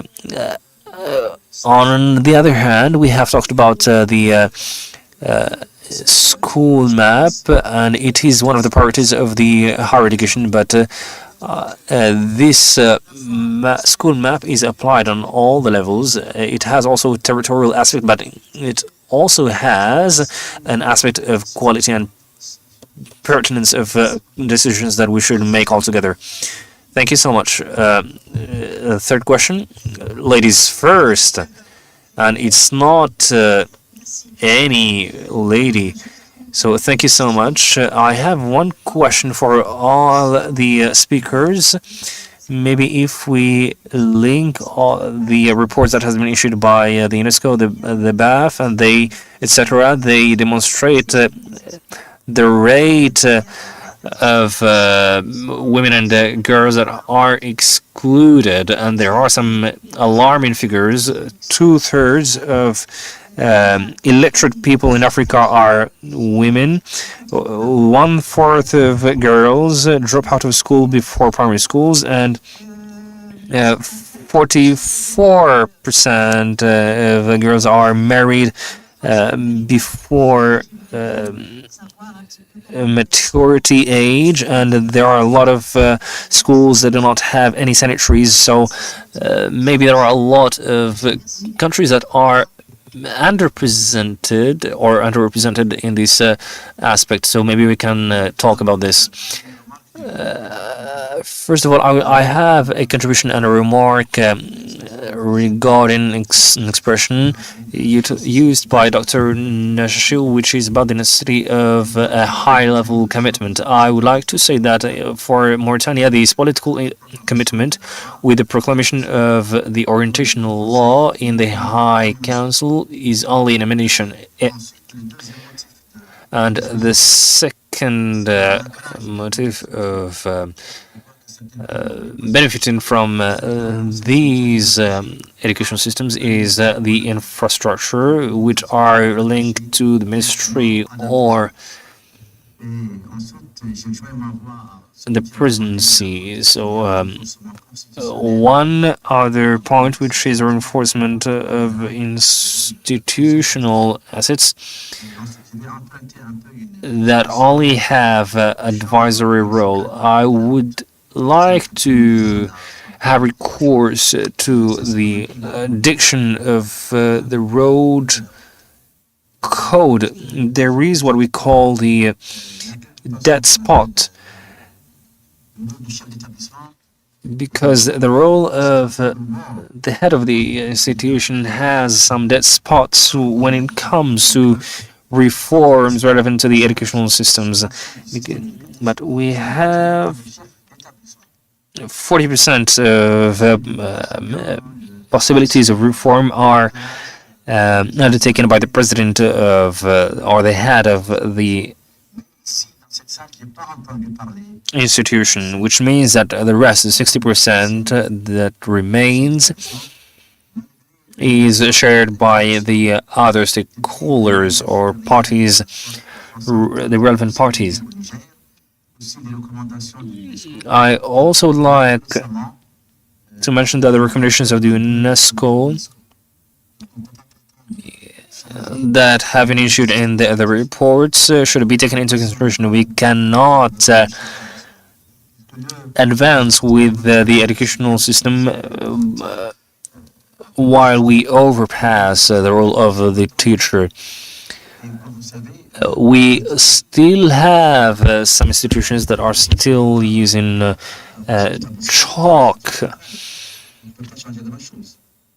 and you know, without further ado, I will stop here. Thank you so much for your intervention. Sir, the floor is yours.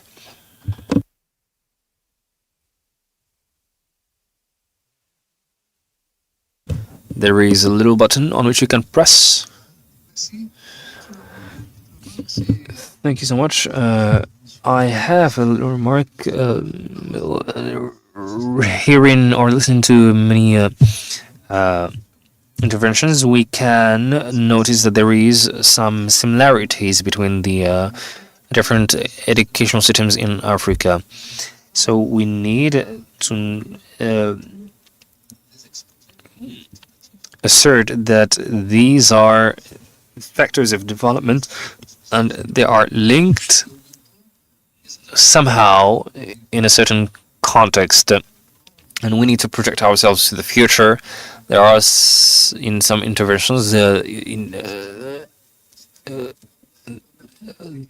aborted the long run plans, and there are also some challenges. There are the challenges of human resources. The social actor is the teacher, the qualification, the competencies. These are the drivers and the major variable that can ensure the transformation. But I will also focalize on two constraints of paramount importance. The first of which is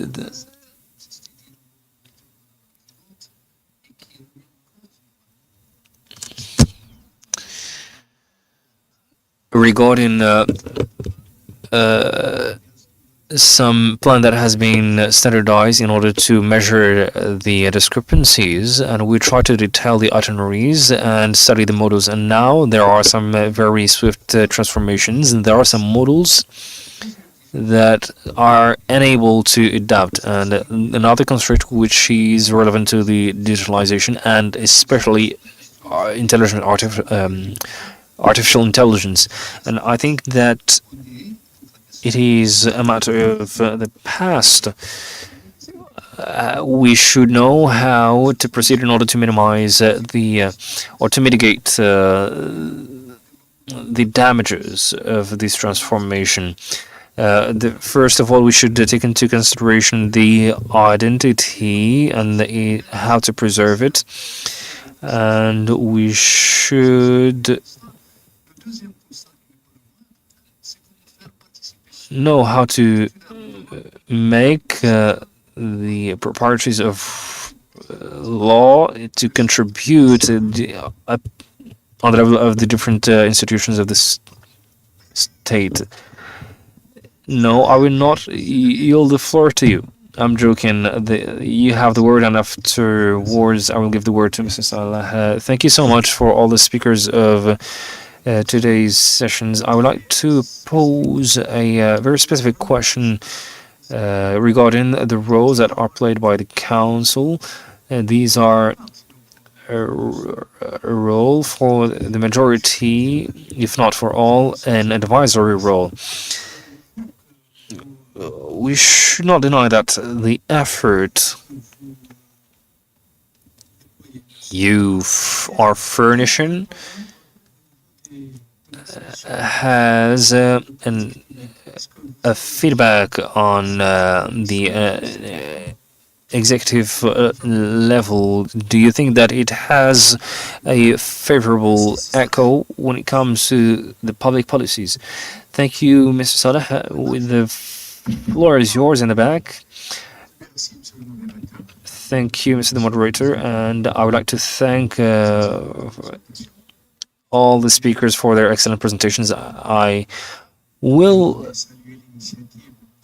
also take some things in order to thank our colleagues from Ghana who have created some African bodies in order to link some associations, and it will be interesting to reflect on how to harmonize and unify the educational systems in Africa so that we can have mobility, real mobility and real exchange and common accreditations.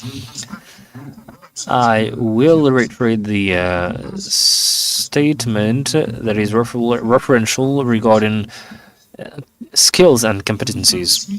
And we should also unify the glossary of trainings in order to be able to have these competency referential on the level of Africa. Thank you so much. Thank you so much. Maybe a last question in the back, on the left, on the right, maybe in the middle. It is up to you. Perfect. So I will ask the panelists to ask the time to answer to the questions that have been raised, and I will give you 2 minutes each in order to answer the questions, and also to conclude maybe only 2 times. This is the only time that is attributed for the prolongation. Maybe we'll have our friends who will talk about the private and public sectors in order to clarify more the matter, and also from Amina, who has asked how we can manage the inclusion in the educational framework, because there have been some figures that were worrying. The role of the head of institution in the light of reforms, the actors and the managers of the field. We do not need an or, but we need an and. It's the teachers that we need in order to promote this governance, and in the framework of the complex situation of the world, with uncertainty, of course, how can we rethink and reinvent our situation? And how, with technology, how can we integrate technology without questioning it? Because nowadays we don't have the choice, we don't have an option. Tomorrow's world is based upon this technology, so we need to dare in this matter. And also there is another question regarding the role of the different councils. There are some councils that have a role that goes beyond an advisor one. And last but not least, the referential aspect of competencies that has been absolute, especially when it comes to that requires new skills and therefore a new referential. So I try to resume the questions that have been aborted by our friends, and I will yield the floor to you in order to answer to these questions. And as I have mentioned earlier in the introduction, it is somehow normal because our content has reached a level of maturity, a level of mastery. So it is logical to have this kind of similarity. So, dear friends, you have the floor, and we will start from the left. You have 2 minutes in order to answer the question. Thank you so much, Mr. the Moderator. I think that I could not note all the questions, but I will maybe answer those who have been addressed to me directly or indirectly. Mr. the Minister has talked about the school map. Actually, we distinguish between the school map and the university map, and we have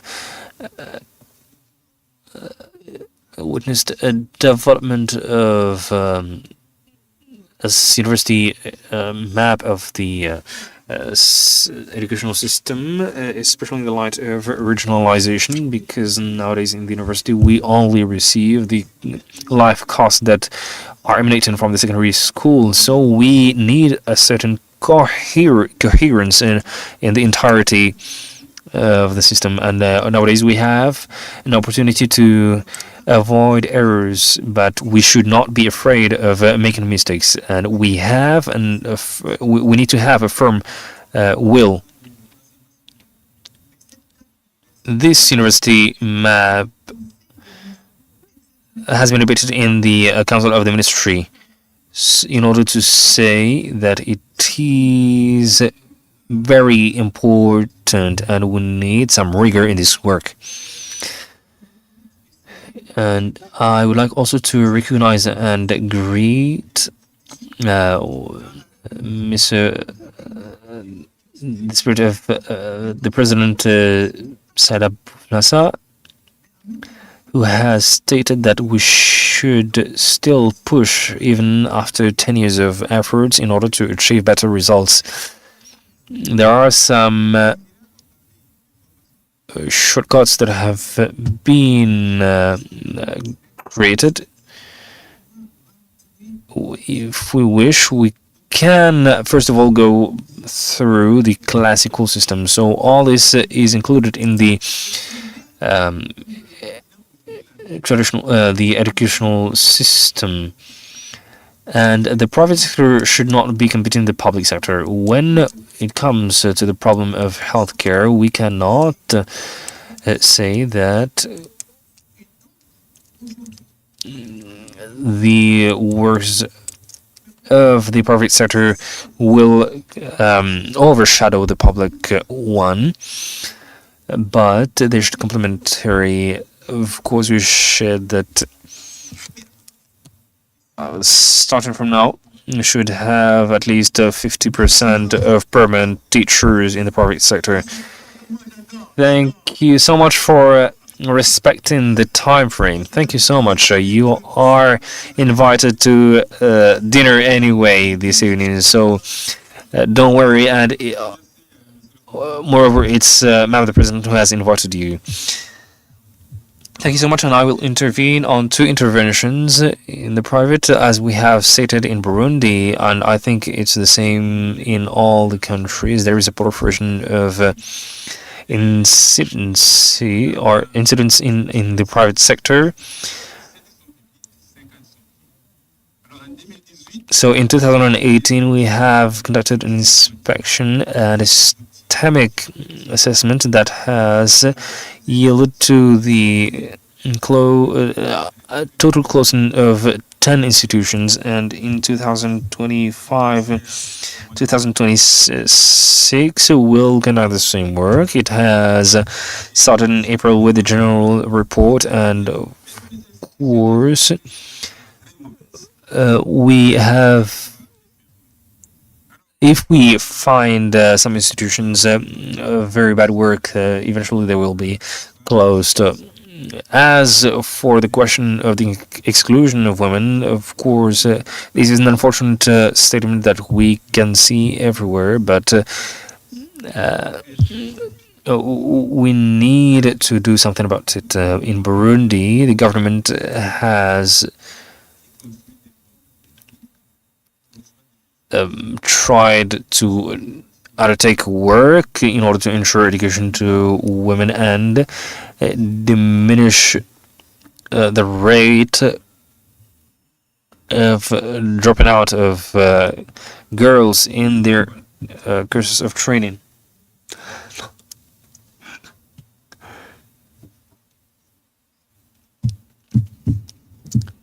Okay, our request, the floor is yours.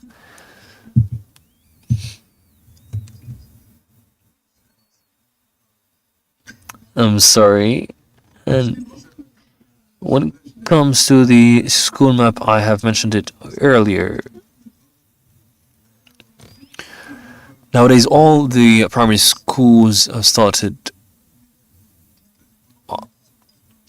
off to. They start with the preschool systemically, and this is linked. As I have mentioned earlier, the schooling is obligatory until the age of 16. So there is not only a follow-up by the parents, but also by default there is a follow-up by the state, especially that we try to improve the infrastructure. And the inclusion already starts by the obligatory inclusion, the obligatory schooling until 16 years old, which means if you will have one girl and one boy who are constantly competing in order to obtain a scholarship or grant. So systemically, it is implemented by the state. However, we don't think that we have enough girls that represent the female students in Ivory Coast. And I think that someone has mentioned it earlier this morning when it comes to the equipments of heads of institutions for the when it comes to the call for applications, there is still some work to be done, and I will stop here and yield the floor to my colleague. Thank you so much, Mr. Ahmed. Do you want to proceed?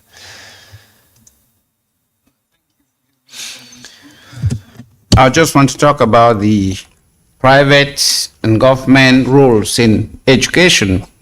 What is observable is that most government schools are characterized by indiscipline.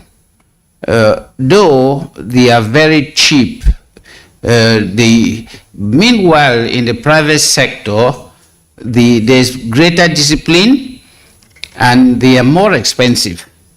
And some of the private sector schools are run by missionaries, by churches, which are sometimes very moderate, and it makes it easier for followers of those denominations to send their offspring there. We also notice that for the state to make quality control, all higher education or private higher education institutes are accredited, are affiliated to state universities. So there's none that can be on its own without being affiliated to a state university. In that way, it is a state university that guarantees the quality of education. We also notice that the government is party and judge in the sense that it doesn't practice what it preaches, but it is the one to give marching orders to all other institutions about quality control. Meanwhile, when we go to the private schools, those students who go to the private schools are considered failures, because if they don't pass well, they can only continue with the private schools. Meanwhile, the government insists on, if you do not pass, you stop school. Thank you. Thank you. Alioune, last but not least. Oui, merci. Moi, je veux rebondir sur la question du droit. Thank you so much. I will rebound to the question that has been posed by Mauritania and the framework of the African and continental qualification. What blocks us from having a common strategy and a developed one? Since 28 September up till this day, we have organized an event in Mauritius. There was another event in Johannesburg, and all the problem of the account soup has this problem of lacking of harmonization between the directives of the countries, which is not the case of the Addis Ababa agreement, where the countries are linked, especially between the signatories. So the countries are asked to do the first step, at least in the framework of codification. This is how it starts, and then we can develop through an accompaniment. The second point, I have mentioned that there is no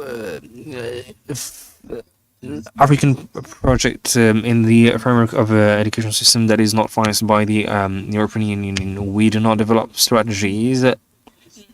So the European Union provides the budget and the money, but we also need to develop the strategy on our own, and we need to accompany the country. And I'm trying to say that the French-speaking African countries are developing, and the Senegal is one of them. And the English-speaking countries are doing better efforts, especially Kenya, Uganda, and it is only a matter of, well, the framework is already defined, and there isn't a legal framework that is imposed. Thank you so much, Mr. Nayoun. Thank you, dear friends, for your contributions. Madam the President, thank you so much for having initiated or launched these days sessions. It's not a question, but I want to know what is the impact of the Council's actions. And I would like to give an answer to this. For us in Gabon, we have concluded that in order to have more effectiveness, we should issue a decree that the President of the Council is the President of the Republic, and the action of the Council are deliberated during the assemblies of the Council. So thank you so much for this contribution, which is of paramount importance. I don't know if it is applicable in our case, but I think it's an interesting point. Thank you so much, ladies and gentlemen, for this exchange. And I have a proposal to make. Maybe if we can have you more by the end of 2 days, we'll have a first declaration in Rabat.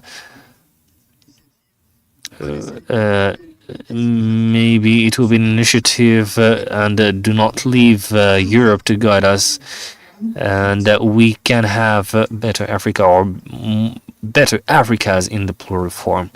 Thank you so much.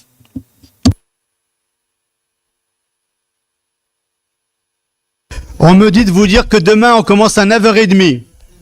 They told me to inform you that tomorrow will start at 9:30 a.m.